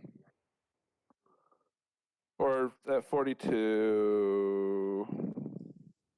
Yeah. And then go send a vote in the UI.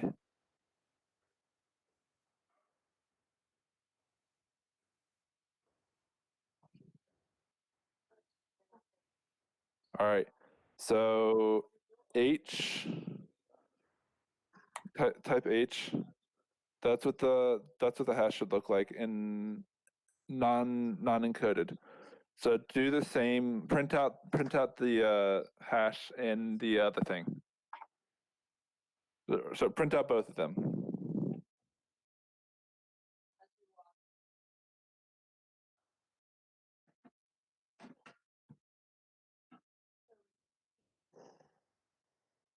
Hi. How you doing? Good. Yeah. Here. I got my clothes out of the way. How are you doing? Uh, How are you doing? How are you doing? The hash. Where's the what the hash? Where's the hash?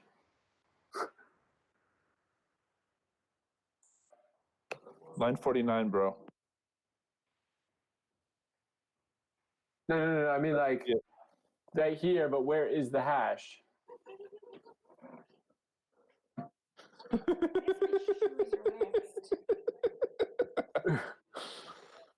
Okay. Something's going bad. I'm 100%. Cast it back to cast it back to What byte. the heck? Cast it back to byte array.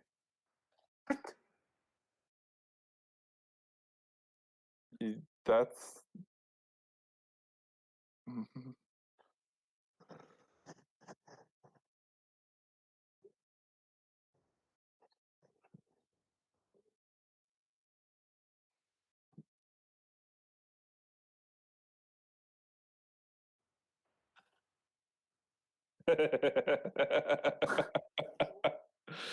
go into that function. I think it might have something to do with this. Do you think it has something to do with that? I think that might have something to do with it. It's just a hunch I have. Yeah.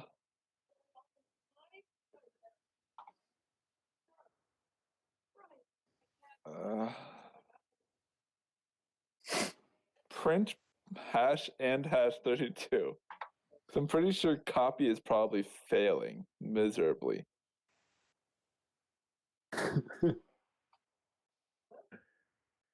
No, do it on line 14.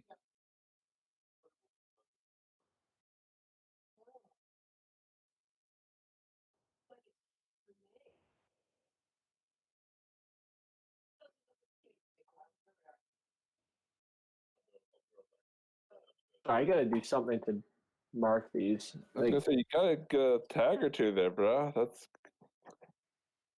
gonna be a fucking pain.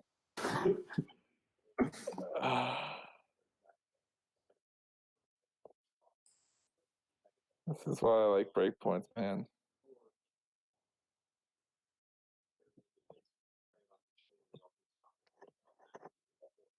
Yeah.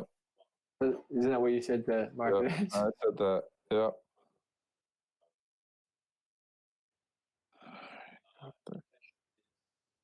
All right. That's exactly what I thought. It's just not copying. There was no. This didn't do anything this entire time. We never hashed it, ever. We never hashed anything. Oh wait. So Okay, so I think this is what it was. Is return hash colon index by colon. So return hash square bracket colon. Because you see that right there. I think we actually worked through that and realized that wasn't doing shit or something. So Return our hash most 32? recent change- We can't return hash 32. Yeah, that's but not- hash 32 open bracket colon close bracket. See if that works. Because the issue was that it was a slice. Yeah, it's because it's what? No, 32. Say what, sir? That thing that you see there. Okay. Do it down there. Here? Yeah, hash 32 open bracket colon close bracket Open bracket, colon. close. Try that. Delete lines 13 and 14 and 15. I'd like to keep them there because they're kind of annoying. Okay, go for it. Do what you want. Do what you want, man. They make it confusing. Makes our code more secure because it's confusing. Obfuscation. Are we going to purposely make the architecture of our code impossible to, like, really, really bad in 14 order to and make 12 are the exact same thing, man. It's just the tags that's different. Yeah, no, they are. But one of them is more identifiable. Well, this one is it's identifiable what it is now. Like it's describes itself. Well, that's Okay. what is Now, check to see if I forget where that's printing out from because guess because what? this is right here. You forgot to. What is that? So this is gonna be a fucking pain. Is the correct one, and This then is doing a hash now. and then some. What's that? Okay, This so is yeah, doing a hash now. so compare those hashes. Yeah. 233, 168, 182. No, not from there. From the other place. Go to the cancel. The cancel. The JavaScript cancel. Here. 118. 118 is the last one. First digit is 233. That's the same hash. Okay, so hashing is working. Yes. At least now it is. Yes. It might not have before. And after we made that change, we made the change that did nothing that worked. So I think if you compiled everything and did a thing, it would probably work. This is the signature now, though. And it's different than this. Yeah. Are you sure that's a signature? It's not 100% clear because it's not really marked. Yeah. Yeah. Mark it.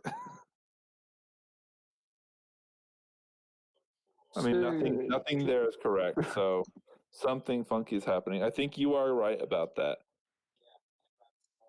But the hashes are the same, which means that their encoding is the same.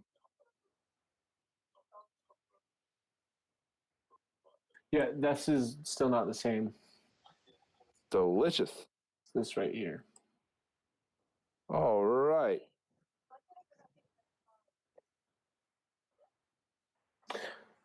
I mean, just for like shits and gigs, let's get running it again. Gigs and shittles.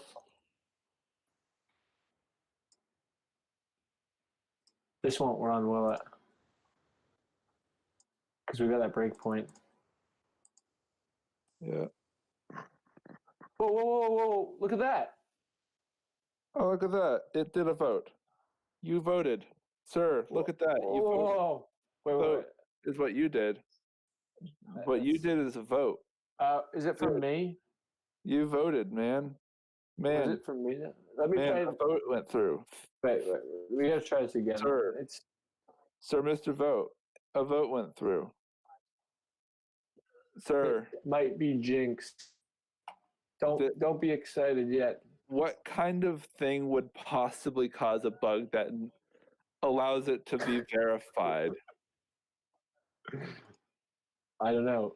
erroneously, sir? If you have bugs like that could happen, then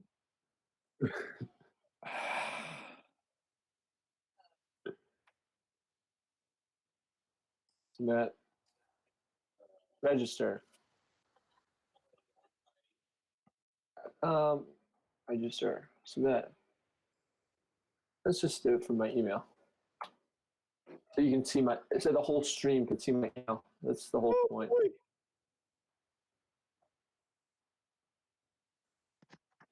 Oh, that's the wrong one. 5 hours ago, 57 minutes ago. What does No. Jesus look like? Show, new one. What does Right. Jesus look like? Was that one of my emails? My grandma, she sends a lot of emails. Nice. She forwards me like all the stuff that she reads, pretty much. Yeah. She's a very nice lady. Yeah. Seems She like sends it. me a lot of junk mail. Junk mail. Um, Junk mail.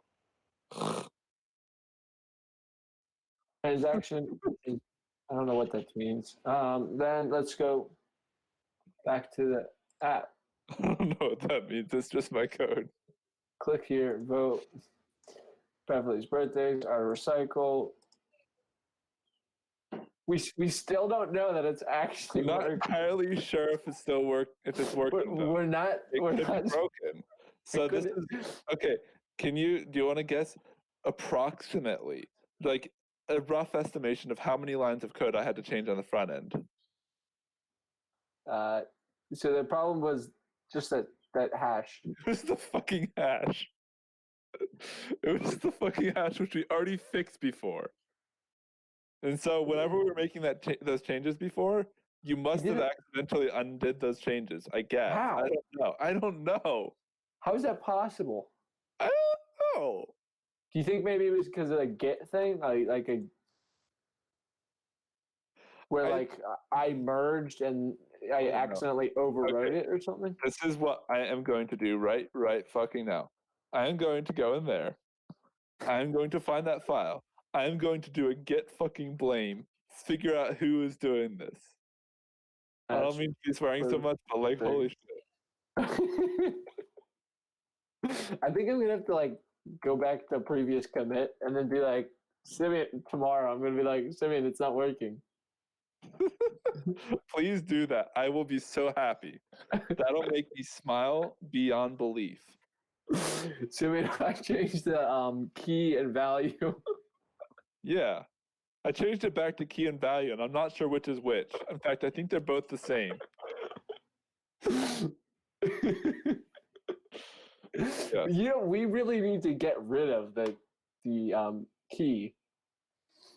We should really do that. We did.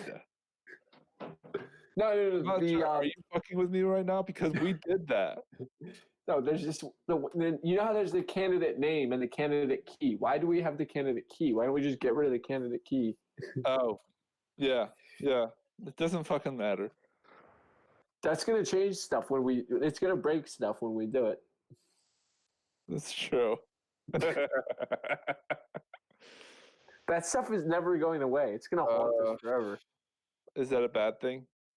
I like being haunted. Haunting is great. Yeah. It keeps things interesting. Fuck, man. Fuck. That's all. That's literally in probably 4 weeks. That's what we've done. We fixed these signatures.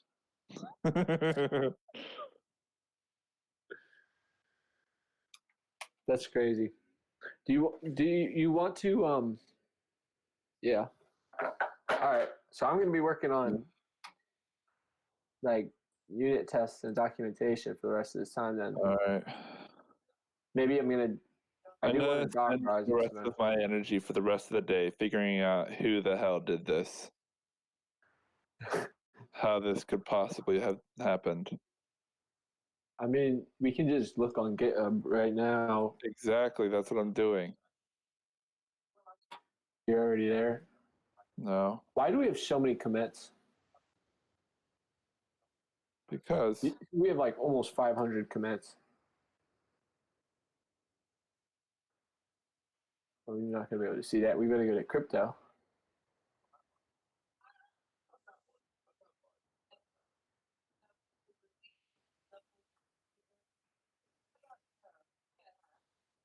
hash was fixed 3 minutes ago.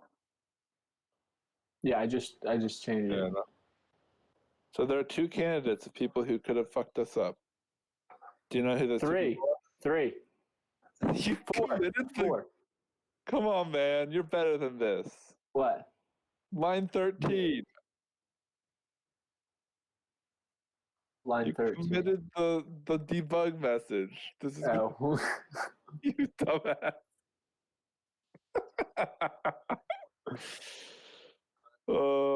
This is how you get like random stuff.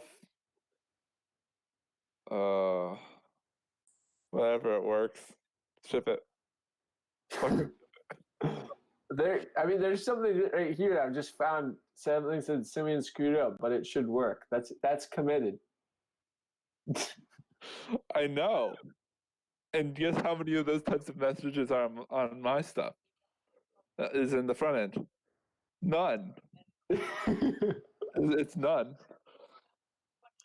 My boss the other day was talking to me, telling me about how there's this one time when one of the UI developers, for an error message, they said they weren't told what the error message was supposed to be, and so they said you're stupid or something like that, or like you're so stupid or something weird like that. That shows up to the user when they do something wrong.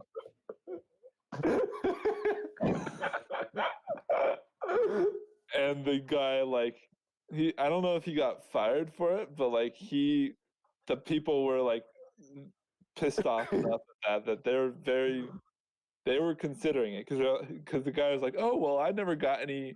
It was never in the acceptance criteria, so I just put an error message and figured that we'd change it later. And it's just like, yes, but that's assuming that it gets changed later. It's an error. Look how mad somebody would be. Like I'm just thinking of like somebody that's like clueless about technology, and then they see like this thing that says you're stupid, and they're like, they just get like pissed off. Yeah, exactly. They just get pissed off because just like this stuff doesn't work. It's your fault, and you're calling me stupid. That's how it works. So I was gonna get rid of that thing, hashing. Yeah, do that. I just want to get rid of this whole thing, actually. I was gonna say, yeah, there's no reason that should be there. Also, like, yeah, I think there might be some other places as well. Like, I don't want any FMT. I was telling Matt I want to get rid of FMT. Yeah, just look at the FMT rules. Yeah. This is main.go. Well, that's fine. Print line annoying Mongo form.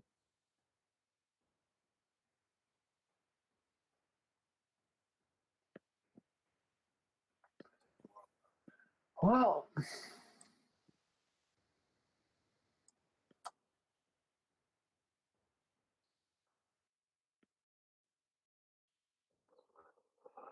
do you bike? Yeah. You do? Yeah.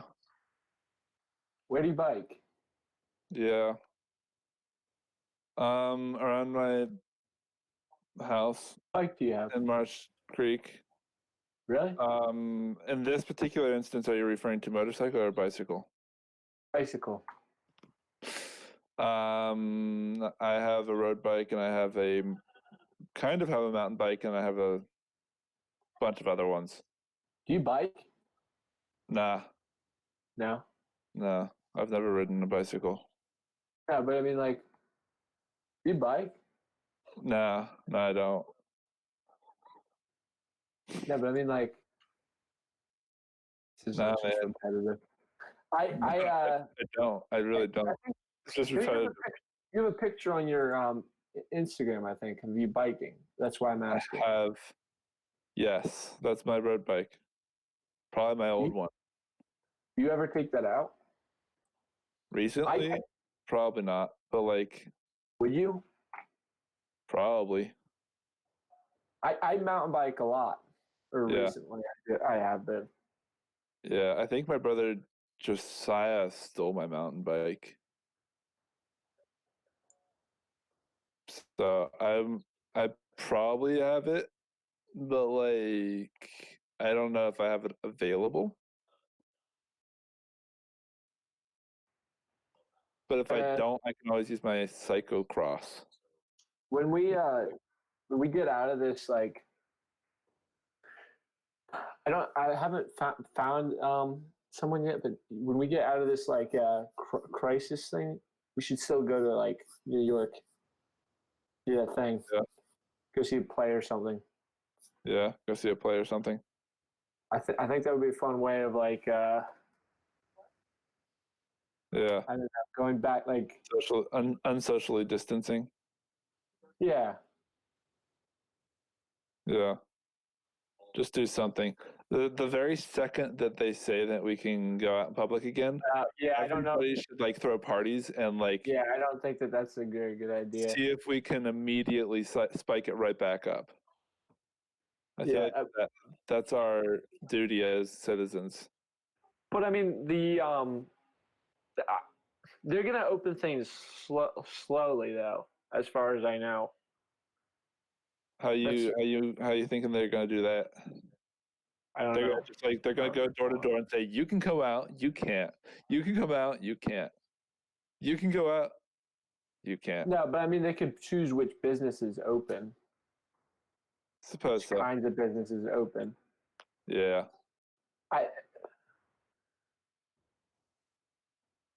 Yeah.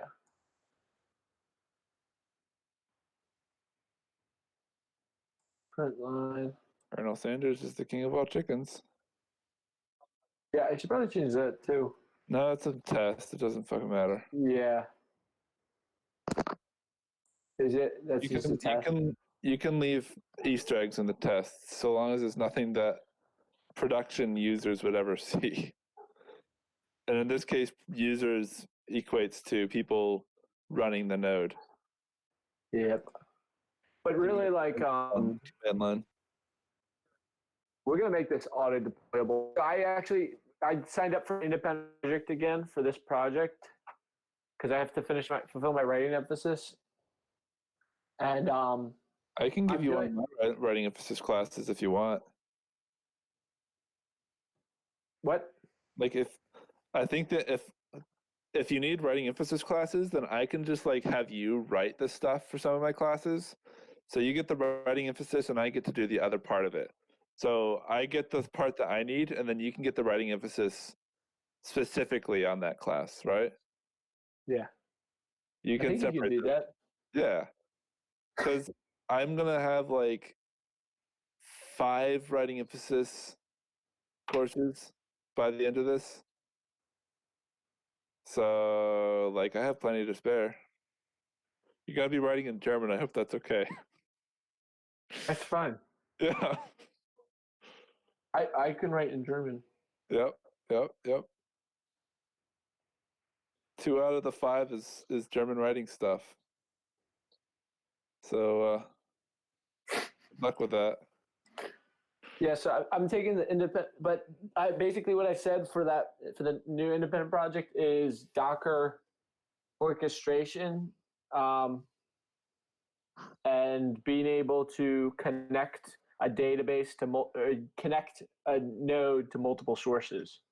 So basically, basically the end goal is to have a like this will just deploy with a single click from like a portal.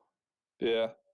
And then, so like an IT administrator, they can deploy a server that they have SSH access to, and they just need to configure the sources that they connect the database to for registration. So basically, they'll just say if it's like probably they're using Microsoft SQL Server in most cases. That's just a guess, but I'll build connectors for other things too. Maybe I'll do it on an on-demand basis, like for each school. I'll figure out what they have, and then I'll set up their connectors. But basically, we should have the same. It's basically whitelist. It's a whitelist where it's going to check the database, and so I just need to set it up so that people can do a whitelist election from multiple different data sources. Yeah. That's the goal. So they can deploy it from a click of a button. They can deploy a node in the cloud, and then so that they can also choose multiple sources. That way we make it as simple as possible for IT administrators. Mm-hmm.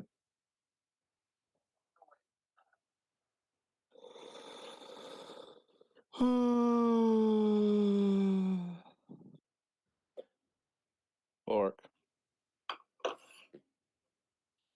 That's the goal. Yeah. This should be a fun time. Yeah. And then we also need to just need to fix all the blockchain stuff, like making multiple transactions per block, rain signatures. We don't really need signatures yet. I'm just thinking for next, rain signatures will be huge. I'm thinking that that's a really big change. Yeah. Like extremely complicated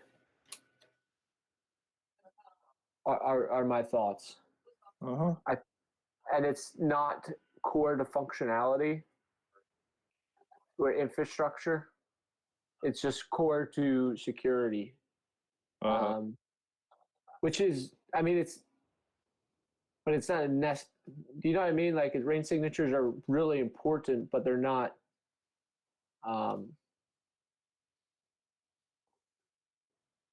deal breakers for demonstrating our system. Yeah.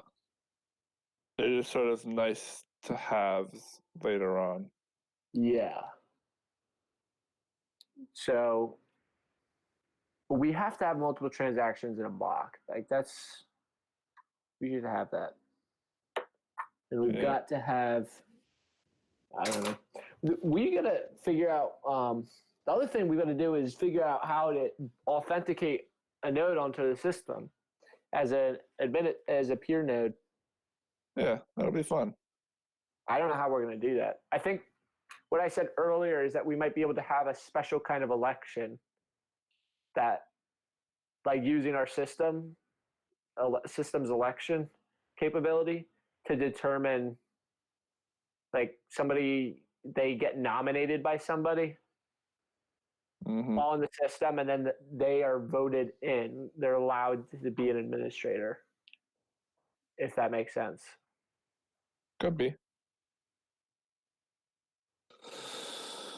I'm exhausted. I did get a lot more of the ESLint stuff done. The stuff that I was working on before, we decided to like go back to try and fix all this stuff, was literally just figure out which lint rules make sense and get the ones that delete the ones that don't make sense. And now I am busy documenting it. I'm probably just going to do this until I drop dead. But I don't know how productive it is to still be on here. Well, If we just tune in with each other, if we just tune in like an hour or so. Yeah. Just to do a quick 5-minute recap. Yeah. I think that's good. Right now, we're not being productive because we're just talking, but about random stuff. Yeah. I still haven't had lunch. It's a little late for Oh, that. go eat. Yeah, go eat. Yeah, we still haven't done lunch break. Because I ate hot dogs. I ate 2.5 hot dogs. Yeah, I recall that conversation occurring. So I'm probably gonna see about getting some food into my face, Right. and maybe if I can from my face to my stomach and something. But we'll see about that. Anyway, And you'll probably be a little bit, right? You want to just I'll stay here, and then when you come on, just say hello, and then yeah, I'll just turn the camera off and stuff. all right, cool. Okay. All right, see ya. See ya.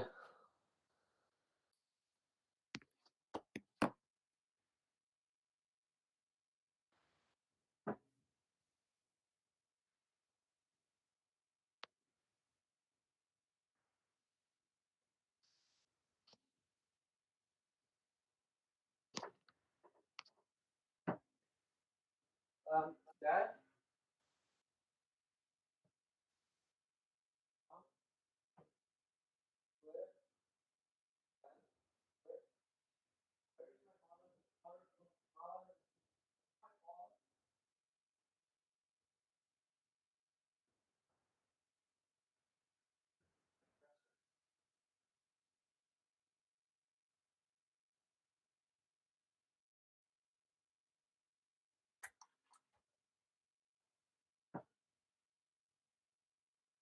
I don't think I can do this by myself.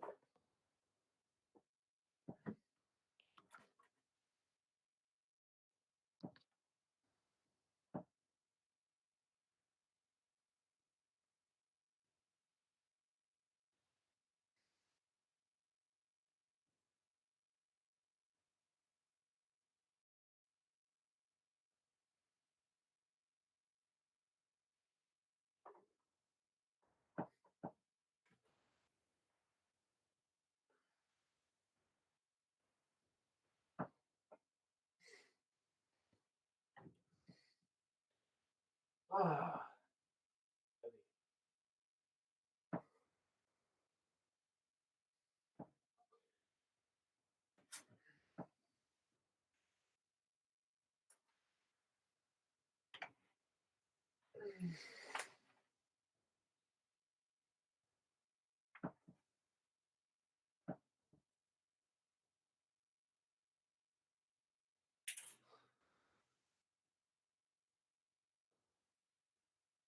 Well,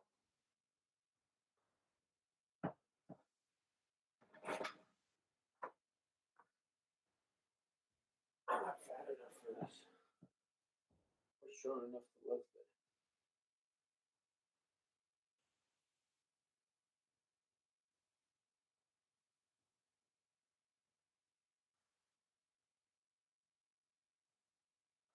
All right. Well, I'll get a water. Be right back.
Julia, can you please help me for a moment? Do you think you could help me? No, just moving something. It's like 2 seconds. It's very dramatic.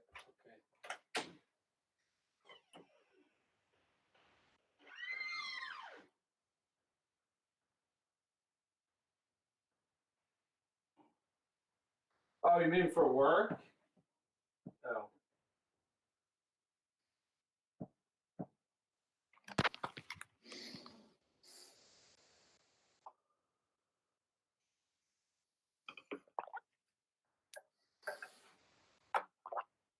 All right, I'm going to stop sharing my screen for one moment.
I had some minor issues with my bank, but it's figuring itself out, working itself out.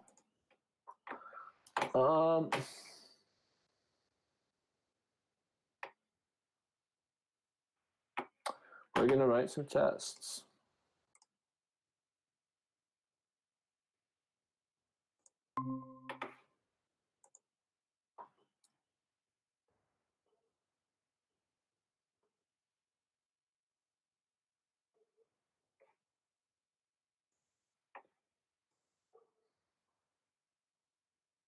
I'd really like to get this up now that we have this hash correct.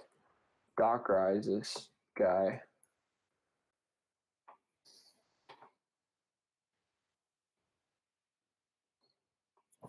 What I'd really like to do is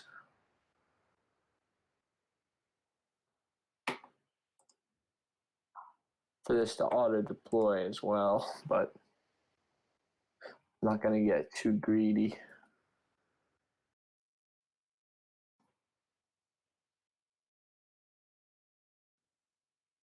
No, it's going to be in scripts.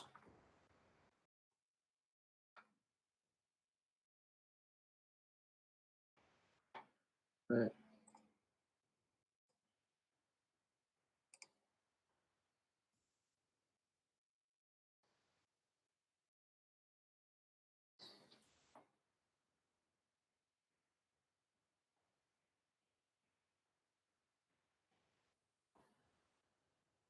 Well, GitHook could just do this automatically.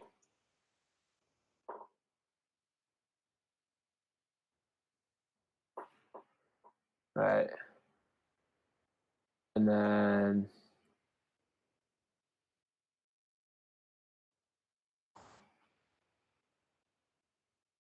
okay here. Container.honestvote.io.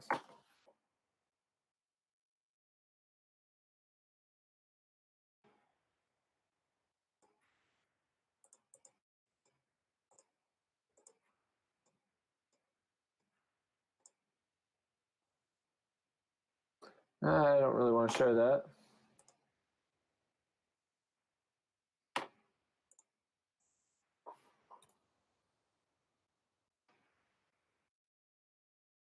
You know what? I think it's here. Just change the browser. I'll be able to get in no problem. Still would prefer not to show it on the stream.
Is this really the latest image, though?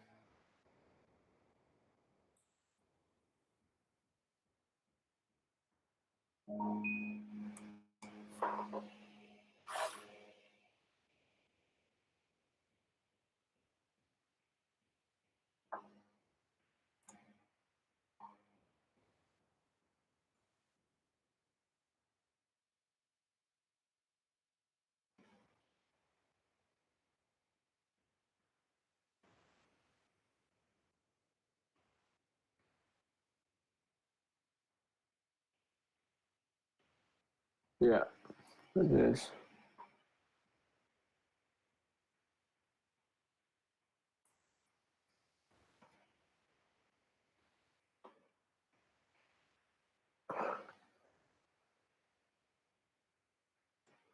The only thing I don't know is Mongo. Does this have data in it? Mongo. God.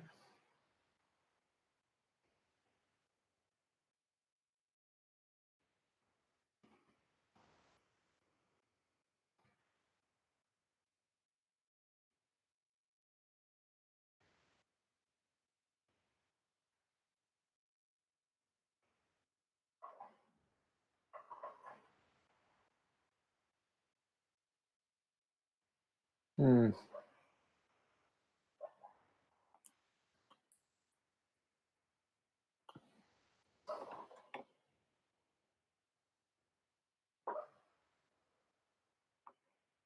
Right, and this should be a producer, not a full node. Did I say that? Or is that even necessary when it's a single node? Not 100% sure.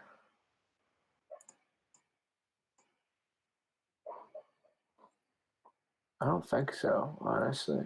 Must not be, because pretty sure I've run this.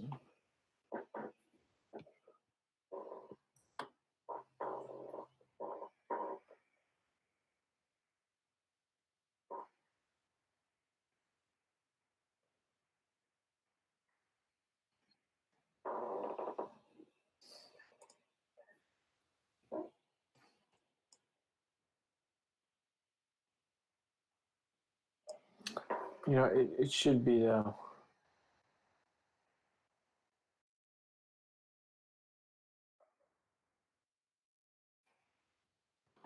Should be a producer.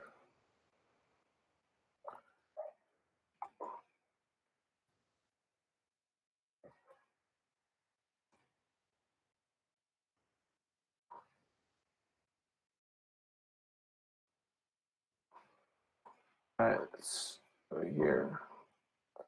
Let's redeploy this.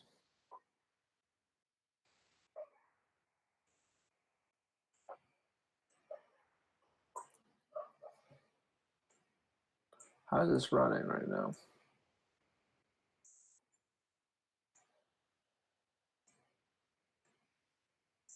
Host name not correct. Where's it getting the host name from? Close this.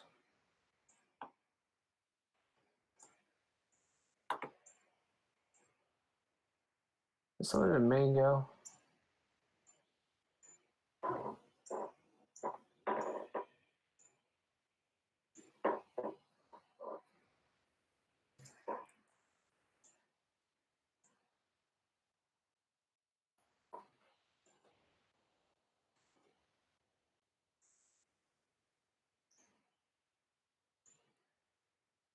Or is that something that's particularly in the Docker file? More likely it's in the Docker file.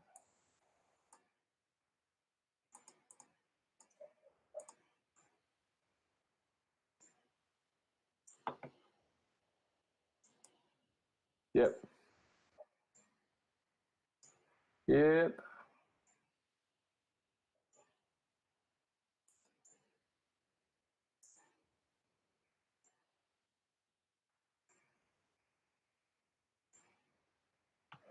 This dot end is what I should be doing. So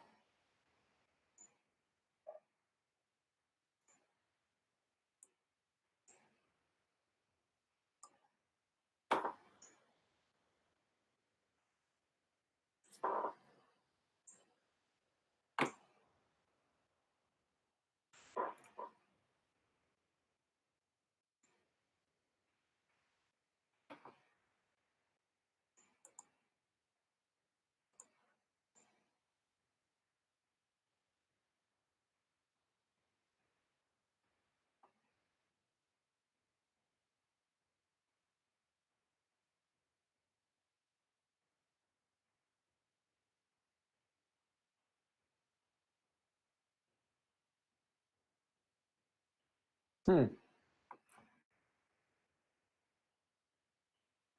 I should be able to specify all that in end.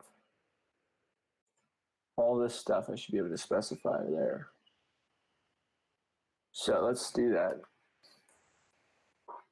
Let's delete this stack.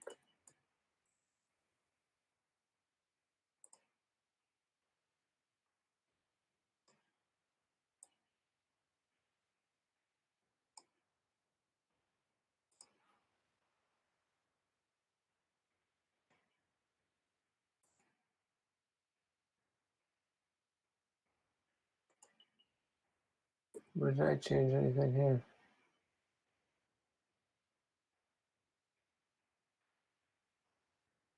I didn't change anything here, did I?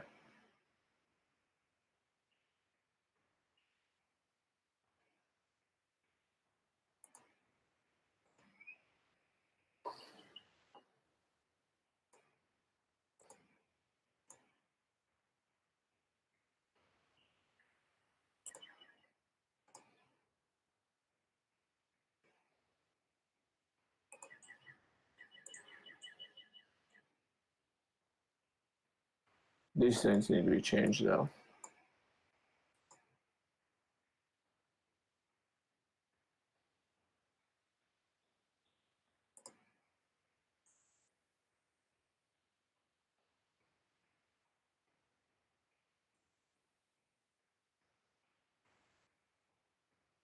Like that's really wrong.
Then the one thing I want to do is drop this again because it has too many of those in its database. Mongo, and then restart.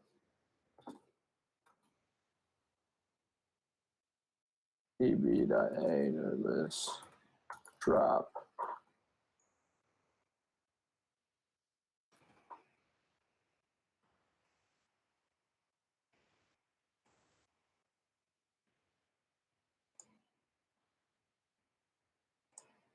And then I should be able to enter this.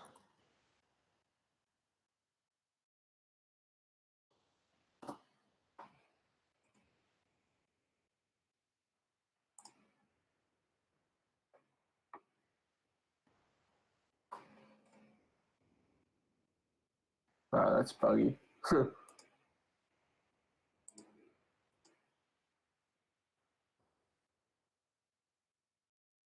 um,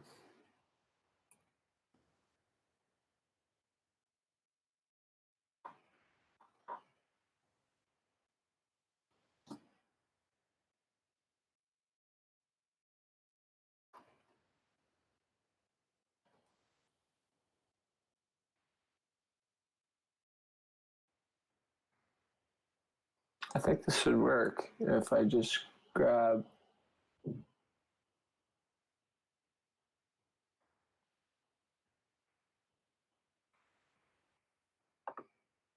local chain, send test transactions. Don't like that. We need some way of generating these separately for Windows and Mac because that drives me nuts.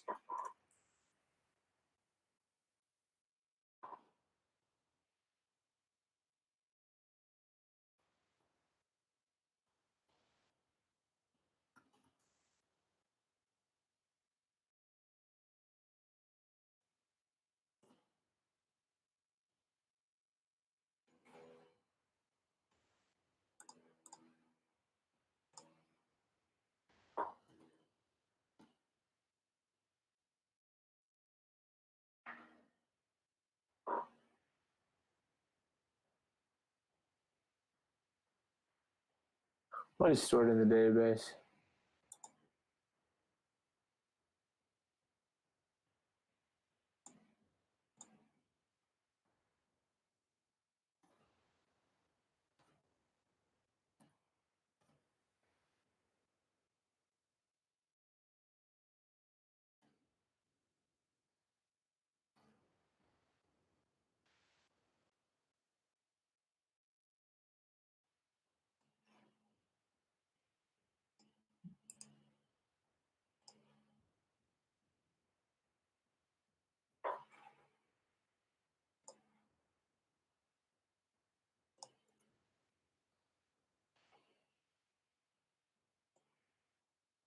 Nice. Okay, so that's correct.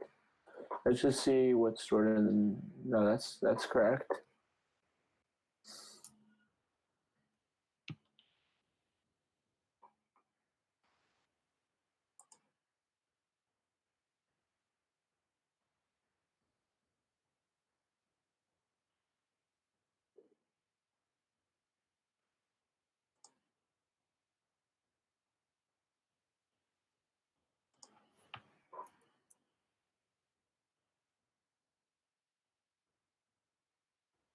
Oh, you know what? I know why. I just need to regenerate this. It's because this mock data was generated without a hash. That's what Simeon and I fixed earlier. This will work.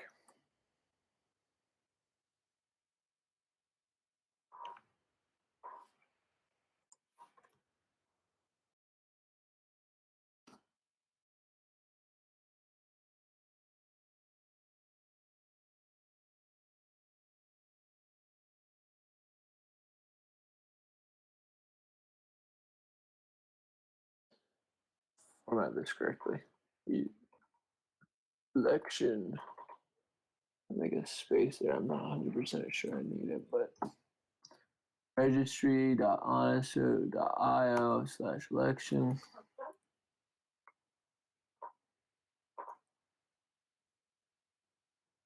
Show collections. Ooh, nice. All right, let's try this now.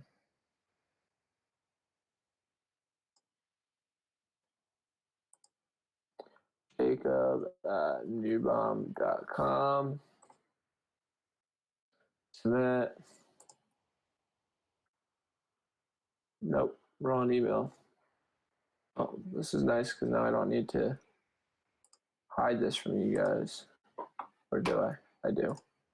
Here, I'll do it down here. That way I can hide it from you. And we can see this in real time. Ready, Rick? I'm going to click on it in my email.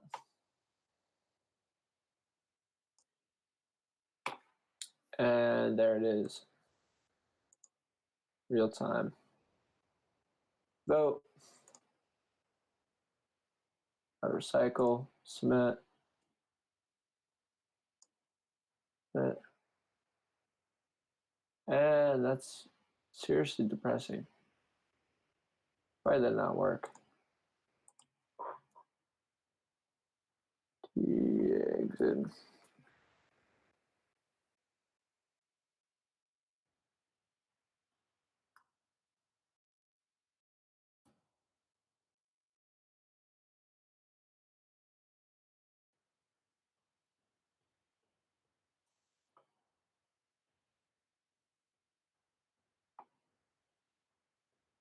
What the heck? Transaction is not a vote, registration, or election. What does that mean? Vote is being sent to other nodes on the chain.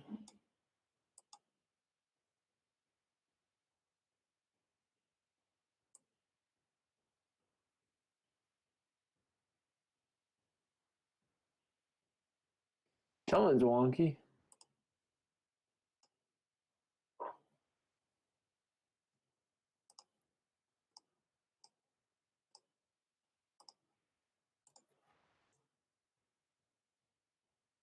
That was at 21:16:09, 21:17:18.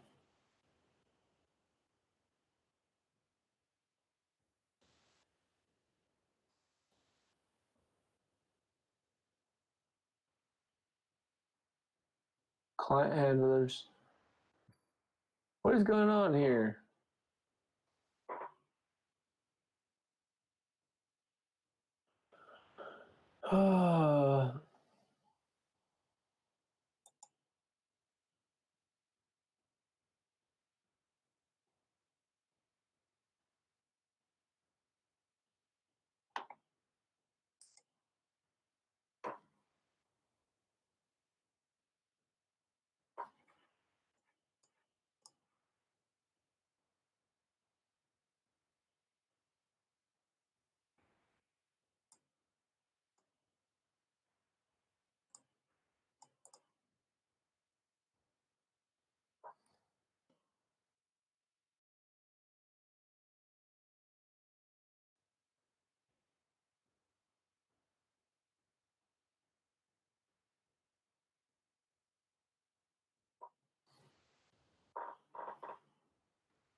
Never easy.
Why is it using valid? No. All those.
So this is how I should deploy it. And then I should specify this stuff whenever I launch it.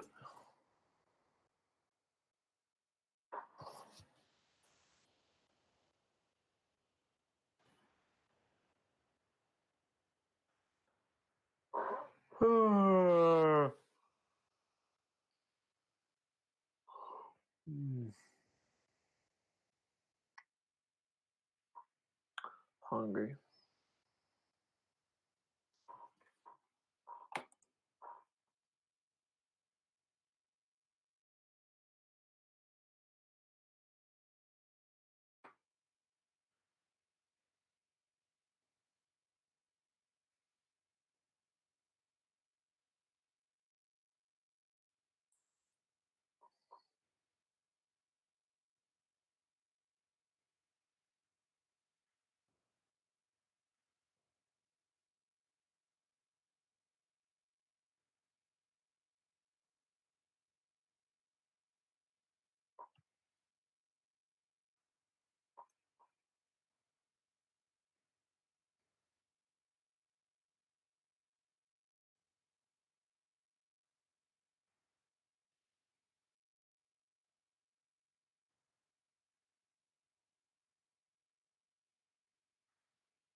So where the heck is this going on?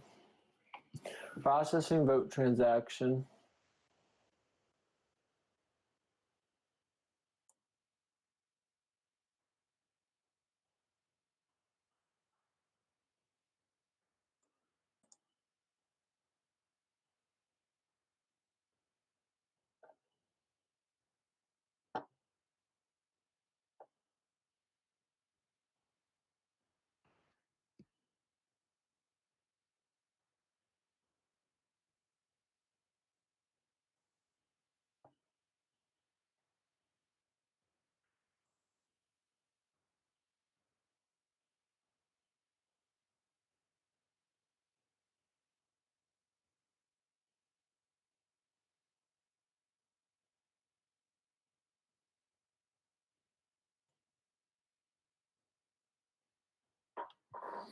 Either way, it should be reading that logger.print line.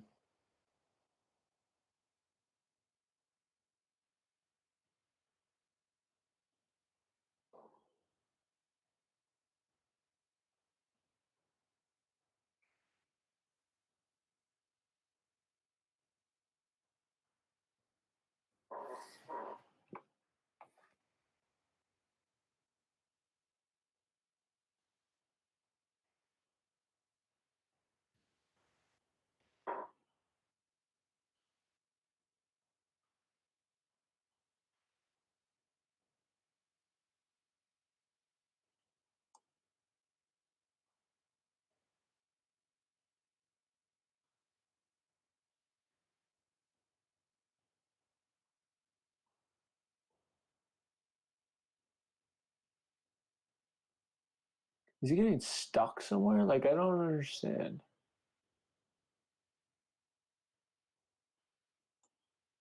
Not there. B, invalidation, validate vote. So there's no logger.print line here.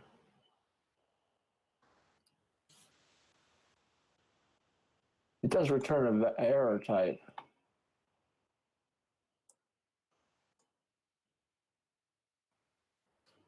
Is it not returning false or something?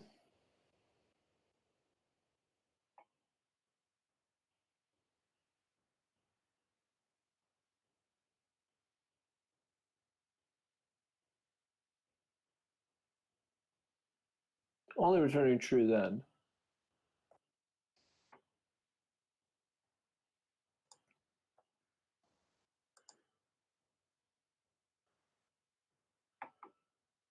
And at every point here, it's saying that.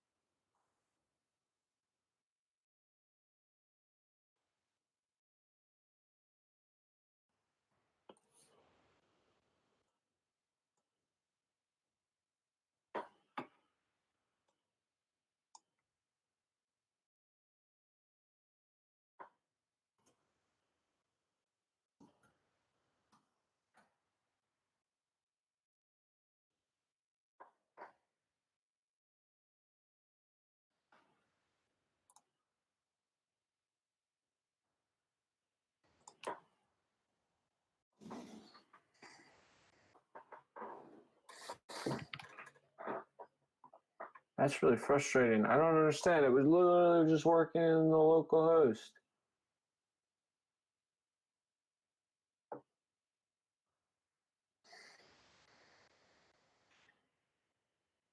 Received it. I know because it says processing whatever type.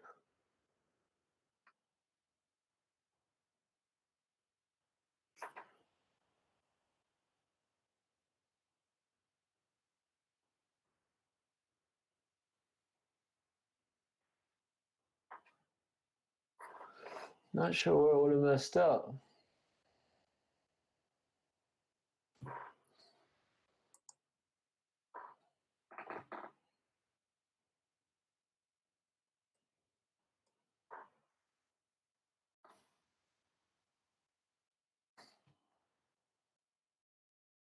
Things take up so much space.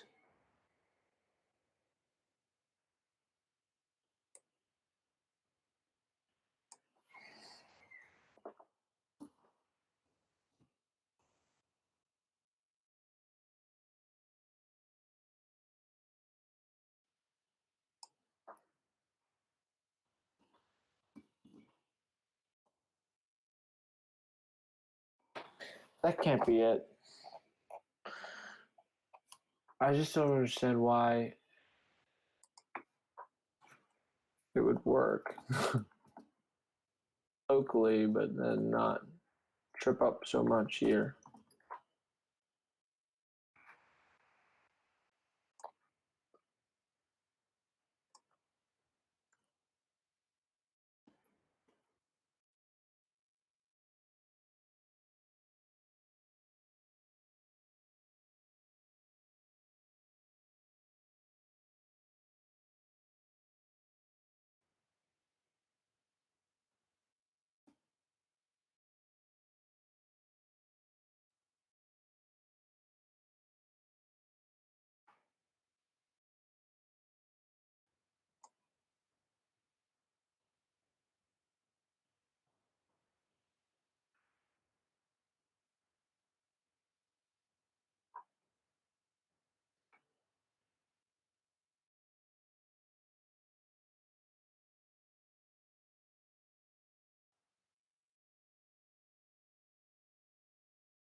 Thing's already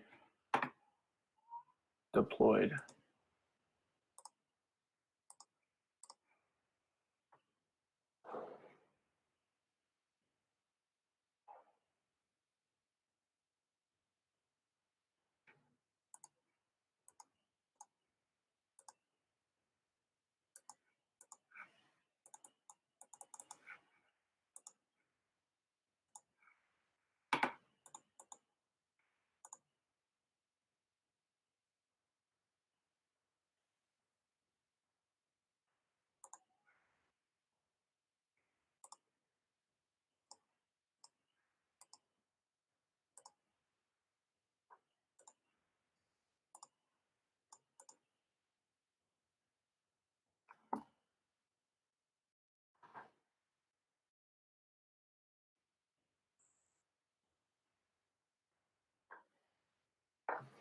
Processing vote transaction, then it just hangs.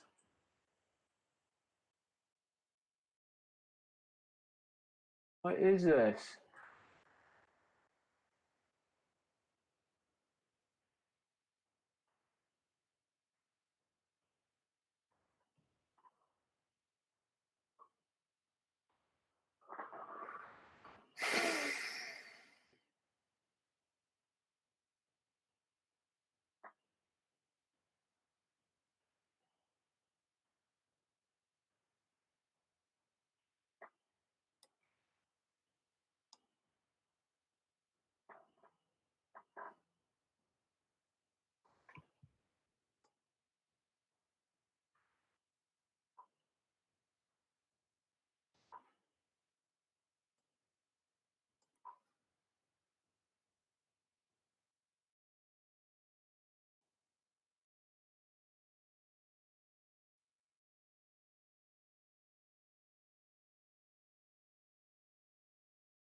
Why did I disable that error?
All right.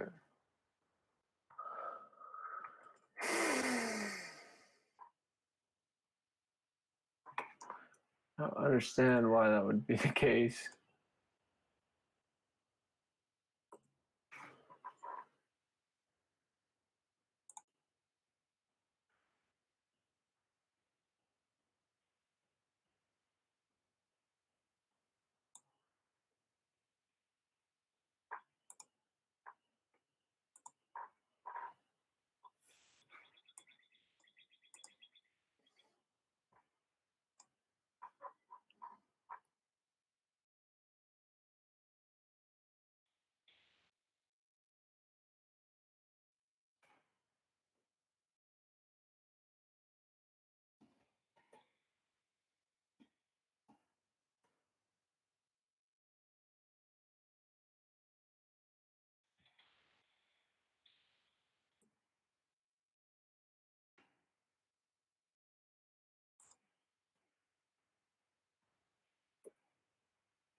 Running slow.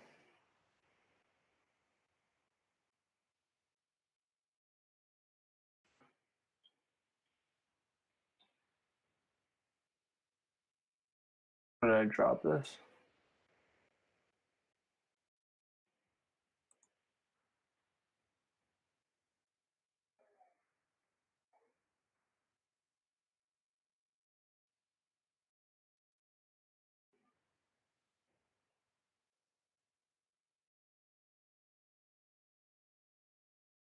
No.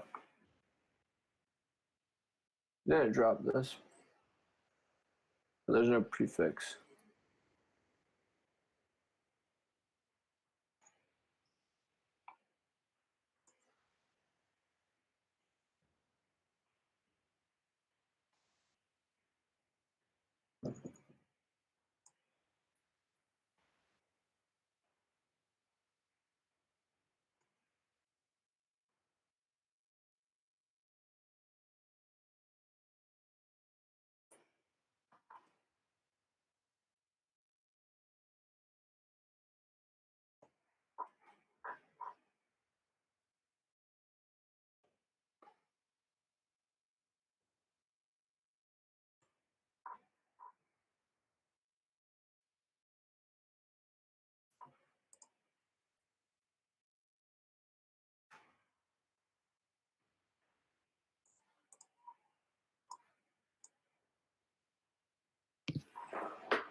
This other thing, there's no default TCP port. What is the default? Is there a default?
Yeah.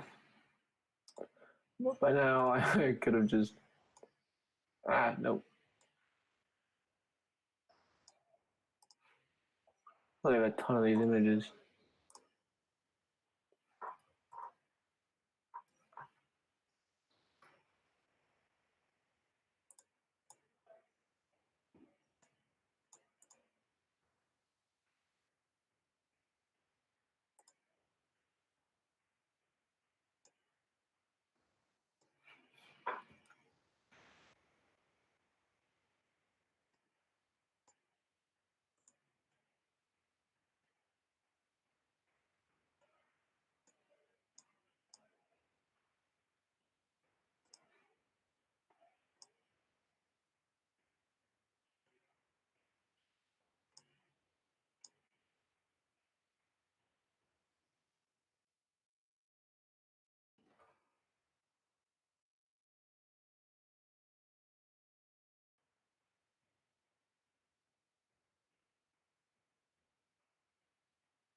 Okay, so it's getting to generated headers, and then it's freezing.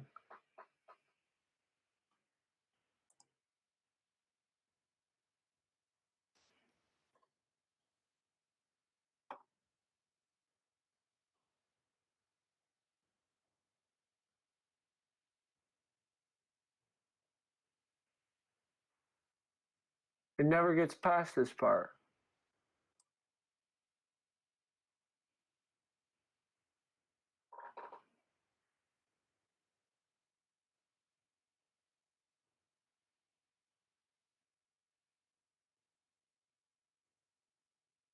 There's just bar for something?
There's no problem in this one.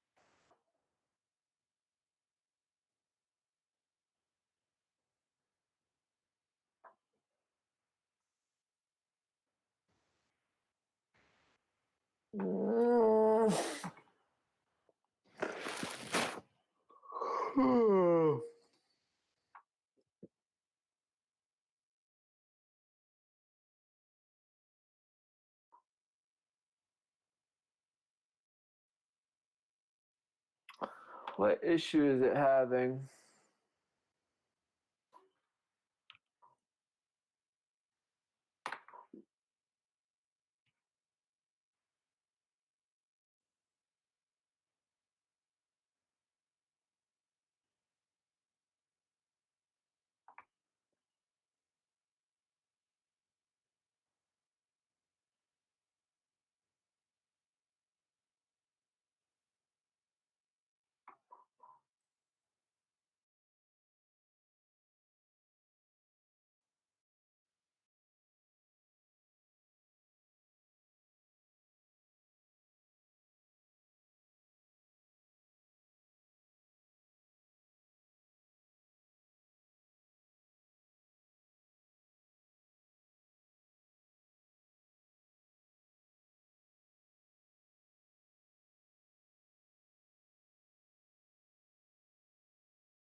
I don't understand why this would work locally, but not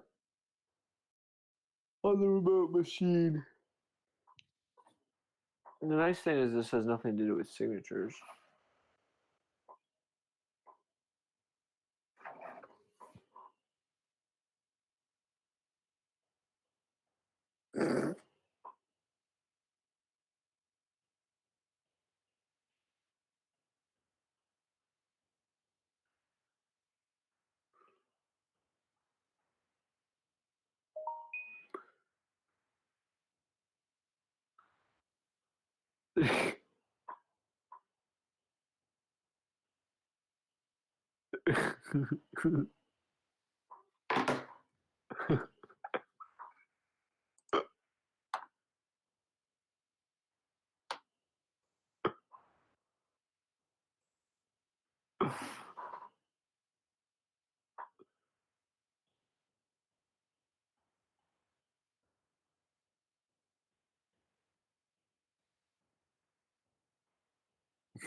The frick?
That could be it. It could be missing something. A package. I bet that's what it is. I can just guarantee that's what it is. Let's respond to him.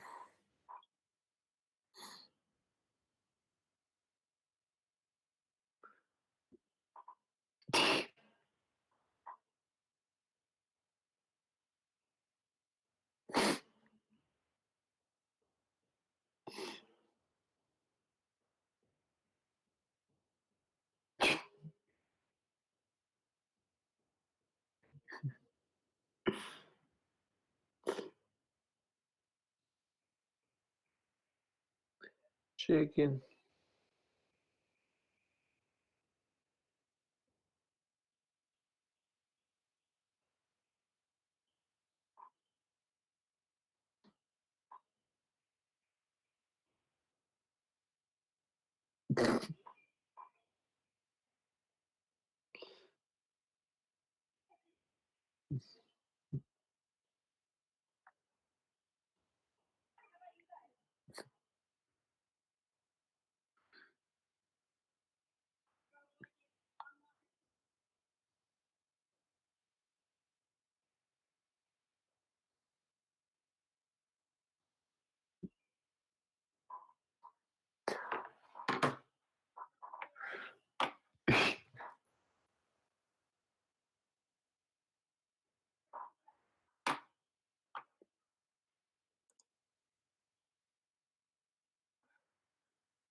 How much you want to bet is this?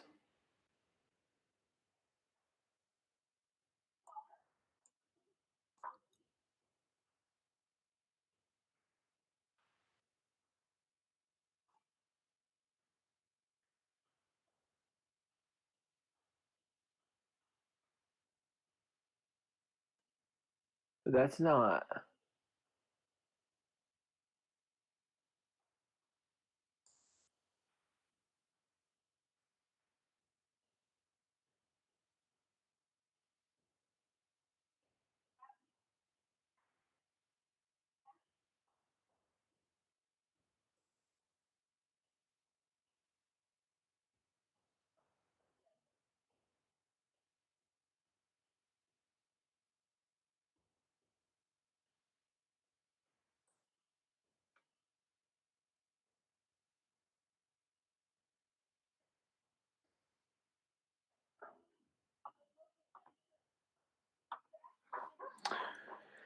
It's gotta be something very, very small.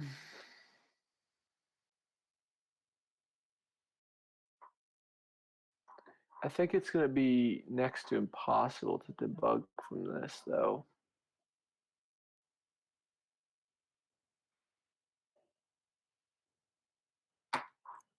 Where's that loop?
I was right.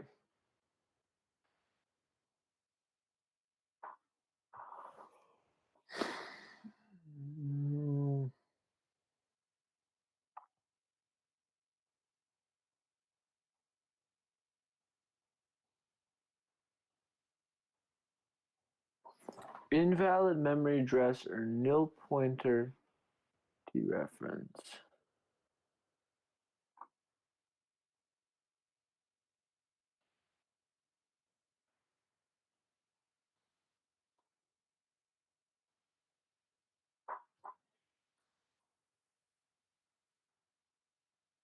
Let's go to something decompressed point.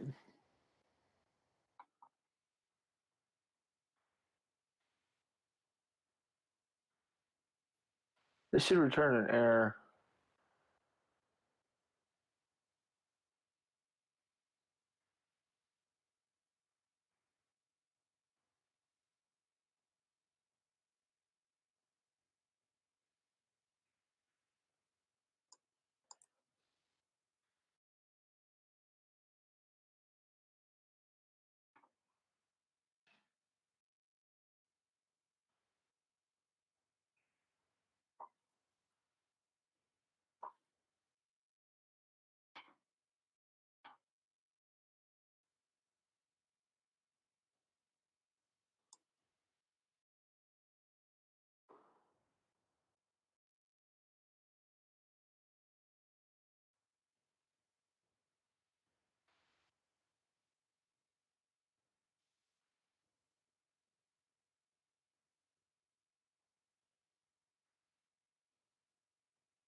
Mm.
It's gonna be something actually messed up with Docker.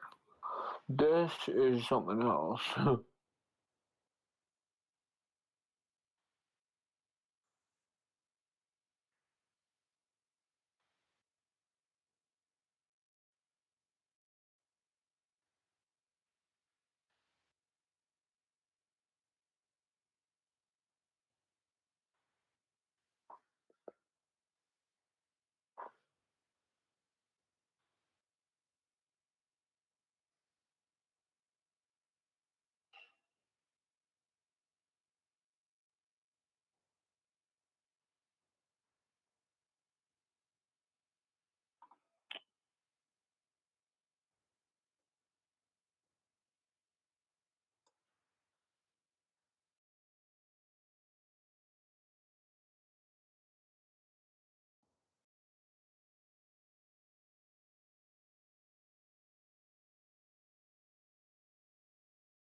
Can you get your card, Jacob? Why? Because it needs to be gotten. What for? Driving into the driveway. What do you mean? Get out of my bed. You're all sweaty and gross. Come on, get out of my bed. You pull your pants down. You'll be on the stream for everybody to see. I'm good.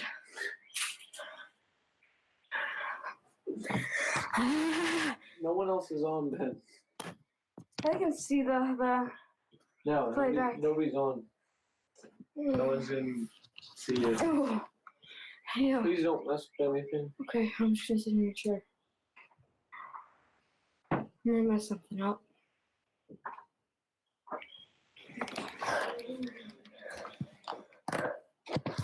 What up, gamers?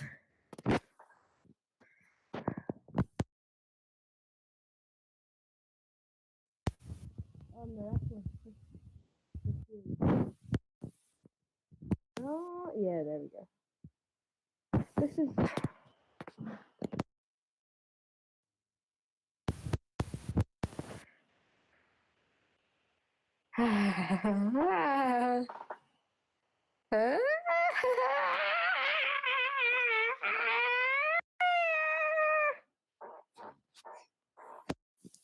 Oh, that's for his music. I see.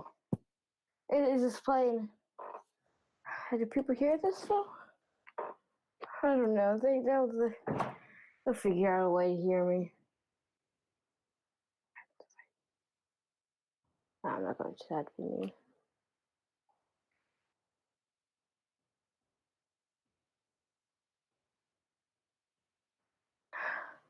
So tired.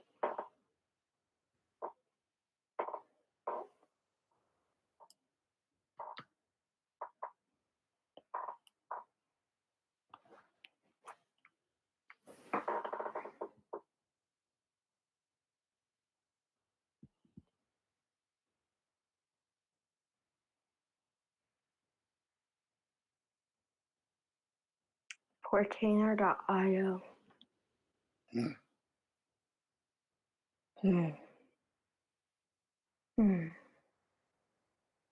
No, this chair is so nice. What is screenshot? What is that? Command S? Where's his thing? Oh, it's up there. Oh, this is like a dual monitor.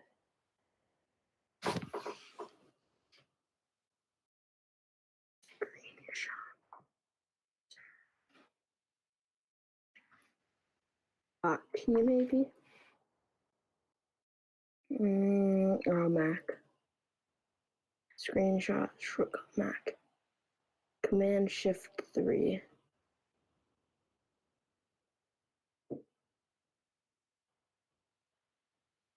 Command Control Shift 3. Command Control Shift 3.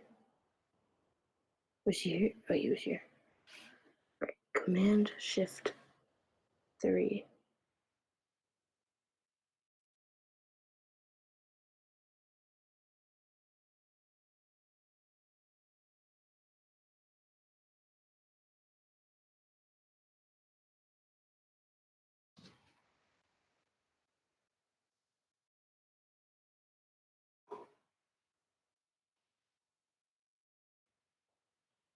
I did nothing.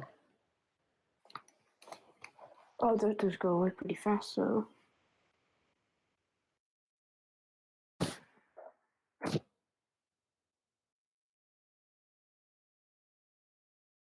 Oh, that sounds cool. Alright, that's all.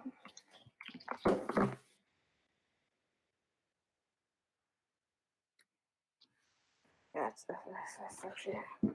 Oh!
This is not the best practice, but I don't know a better way to test it.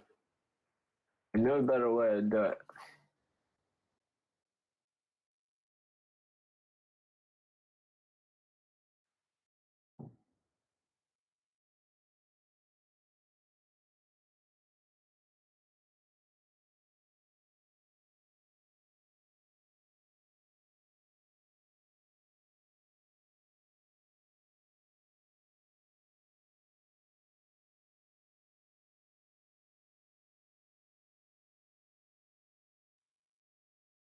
Much faster to type this in than it is to do.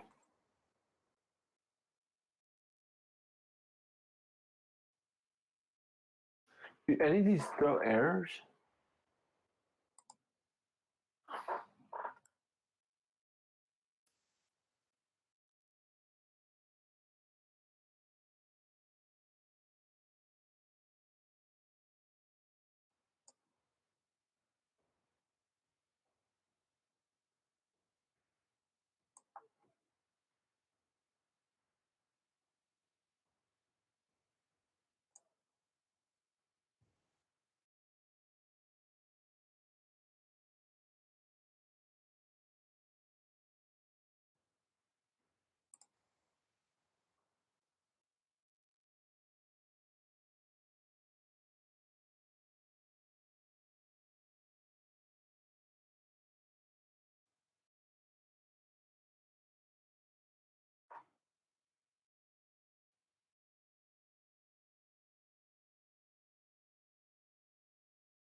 Okay.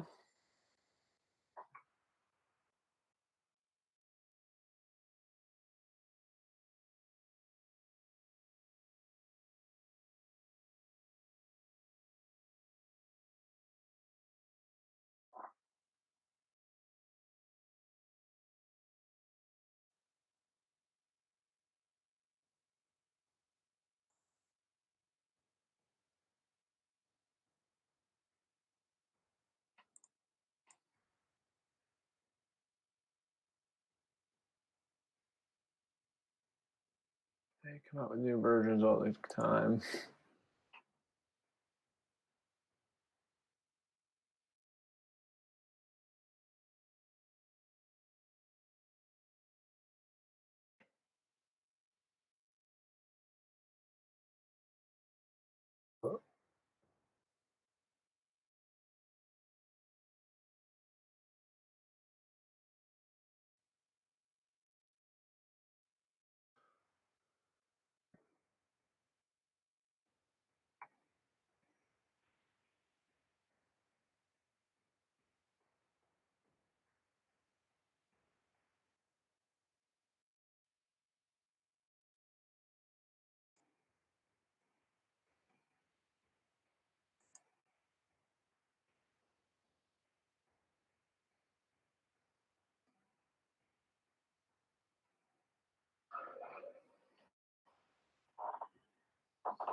Here's the vacuum cleaner. Did you bring it down? No. Your wires are all in. What?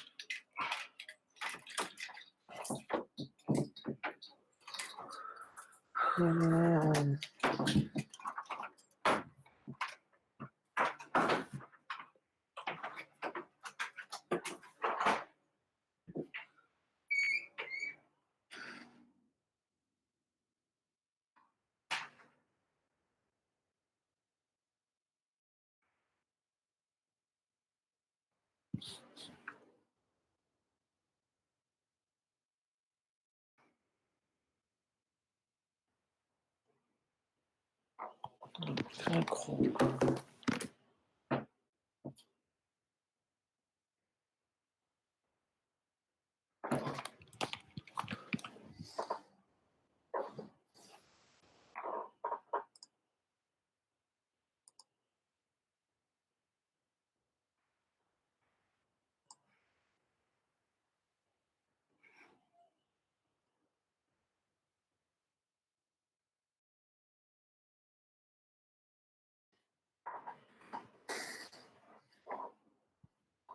Loading and failed.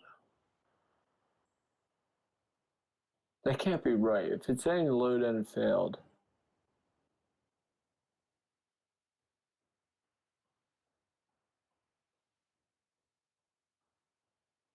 Why is it saying load and failed?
Never says good and failed. I mean, I think that's one of the main differences. I think that is probably a big enough of a difference.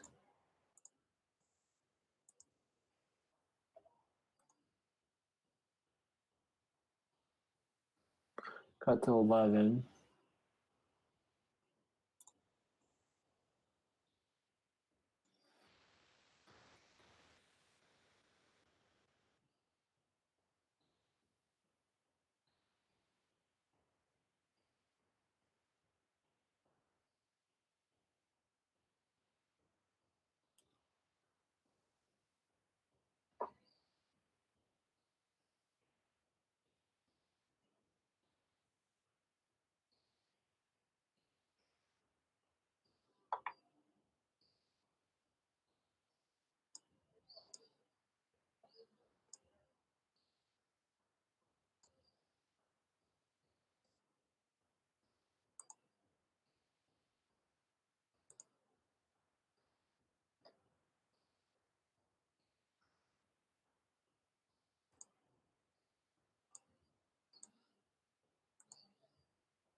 Sure.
Hmm.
No, it doesn't need that. Because it's on the... It doesn't even need that. Because it gets it from the environment. All right, let me just double check that I'm correct about that. Because it's saying OS dot.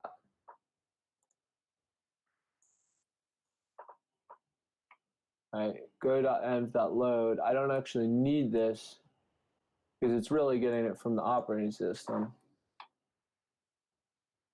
It's just loading that into the...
It is doing that. What the heck?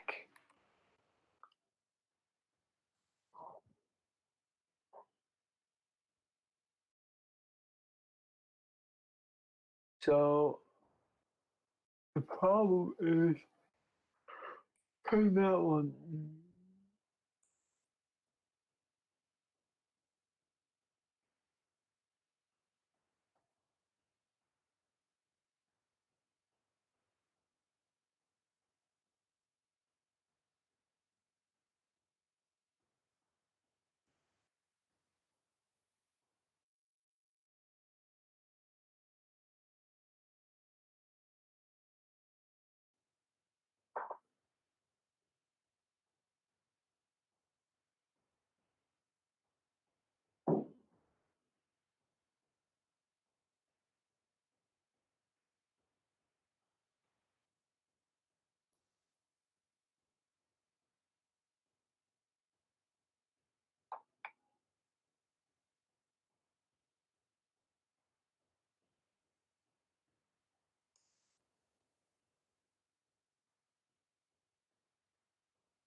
Hmm.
Yes.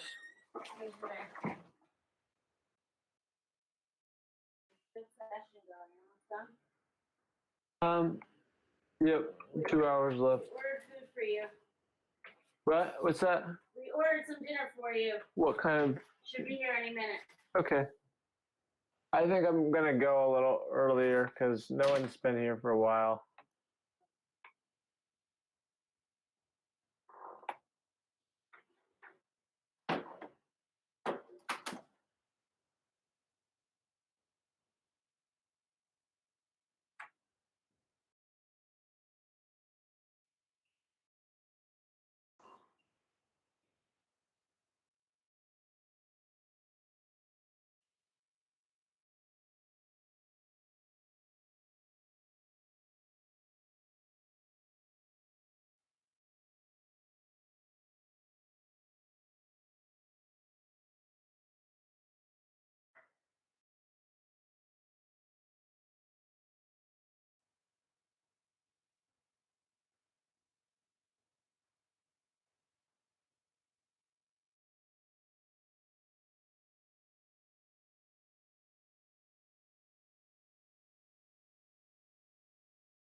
Well, that's the thing. So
how is that possible?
I don't think I can go anymore without eating.